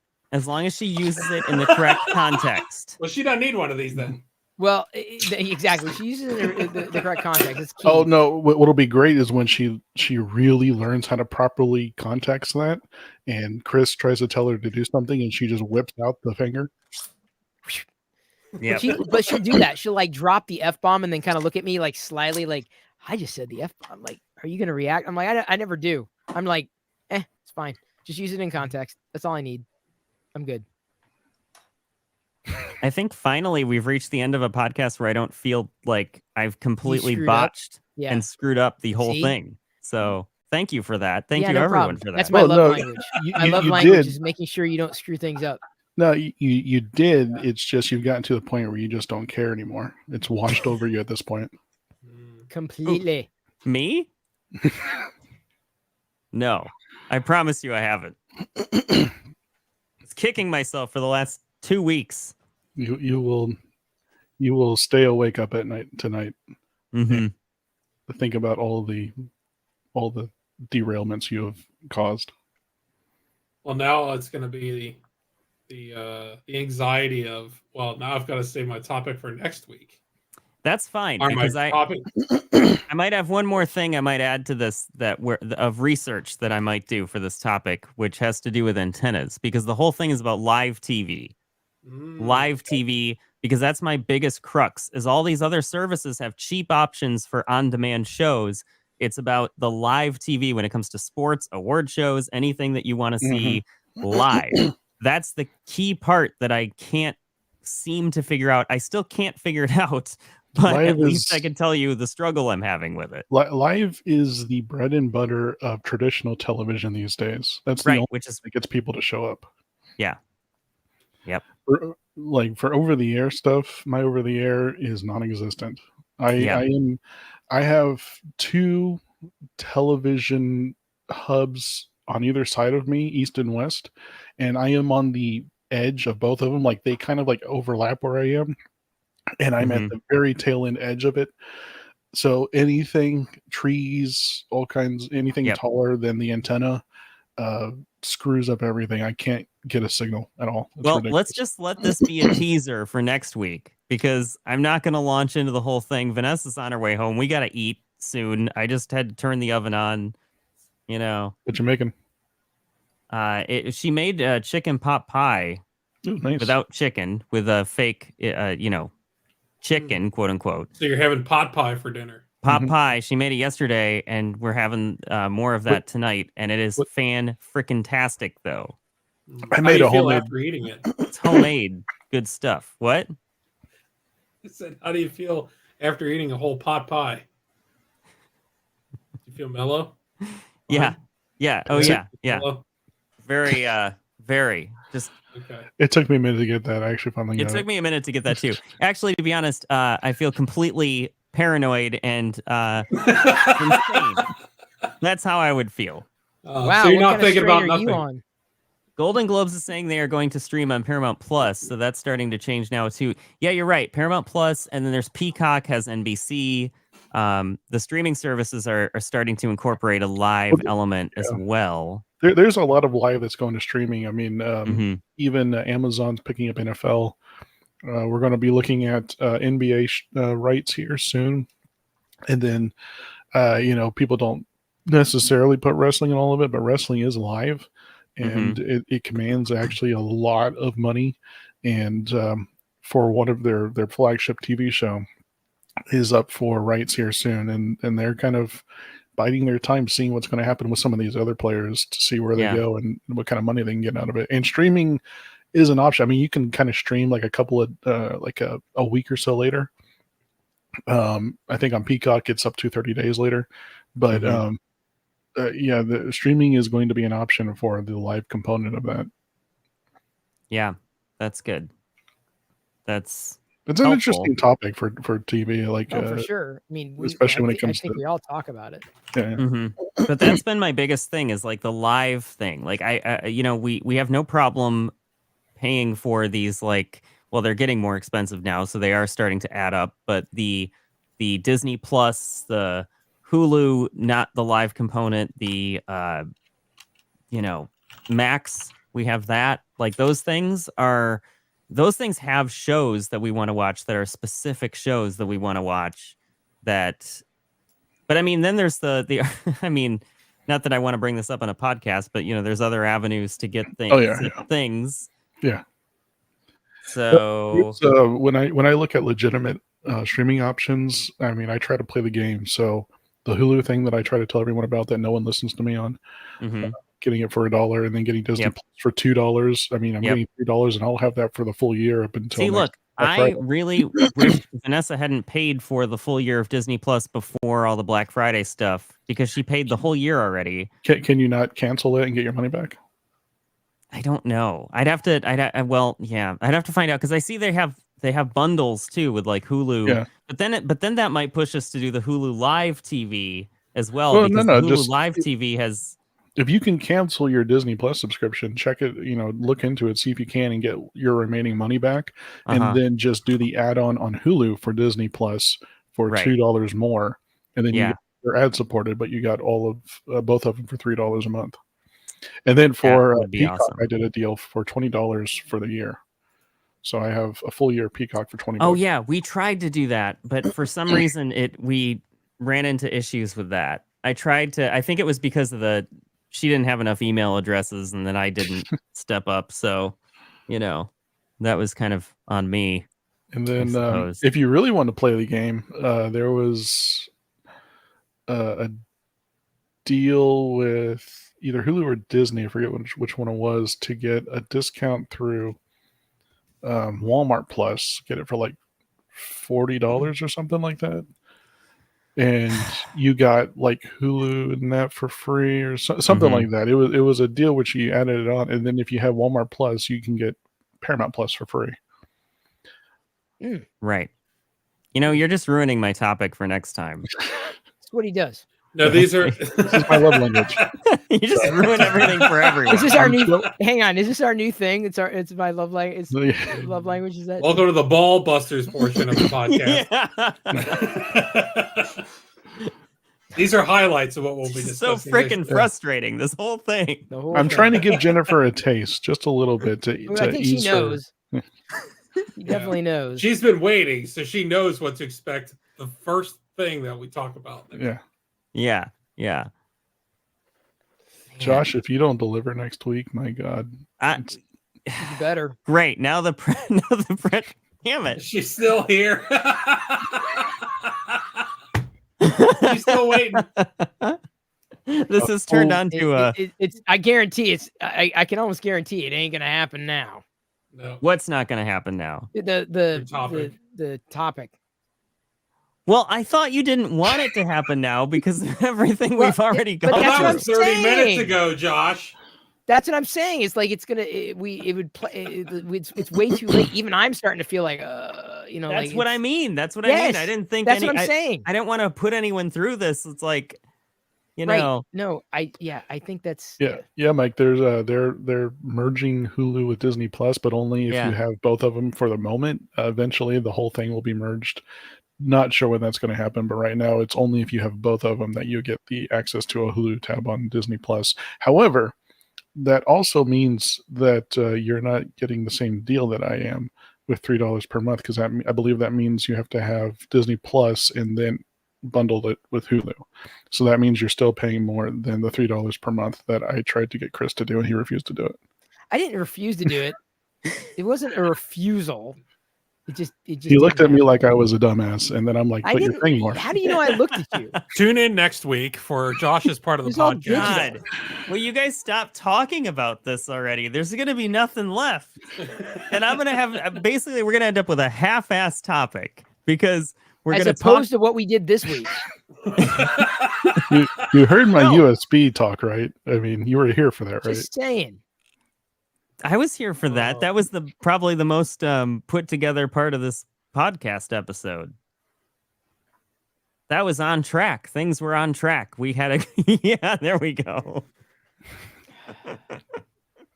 Did we ever go back on the rails? No, we didn't have We rails to jumped begin off with, about dude. We 10, didn't 15 have minutes in. There yeah, are no Chris rails. is right. We didn't have rails to begin with. No rails whatsoever. Just didn't happen. Oh, poor Jennifer. Oh God. Poor Stepping all over poor John. all of us. Poor all of us. Yeah. It was a good. The thing I love about opening the mic is you just never know which direction it's going to take. No, I am not. Look, I think that part of the show was a highlight for me. So don't saying. think I didn't appreciate it.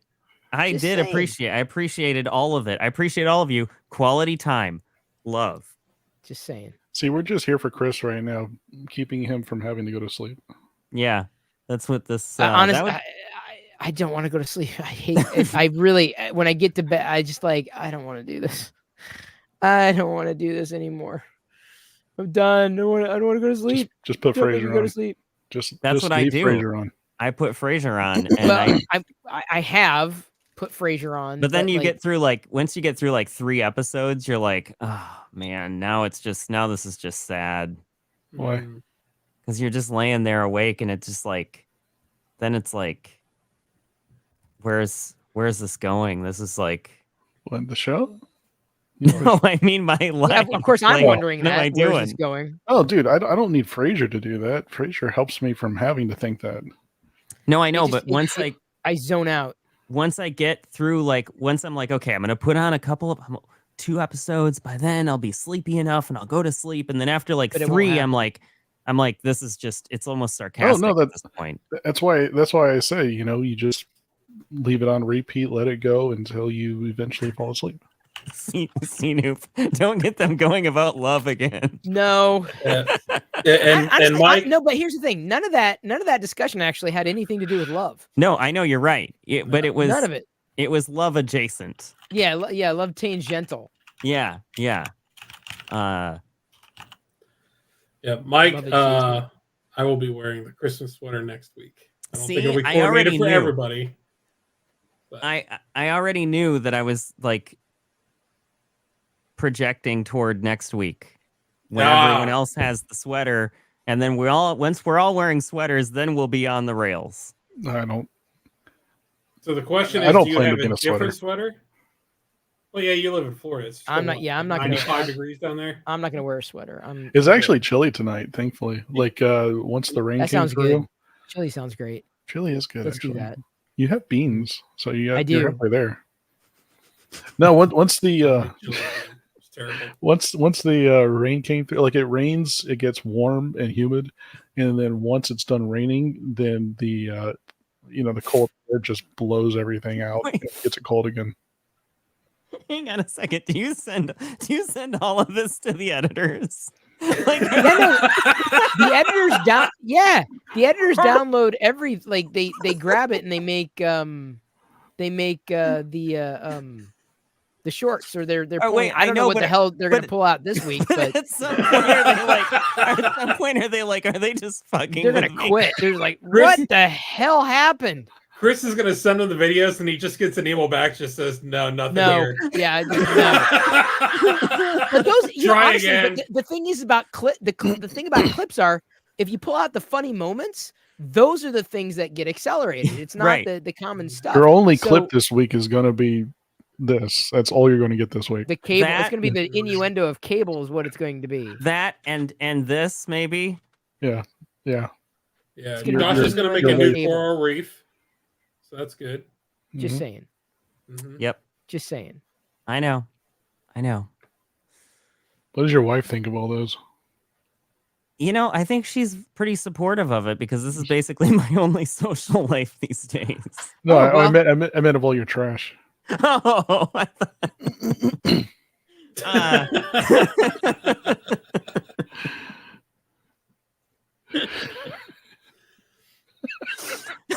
she's Yeah, Jennifer, that's the title for this podcast: Sea Trash and Stroking Cables.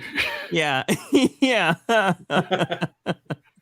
It's okay, Josh. You're not the only one with the only social life of being online. It's okay. This is it for me. This is as far as I go too. I don't do a whole lot. It's my social. It's the extent of it for sure. Yep.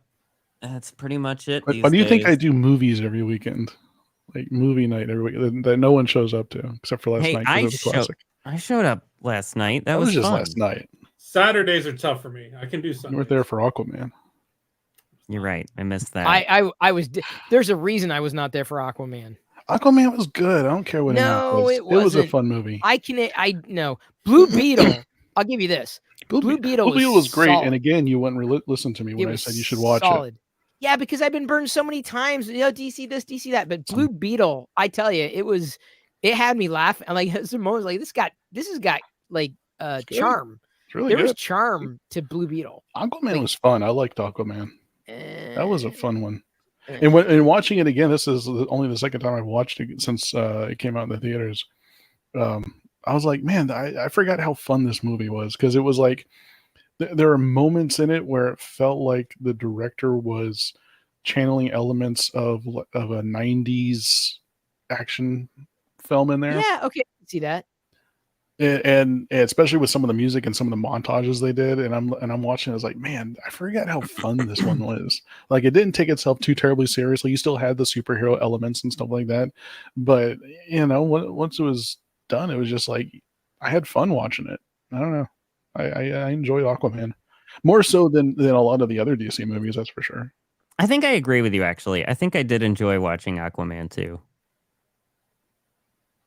And I'm looking. There is an Aquaman too. No, I mean Aquaman as well. As well, I know. Yeah, I'm looking, and that's all I was watching. It was prepping for the new movie. So I'm looking for that in 2 weeks, I believe. Yeah. Well, I enjoyed thoroughly watching Willy Wonka and the Chocolate Factory, though. That was a good one. That was great because I didn't realize what.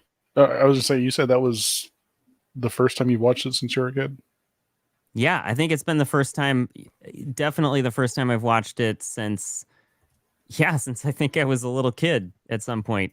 I totally had missed before Gene Wilder's character, Gene Wilder's Wonka in that being so, just so like into the idea of kids getting killed in his factory.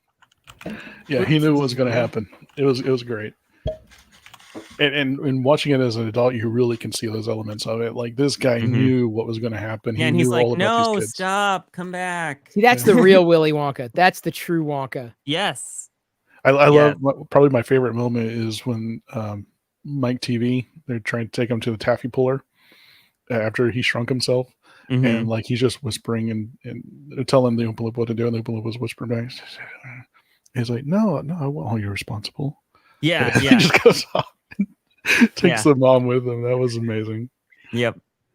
And I agree with what you say, Chris, but I really liked Charlie and the Chocolate Factory from Tim Burton. I thought that was a fun movie too.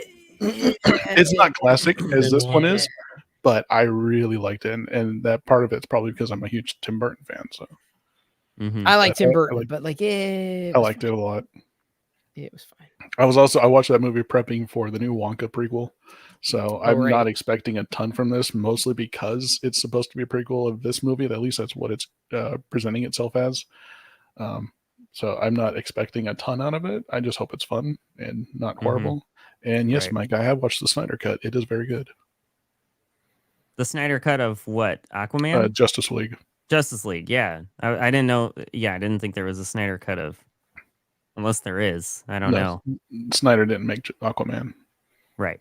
James Wan did, who directed a number of Fast movies. And I think Saw, is he the Saw director? That I don't know. He did some kind of horror stuff. I forget. But yeah. That I definitely could not tell you. Nice. Mike owns the Willy Wonka in 4K. I just have it on Blu-ray, but yeah, it looks good. I liked it. It's actually the first time I've watched it in Blu-ray. It looked really good. And somebody earlier said they were just watching you on Twitch earlier, Chris. And yeah, it just I'm like on Twitch now. I mean, I'm doing Right. No, He's that was, simulcasting over here. That was Disc 105, yeah. But Oh, yeah, Disc. Yeah, he was just seeing you on Twitch at the moment, and then he came over to YouTube and was chatting in there and was like, Oh, "It just looks infestated. like you were ranting to yourself. He couldn't Oh. can't hear anyone else talk." What the hell is he talking about? What is he going off on? What is happening? I was going to mention it earlier, and it just came to my mind now. Yeah, it happens. Mm-hmm. I mean, if you can get Man, Disc but- 105 on here, you can have a really good conversation. Oh no, that'd be a retrothon there. Mhm. That's a no-brainer. Easy. And if you No brainer. eventually get CNUP up in here, I mean, you would never have to talk. we would never go to sleep. It would Right. Oh no, it would just be you and CNUP. That's all. Yeah, I it know. is. No, it would just be CNUP. That's We why could I do like a 24-hour stream. dude. Well, you just gotta host it. Fade in and out. You gotta host it. Easy. Yeah. We can fade in and out a couple Easy. people throughout the night. Yeah, I kind of like this idea of doing like not just a 24 hours always on, but like 24 hours of programmed content, like old school talk radio. We could Yeah. A do lot this. of beer. There you go. Chris doesn't want to go to bed, so he can just host the whole thing, and then people can just come in and out. You can get Kieran on here. Mike. Yeah, Yeah. Mike's we up all keep night. it like an actual like it's There was actually a video recommended to me by the YouTube algorithm, but it's an old video from when Chris was on TV and they did the 24-hour like live technical support stream or something on Tech TV. mm-hmm. And Chris, I don't know if you remember this, but you were on for I think like 18 hours or something. Yeah, of a the long 24 time. hours. Do I remember that? Yes. It was the Yeah, longest day of okay. my- Do you remember Effing that? So it would be something like that. Probably a nightmare, but yeah, you could definitely do. I mean, obviously we could all trade in and out, but do Yeah. a rotating 24-hour stream. It can I happen. would be all about it. Like I would definitely be here for that. We'll have that'd to be- we'll have to tag Glendon in on that and see what he thinks. Mm-hmm. Yeah. That would be more exciting on Twitch instead of You just do it. It can looking at empty happen. chairs. It Yeah, can just give me a happen. schedule, man. Give me a schedule. Like these hours, whatever. It can happen. Stranger things has happened. Have Yeah. happened. Mm-hmm. Jay, we haven't talked about that today, but it's something that has been discussed before. What's that? The death of physical media. Oh Like, it's yeah, not- we did. It's we not have discussed dead, that. but it's on a downward spiral. I went through a small purge today. I needed to move the I was sent discs. I can't remember what show they had sent. Oh, not Mandalorian. I haven't gotten those discs yet, but Yeah. so I was putting them in my dead media area, and I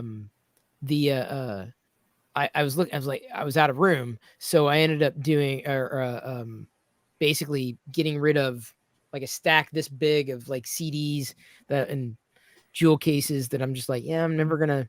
I don't know who Put a these list people of that really together. are. I might be willing to take some of that off you. Yeah, no, these are not like I can, but like it's not. Trust me. You don't know what I like. I know I don't know what you like, but you don't like this.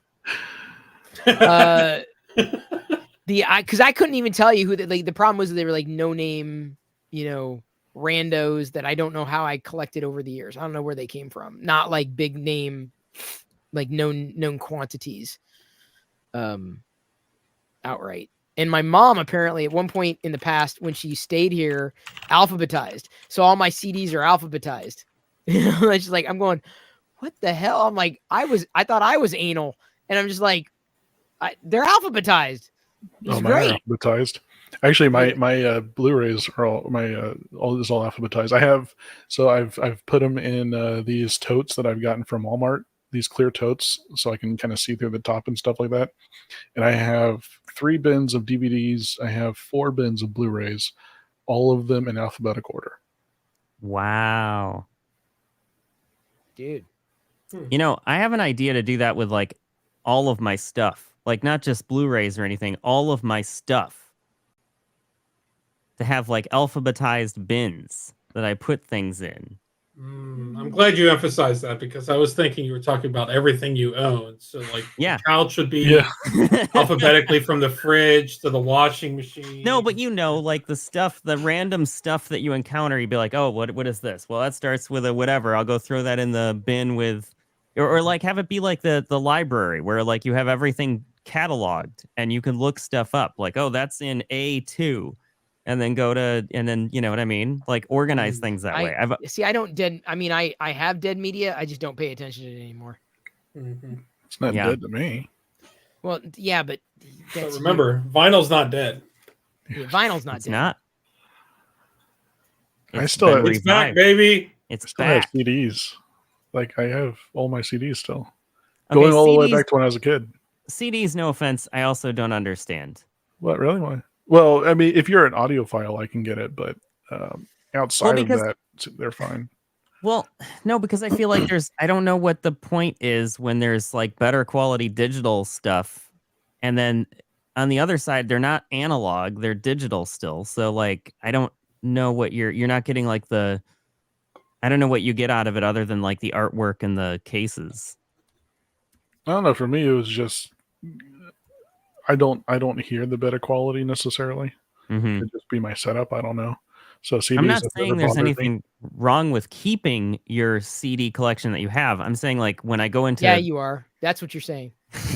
Yeah. You're judging me, Josh. I get it. You're an asshole for keeping your CD. Just saying. Yeah, throw it in the ocean like Josh's print. Yeah. And make it a new just coral throw reef. it in the ocean like all the crap I have. Yeah. Just saying. Josh, I hope you stay up all night knowing you just offended me. Yeah, well, that doesn't... You guys can talk about that next week. Yeah. That's what we should do. This could be like an ongoing like soap opera of things. We could just defend each other every week, and then we can that's what we do anyway. We can resolve the issues. issues. Do we not the next offend week. each other every week? Yeah. I thought that's what we did. That's our thing. Yeah. Okay. And we've completely skewed off like our typical podcast format. This is how the Twitch stream normally is. This just actually, answering it. This is Twitch. This is very much. Yeah, this is exactly what we Twitch do. Stream. Pretty much. But I think like the I don't know. I like CDs. I don't listen to them regularly. Honestly, I am the type. I don't do this with my movies, but with the CDs, I will. If I buy a CD, I will rip it to my computer and then store the CD away. Right. But what I'm saying is like, if you do you buy new CDs now? Is the question? Not regularly. At this point, I've gotten to the point where I only buy artists that I really love. So I've kind of narrowed it down to only a handful of stuff. I don't buy. Well, if you've bought new CDs, are you irritated? Because I did buy one CD recently. Digipack. I hate Digipack. No, the new way they store them in this like the paper sleeves. Yeah, Digipack. That's what it's called. Is that what they're called? I didn't know they were called that. Yeah, it's honestly, it's not entirely dissimilar to Toxic's vinyls over there. The things you're right. But it's just so small that it's like it's annoying. You'll have some bigger artists that are in traditional jewel cases, but anything smaller than like Taylor Swift is going to be in the cheaper packaging. Right. Well, I'm not necessarily against it because I guess it is better for the environment, but I'll take a jewel case any day of the week. I love jewel case. But yeah, protection wise, it's fantastic.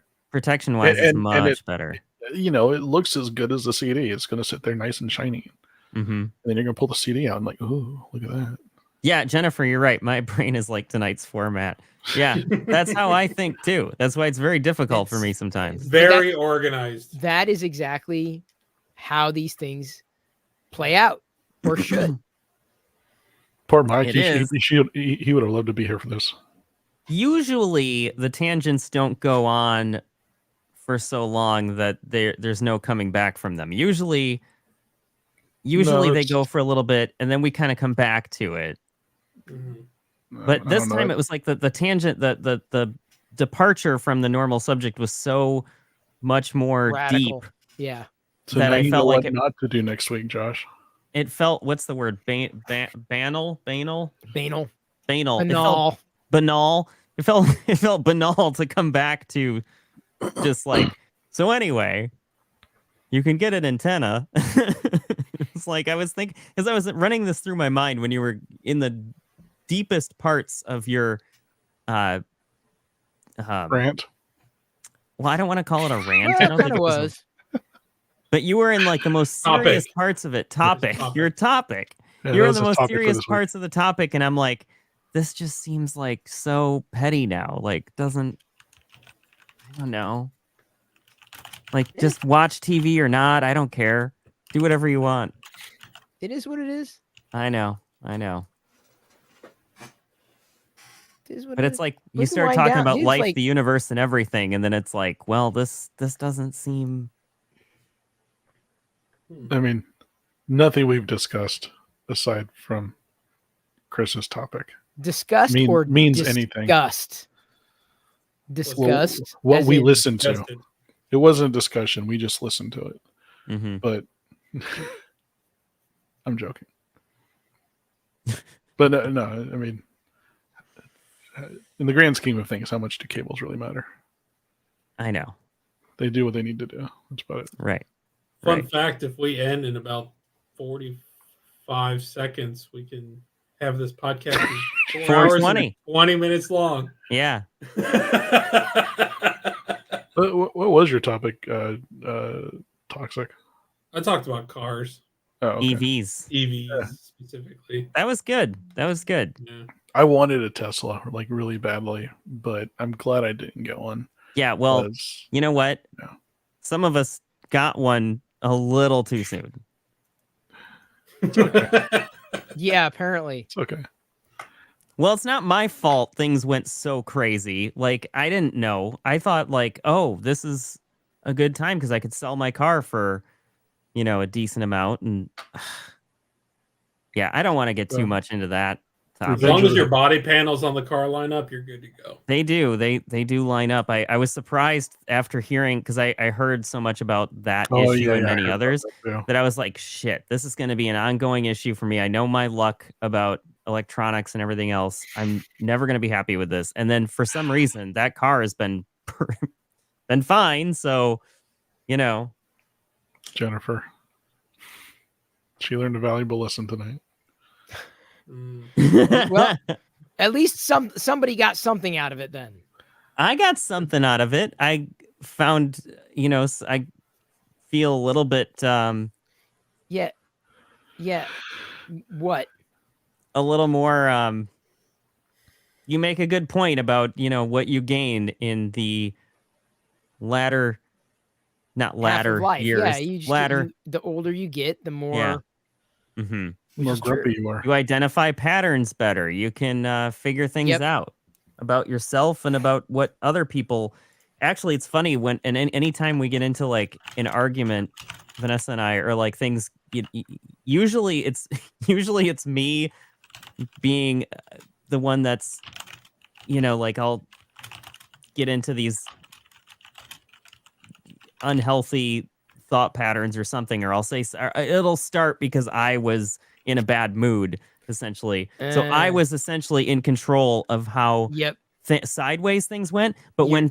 when I'm not in control, when things go sideways because it's not me, that's scarier to me. Yeah. I can understand that. You overthink, dude. I do overthink. More power to you. I don't know if I'm gonna luck with overthink that. less with more age. I don't think that's gonna happen, but No, you won't. Like unless you like nip it in the bud. because here's the problem. Do some bud nipping. Here's the problem though. Here's the problem that I really deal with. I have a weird mix of overthinking and underthinking. Because if I'm not overthinking, I'm not thinking enough about something. Okay, so you overthink about overthinking? Is that the Yes. problem? That's part of it. I overthink about the things I overthink about, and then I'm not thinking enough about other things. That's great. Mm-hmm. That's just great. So people can't just tell me don't overthink, because then the alternate is not any better. It's actually the same or worse. Did you just describe multitasking? Maybe. But yeah, because usually you're focusing on two different things, but you can only really Do one. focus on Right. one. Yeah. So. Let's think about- Multitasking really isn't a thing, and I love when people say, "Oh, I'm a champion at multitasking," and I'm like, "So that means you suck at everything." Yeah. Mm. All right, I don't multitask, not very well at least. I What are tried you not thinking to about do right it. now, Josh? What am I Nothing. thinking of? Yeah, goats, literal goats.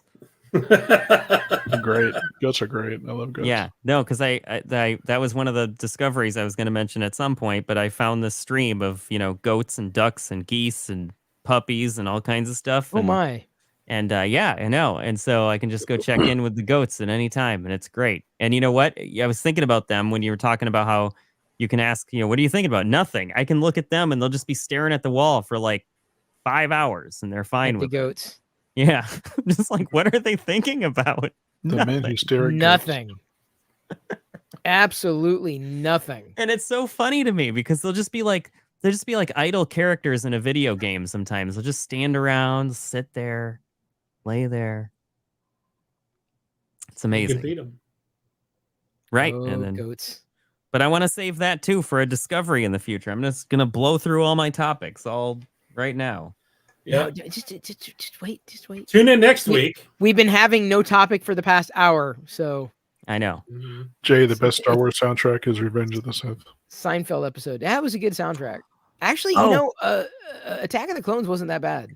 I love the music from Attack of the Clones. I love the theme from it. Yeah, with the Anakin and Padme that Mhm. theme. It's like iconic. It's beautiful music. Yeah, it really is. Chris, I was thinking about you. I was thinking about a Seinfeld episode when you were saying the 2 to tango thing, because are you familiar with the episode where George had like a girlfriend that he wanted to break it off with, and he tried to break up with her, but then she said no. Yeah. And he was like, what do I do now? Like, she's not going to break up with, she's not accepting it. She's just saying no. Seinfeld's another one that I could probably, and I mean, when it's on, but like I could probably binge it and enjoy it. Oh, heck yeah. What? Don't burn the pot pie. Josh's pot pie is going to be broken in that oven at 450. No, it's just the oven's preheating. It's probably He's hotboxing preheated. the house. Don't listen to him. Vanessa's gonna get home and she'll be like, "Why are these still frozen?" What the hell? Oh my God. No, we're fine. She doesn't trust me to actually leave the pot pie in the oven. Like she trusts me to heat it up. That's heat the oven adult's up. job. Yeah. I know. You can turn on the oven, but don't touch anything. Honey, I need you to preheat the oven for me. Now, just remember just like I taught you, just turn it on to this temperature, and then take the pie out and just leave it on the counter, and I'll put it in there when I get home. Wait a second, Mike. Is he saying tune in next week? Same bat channel, same bad time. So is it bat channel? Bat channel, bat time. Bat time. It's like a baseball thing, right? But what? No. Bat. Do you not know? Do you not know where that's BAT? from? No, I don't know where that's from. Same bat time, same bat channel. You don't know where that's Batman. from? Oh, That's it's Batman? That's the old 60s Batman TV show, dude. Seriously. I didn't know an old 60s Batman TV show. Okay, this is where my age is going to show. I didn't know I'm the that. same age as you. And I watched this show religiously growing up. Well, I've overstayed my welcome on the stream tonight, I see. Apparently. Don't feel bad, Josh. You're not the only Show one. yourself out. Did you not know? Remember how I just said earlier how I didn't screw up on the podcast this Now week? you I was gonna leave free and clear. It's officially a podcast. I'm on that floating piece of ice with you, Josh. God. Did you not know what that was from, Toxic? No. You guys, oh my God, Sheltered Lives. Had you not watched the old Batman even TV I show? knew that. Even I never watched it, but even I knew that. Well, so wait, so where does the saying come from? Explain. So it's the old 60s Batman TV show, and what they would do, it's only a 30-minute TV show, right? It was very campy and all that stuff, and episodes would end in a cliffhanger. Generally, episodes were probably about 2 parts or so, and so the show would end in end in a cliffhanger. And then there'd be an announcer that would come on at the end of the show and say, what's going to happen to Batman and Robin here? Is the Penguin going to get the upper hand? Is he going to do this? Who knows? Come back next week. Same bat time, same bat channel. Oh, I have heard that. Okay. Oh, okay. See, all this time I was thinking it was a baseball reference. Like I didn't watch it a lot. Time. Like batting, you know? Yeah, I haven't watched enough of the show, but now that you're saying that, I can visualize. It was on. So Thanks, Toxic. Thanks Free- leaving me out here just to be. I just jumped Completely off on the my own. iceberg and just went Yep. into the ocean. Yep. I'm somewhere. So the channel Freeform, now that it's owned by Disney, it's called Freeform, and at one Mhm. point it was called Disney Family. Way back when it was just the Family Channel and it wasn't owned by Disney, and they played a lot of old TV shows on there. And I watched the old Batman TV show. They would have 2 episodes on there when I was a weekend. This is like early 90s, and they would play it on there, and I would watch it every day. Ah, okay. And it was Well, like I never had Same cable bat TV. time, same bat channel. exactly. See? See, I never had cable TV as a kid. I didn't have cable TV until I was in college. Oh yeah, I grew up with cable TV because my grandmother lived with us, and there wasn't a whole lot she could do, so she paid for God, the cable TV. Even so I grew up with Jennifer, cable. everybody's like Jennifer Cena, Mike, everybody's Yeah. leaving me out to dry here. You're being you left yourself out to dry, dude. I That's did. all You're you. right. Take You're right. responsibility. That's take on me. accountability. That's you. Josh, did you learn nothing from today's episode? Don't put You're right. this on us. You're, We didn't you're make right. you not watch Batman. It's not your fault. No, This is on me. It is on you. There you go. 100%. There you go. There you go. There you go. You should watch the old show, man. It was actually a lot of fun. It's campy as hell. Like it's ridiculous. Yeah, it's way campy. Yes, poor Josh. Give me the pity. I need pity right now. He was Batman deprived. That was a horrible thing to be deprived of. Yeah. Yeah, it was. The old show was a ton of fun, man. Huh. Okay. And honestly, that was the only Batman I knew for many years. So, even by that time, the first Tim Burton movie at least had come out already, and I never watched it when I was a kid. And I knew of it, but I didn't know how dark it was and how it compared to like more modern Batman at the time. So, growing up for many years, my only reference to Batman had been that TV show. Which is funny. I I never got into it. Huge departure from everything. So, Oh, radical. although they did in the comics, they did turn the comics into that style of Batman for a while in the late 60s. Oh, did they? Yeah. Late 60s, maybe into the early 70s. Batman and Robin, they looked like the TV show. The characters, the whole thing was campy. I can't remember if they did the POW and the WOW and all that. The closest action shots in there, but Justice League, or not Justice League, but Super Friends. yeah, yes, yeah. That's as closest to that would be if I had a Batman and Robin. Those would be my Batman. Those would be my Batman and Robin growing up. I watched that a bit, but I didn't even see that show until it was put on Cartoon Network, which Cartoon Network came in the early to mid 90s. Right, because you're not. I mean, I'm older, so I'm 80s. Yeah, it wasn't even reruns until Cartoon Network for me. Yeah, no way. And there's a lot of shows. I mean, that really in my local area, usually would be in reruns on local TV, and my local area didn't really have a lot of that stuff. So Cartoon Network helped with that, though. Saw a ton of stuff from the 60s and 70s when. Oh, I bet. Because that's all they had on there for the longest time until they started making their own TV shows. Yeah, so it was, you end up seeing and watching growing up with a ton of the old stuff that your parents grew up with.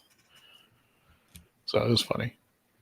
Like me, I grew up with that stuff. Yeah, that would be me. Yeah, Dad. That's what I'm good for. I didn't really grow up with Transformers, though. I wish I grew up with that because it was on syndication for a little bit, but by the time I really wanted to get into it, it was like gone and it never came on. And then Beast Wars came on, and that was awesome. Beast Wars was amazing. I was. That's the problem. Is I think you started at the time that I was winding down with a lot of that stuff. Pretty much, yeah. It's like it was past me at that point.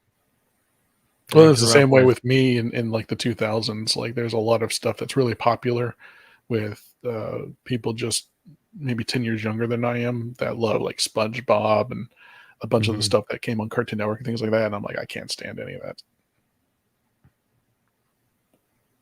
I used to love Garfield. Garfield was fun. I like Garfield. The Yeah, I Jedi like likes Garfield. I loved Garfield. Yeah. The old cartoon show from the Yeah. 90s. Yeah. Mm-hmm. That was fun. I like Garfield that show. and Friends. Boop boop. Garfield and Friends. Mm-hmm. Jedi. That and Heathcliff. I liked Heathcliff too. Oh, Heathcliff, no one to terrify the neighborhood. Yep. Mm-hmm. That was an afternoon show for me. And a lot of that stuff was played on Nickelodeon, so I got to see it. So, Was it? I didn't know that was played it's on like Nick. Inspector Gadget, and it was early 90s too. Once those channels started making their own content heavily, then a lot of that stuff got pushed out. But I grew up watching Heathcliff, Garfield, Inspector Gadget, Danger Mouse. I love Danger Mouse. Underdog, I grew up with that too. Mm-hmm. Rocky and Bullwinkle, I saw a lot of that. Toxic's done. He was done. No, I'm reading them in the chat. I grew up in the 90s stuff. I mean, some of the stuff you guys are referencing, I definitely watched. Thundercats was one of them. I never watched it. You guys watched Freakazoid? I remember it, but I never watched it. It's actually pretty funny. There was actually some adult humor to it. And Steven Spielberg actually directed it. It was decent. The 90s Saturday morning cartoons I grew up with that I watched was like X-Men. I tried to watch a lot of the Marvel stuff that came out because that was pretty awesome. Like Fox Kids in the 90s with Marvel was really awesome. And then I watched Power Rangers regularly. Ninja Turtles I tried to watch as best as I could. And then one of my favorite shows of all time, my two favorite cartoons like after Futurama would be Reboot and Beast Wars, both of which were made by the same company, and Reboot was the first CGI made cartoon ever made. They also originally they created the Money for Nothing music video. So they put their hand into CGI, and then they developed a cartoon based with knowing that they could do something pretty readily with CGI for the first time, and they made the first CGI cartoon. And this was a year or two before Toy Story came out. Well, I love. Sorry, go ahead. Futurama is like my favorite. I love Futurama cartoon ever. Like I just love it so much. Futurama is amazing. Like that's one I still watch compared to like something like Simpsons or Family Guy. I will still watch the heck out of Futurama, including the new episodes that they just put out. Yeah, that's another one that I was trying to like go all the way through again because I wanted to. I wanted to savor it. I have all of the original seasons on DVD, and then I have like the first season that they put on Comedy Central on DVD. Oh, that's awesome! So when they brought it back the first time, I have like the first season. Yeah. Eventually, I'd like to collect all of it though. I love Futurama.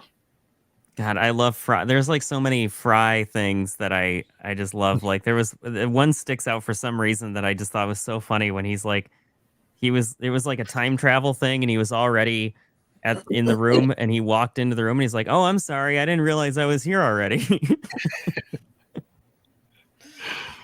Just like stuff like that. It's so lovably dumb, and it's so clever too because the guys that write it are just so smart. Yeah, they're so smart to be able to put themselves in the mind of someone so dumb. Yeah, that's skilled writing. It's so good. What. I know. It amazes me all the time. But all right, let's wind it down. Yeah, can we? You guys need to calm down. Let's wind it down. No, I think you guys forgot. We're still doing a podcast right now. We gotta. No, I remembered. Josh, you're still doing your topic, right? People are still listening. They're still hanging out. It's a good sign. Like I know. I have to hop off though. The people. Oh my God! Hang on. Someone must have gifted subs. Oh. Over on Twitch, who gifted subs? Sincerely GG. Sincerely GG. Yeah, gifted 5 subs. Wow. How did I? And then you got a first time chat. God of Game 275. God of Game came in an hour ago, 8 minutes ago. Sincerely GG. Where's Sincere? I didn't even see Sincerely GG chatting.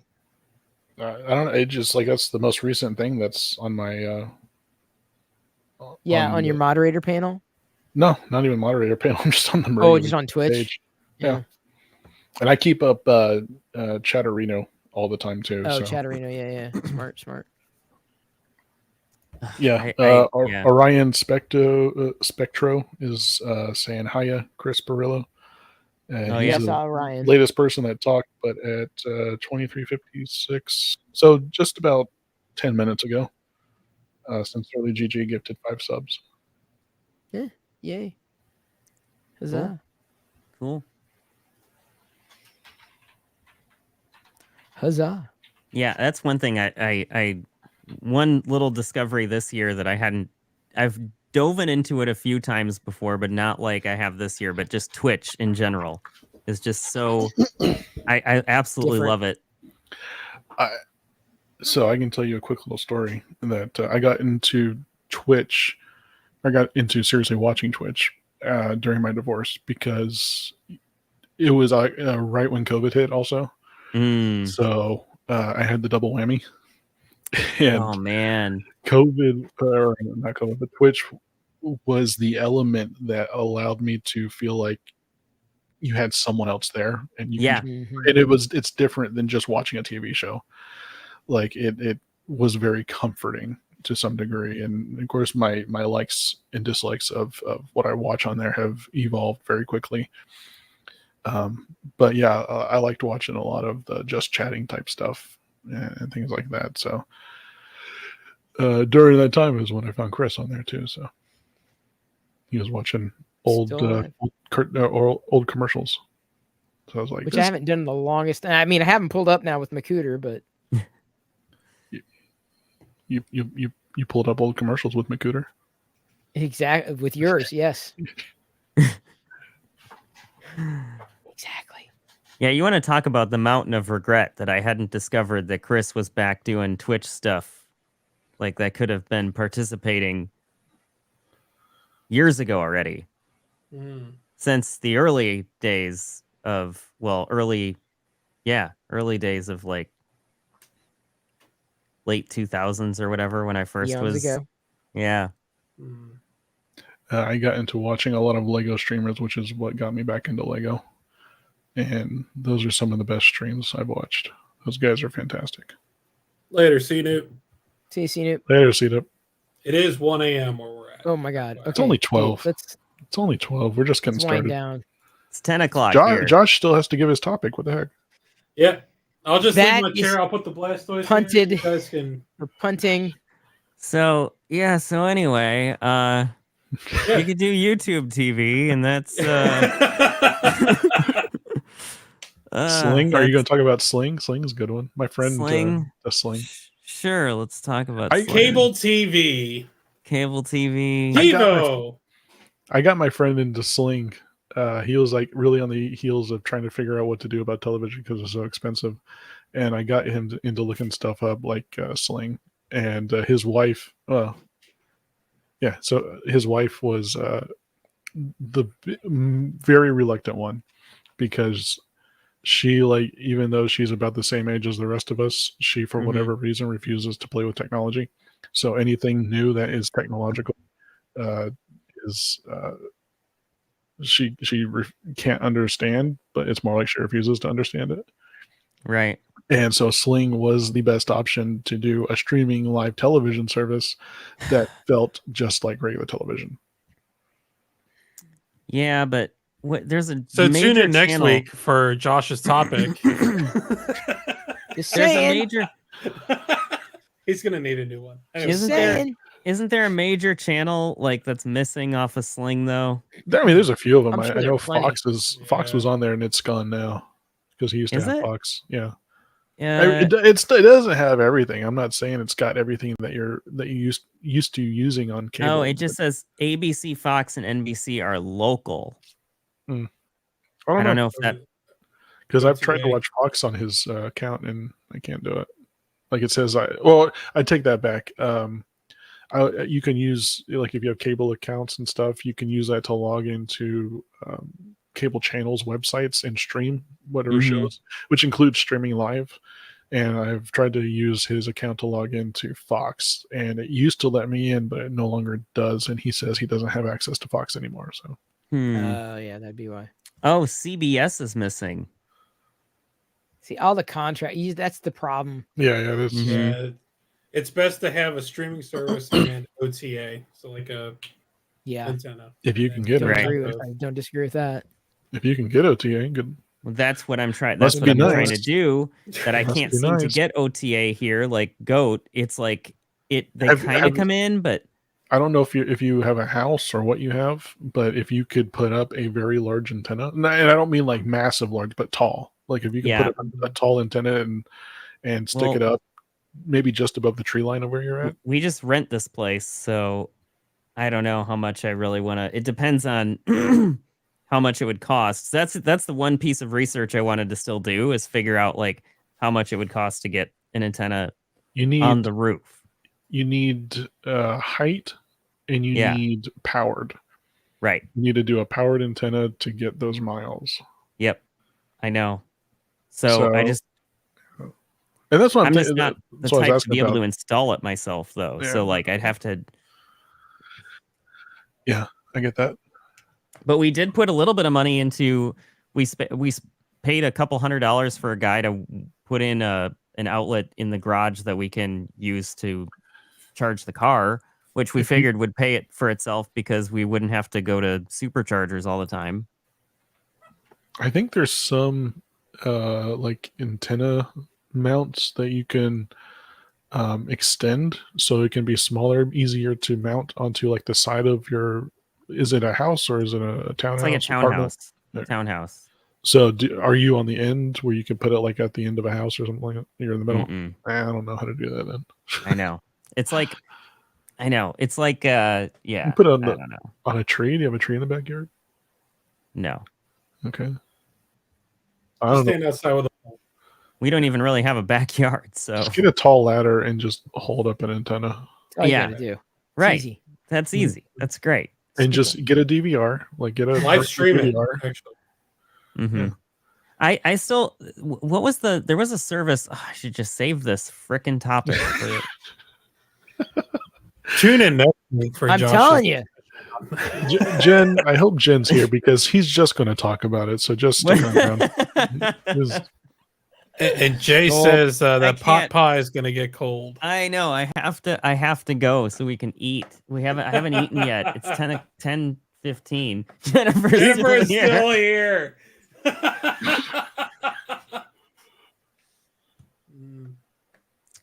Well, now I've lost everyone's respect too after that Batman thing. So that's great.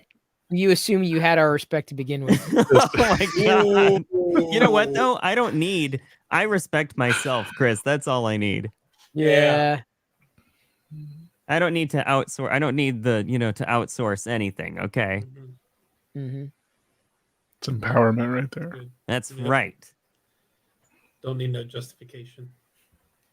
It's my love language, just being respected. Yeah. Respect yourself. Or just being told that no one respects you, and then just get the realization that you respect yourself, and that's all you need. Jennifer said he can fill his own hole. Yeah. Yeah. Yep.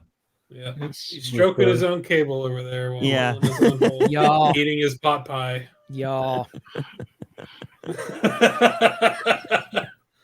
It's all out of context. Yeah, like if you I said, haven't watched the podcast, you got to go back and get the references. Yeah, with a Glendon pencil. really missed a Glendon doozy this week. right now at his desk. Glendon really missed it this week. Yeah, he would have just left and not told anyone. Yep. Yeah. Yeah, he would. Or if he did, he'd be like, "I'll be right back, guys." This chair. We'd all just eventually leave, and it's just chairs left. Yeah, that's funny. Yeah, I'm pretty sure CBS is missing from this list though on Sling. It might be. I don't remember. God, unless it's in this orange category. Nope, it's not. Yeah, no, it's I a knew big there enough was... one. It's probably not there. Right. I knew there was something. About Sling because I was like, yeah, I was trying to think of things that would work, but like if it's missing a major network, it's just not. I'm not going to pay. Mm-hmm. Yeah. And then there's some warnings that you can put out too, because of my my ex-wife's uncle, his wife, which is, I guess it's her aunt by marriage. Mm-hmm. So I was telling them all about streaming options and stuff like that because they were on traditional cable and stuff like that. And so we'd go up there and we wouldn't talk all the time, but we would stay there when we would go to Disney. So, you know, every time I'm up there, she'd ask me different questions and stuff. And eventually one day she told me, it's like, we got this service, the streaming service. And I forgot how she accessed it. I think it might have been a hacked It's a Cody or Fire Stick, something like that. Oh yeah. And and anyway, no, I don't even think it was that, because it was so basically what it was is it was and this was like the second or third one she was on. It was just a streaming service that was really cheap, suspiciously cheap. Mm-hmm. And she was like, you know, it gives you all the channels, including HBO and all this stuff. And it was only this much money. And I'm like, did you give them your credit card info? It's like, oh yeah, I mean, that's how you paid for it. And I gave her the warning, you know, it's like, okay, well, what you're using right now, I guess it works, but anything that is going to give you premium channel offers and only be like $10 a month is not going to be legitimate. Yeah. So be very careful who you're giving your just be, you know, be very careful who you're giving your credit card information to. Yeah. Yep. I know. All right. I'm going to call it. Yep. Here we go. Oh God, our recordings are going to be so huge. So it's going to take all night to upload.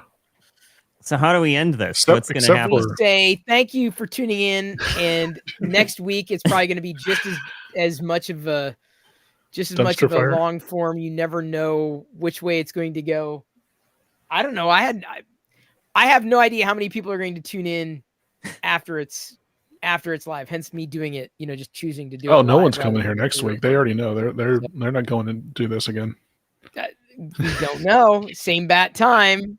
Same bat channel. Thank you, Josh. Actually, I should have been on since I was turned that way. You know, it would be really funny if next week, you know, we hype up Josh's streaming thing, and then he just bump it again. Yeah. Yeah, we actually never get to it. Hunted. Yeah, definitely. Yeah, I like that idea. Why not? Jennifer says I know all about streaming. There you go. You never. That's how it goes. This was the segment, I guess. This is just as good as my other segments from before. That was it. Whatever. Thank you, Toxic. Thank you, Mr. Goat. Jen, good to see you. Mike. Who else is in comments? CNIP went to bed. Jay. And who else was commenting? Appreciate it. I didn't have an agenda. It's Monday nights. We turn on the podcast, and I guess we just go. So I'm fine. The tech stuff happens, as does the random things that happen in between the tech stuff. It kept my mind occupied, which is everything it needed to be for me right now. Okay, so thank you, one and all. We're on Twitch. 24/7, so to speak. It is streaming 24/7, although people aren't chatting 24/7 necessarily. But Mike, we are there. Mike's always around. Mike and Kieran. Say hi to Kieran. Yeah, for sure. Although Kieran hasn't popped in yet. Any moment now. Just say hi to Mike and Kieran if you're on at night. Mike just took a huge bite of pizza or something. I don't know what the hell he just. Oh, I'm missing it. I'm missing it. I don't know. It's just a huge bite. Pizza cam. I don't know what the hell it was. He sure did. He's a huge bite. I don't know. Did he? Now I'm hungry. I've been hungry for a couple hours now. Oh man, it'll do it to you. All right, we'll see y'all on Twitch, and if not, we'll see you on YouTube about this time next week. I love you. I appreciate you, and at this point, I'm going to leave you to your own devices, and may the force be with you always.